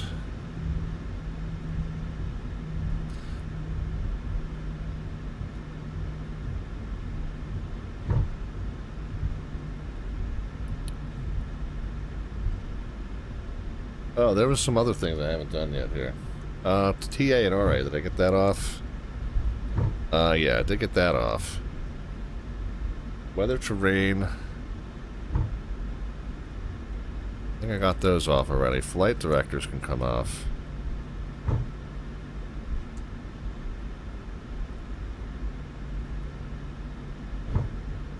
Minimums reset and auto break off. Okay, so here's the long walkway out to Terminal 2. And we're going to want the one right in the middle of Terminal 2 there. Walker 1400, do you have an approach request at St. Louis?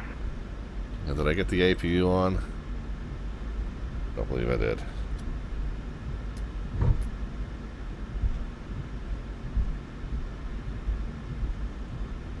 For Walker 1400, I'll take either 11 or the 12 on the right side for Walker 1400. Walker 1400, expect visual approach from my 11. Expect visual 11, Walker 1400. Okay, we'll follow that bus.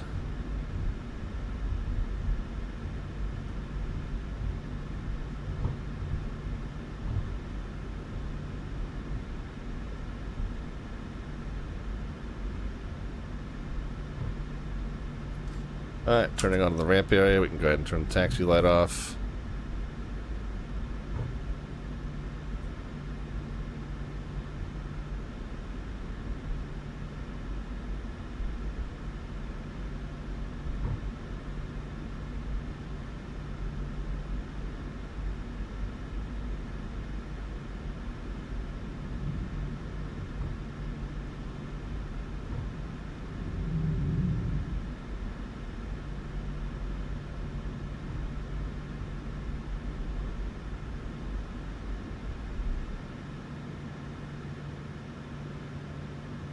So I guess the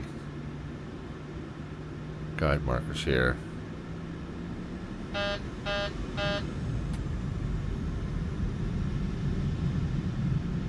Should be gone one more.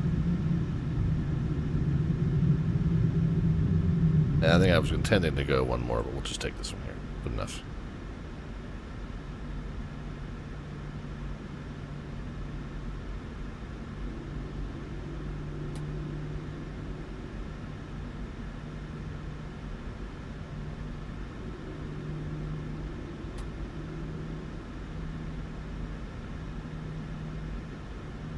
Yeah, I was intending to go one more. This is Echo Walker 6. 1400, looks like you're just a little bit high. Maintain present heading, descend and maintain 5,000, Petra Stefano. Present heading on the front side. Yeah, I meant to go one more. This is Echo 16. And I was confirmed down to 5,000. Intended to go one more, but that's okay. 44 Mike Heavy with you, 3430, 7330 for Lee. Emirates 44 Mike, continue on advisory. I'll be closing shortly. Okay. All right, parking brake is set. And let's go ahead and get to we'll do the turn checklist, but we're not doing a second leg. We'll get you deboarded here.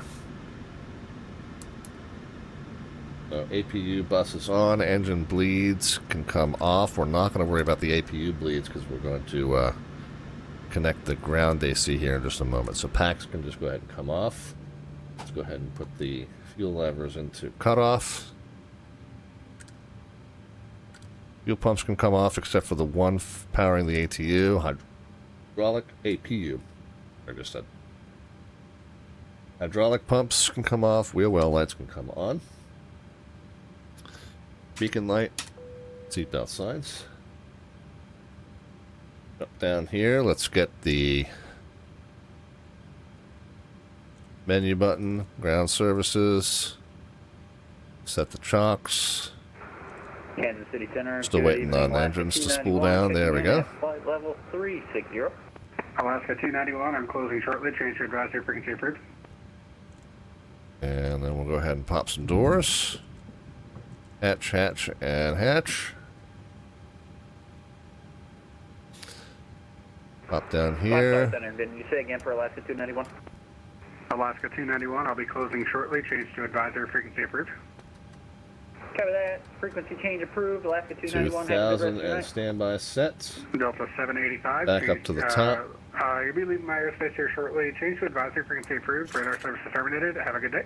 Ground power. Frequency change approved for Delta 785. APU off and the last fuel pump off. Alright, let's check on my predictions and then let's check on your predictions. My predictions have to do with the timing and fuel estimates. So let's see, we had a 2-leg flight tonight, so you can kind of disregard everything below that line. But the second leg was slated to end at 11:30 Eastern Time. Nailed it. Boom. 12.3 is what we expected to have left. Now we were 555 pounds short on leg number 1. So what does that make my prediction here? Say 11.8. How'd we do? 12.2. Alright, so we made up some of that.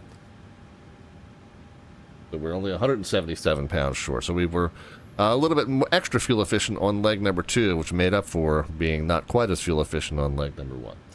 So there we go. That one worked out very well. Let's see how your predictions worked out in terms of the descent rate upon touchdown. I feel like I did what I almost always do, which is I pulled the power and flared, and then I overflared and didn't let it settle in. So I think we kind of floated a little bit. Let's take a look and see. Yeah, they scored us a 79 out of 100, 248 by the time we set down. Yeah, I think when we look at the telemetry, we'll see where it comes down, and then it flattens out, and then it drops again. I'm really trying hard not to do that. Pitch 3.2 when we landed, but I bet you I bet you we'll see the pitch flare up above that and then come back down. Melvin says we call that plunker landing the Melvin where I'm from. 248's not terrible, but I do think that's what we're going to see, and we wound up a little bit long as a result. Yeah, you can see it here. Leveled out, and then boom, came down.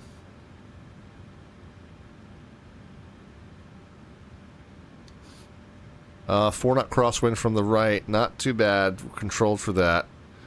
Let's look at the pitch. You can see it's 2.1. Walker 1400, fly heading 130. So I didn't really overpitch that much. Walker 1400, descend and maintain 3000. I mean, the target pitch attitude is 5 degrees, I think, so that's not too bad. But I still think that for the speed I was at, I just pulled it up to a little bit too high. Probably closer to that first mark, that 2.5 might have worked out better. But yeah, you'll be able to see here, vertical speed drops to, oh, see, I felt like right here, the vertical speed was almost nothing, and then it dropped. Yeah, I don't know. That's not really what it's reflecting, but that's okay. To me, this was just slightly overflared, and that's why you see the telemetry kind of level out and then come down again.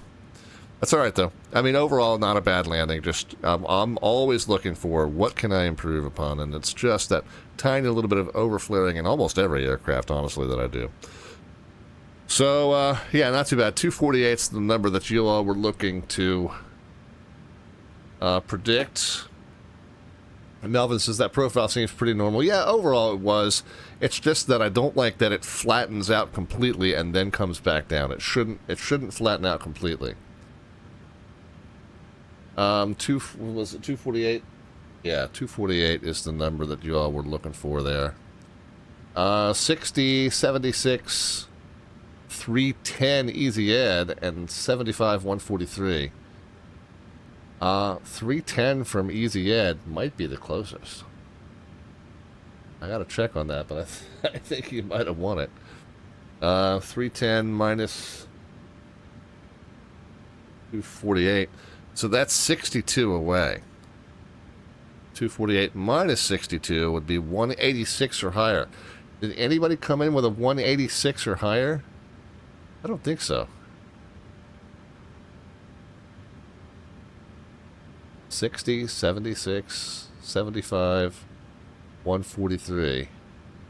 Yeah, 143 is not close enough. So Easy Ed. Easy Ed gets the entry.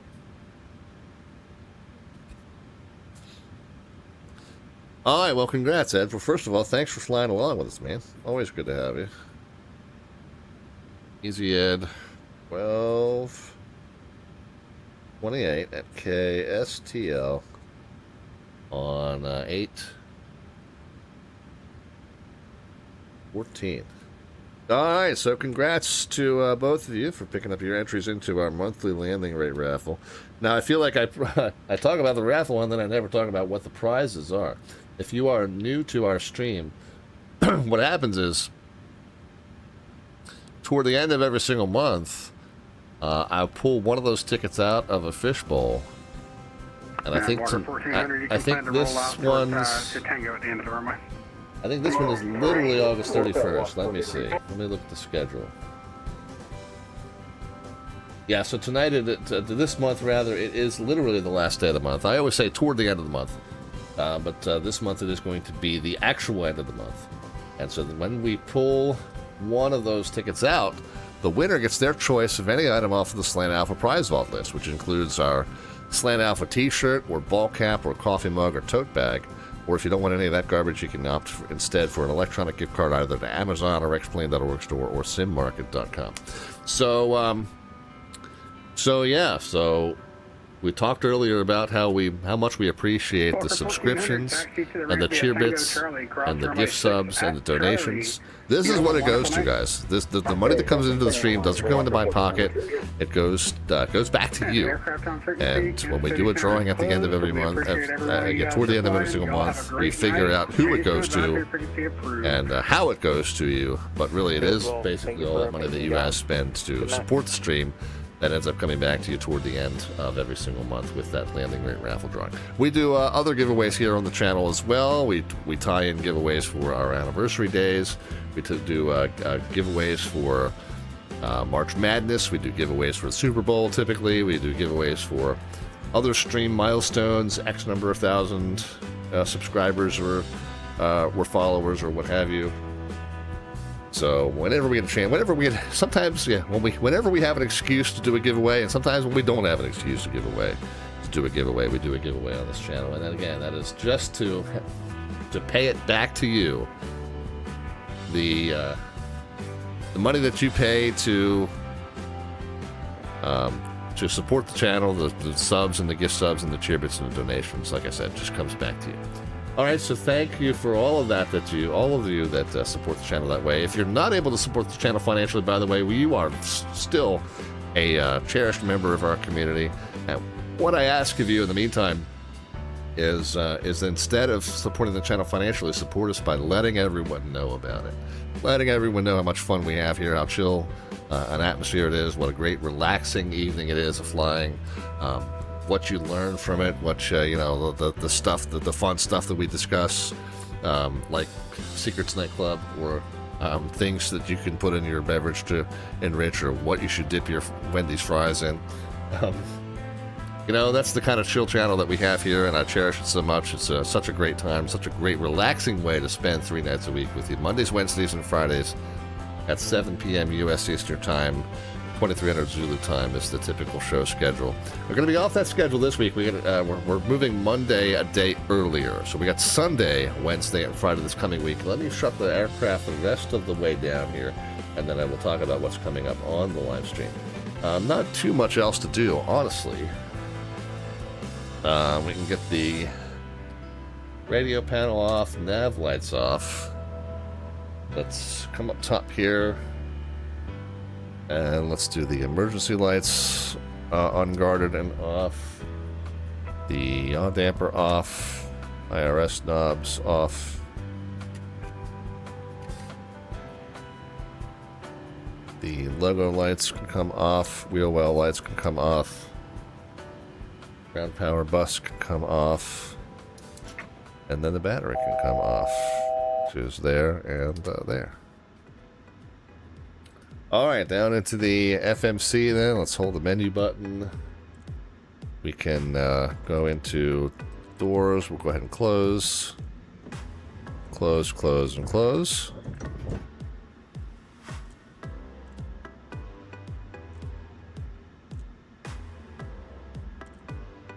Alright. And then over here on ground services, release the lines, but we'll keep the wheel chock set, and that will do it for us.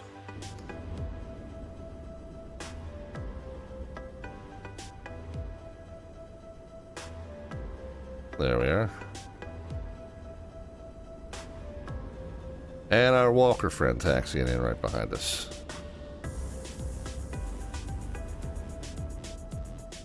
All right, friends. Well, as we said, we've got a special schedule coming up this week. We're on Sunday, Wednesday, and Friday, not Monday, Wednesday, and Friday this week. Sunday's stream will start at 2300 Zulu time, 7 p.m. U.S. Eastern time, just as it does most other nights. But in Sunday's case, we'll be celebrating the 7th anniversary of the Virtual USA Flying Club. The anniversary events at the Flying Club pretty much always go into or out of Bayport Aerodrome. The code there is 23 November. It's a tiny, tiny little grass community strip that's just south of Long Island Islip Airport up in New York. And just a really cool place. I've been there in person, and it's a fun place to do the antique aircraft gathering every year there. I've been able to attend that with our very good friend Jet Pilot Cinnamon and some others from VATSIM. One time. What a fantastic event that is. If you ever get a chance to get up there for that, super, super fun. But we're going to head up there virtually, and the Virtual USA Flying Club's official home base there at Bayport Aerodrome. We are also going to knock out a couple of the New York Air TCC Flight Quest flights in order to do that on that same stream. We're going to go, where are we starting from? Stewart, is that correct? Yeah, Stewart International Airport in the Hudson Valley.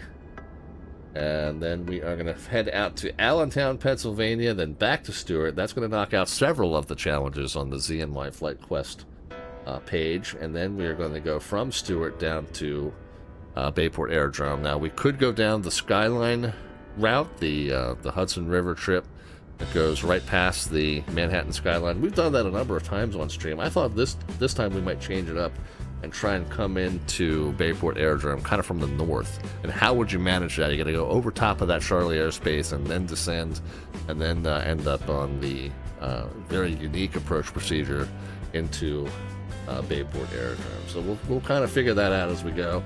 I know a number of our compadres will be doing that Skyline route, and it's always a good time. It's very scenic and a lot of fun, very interesting procedure.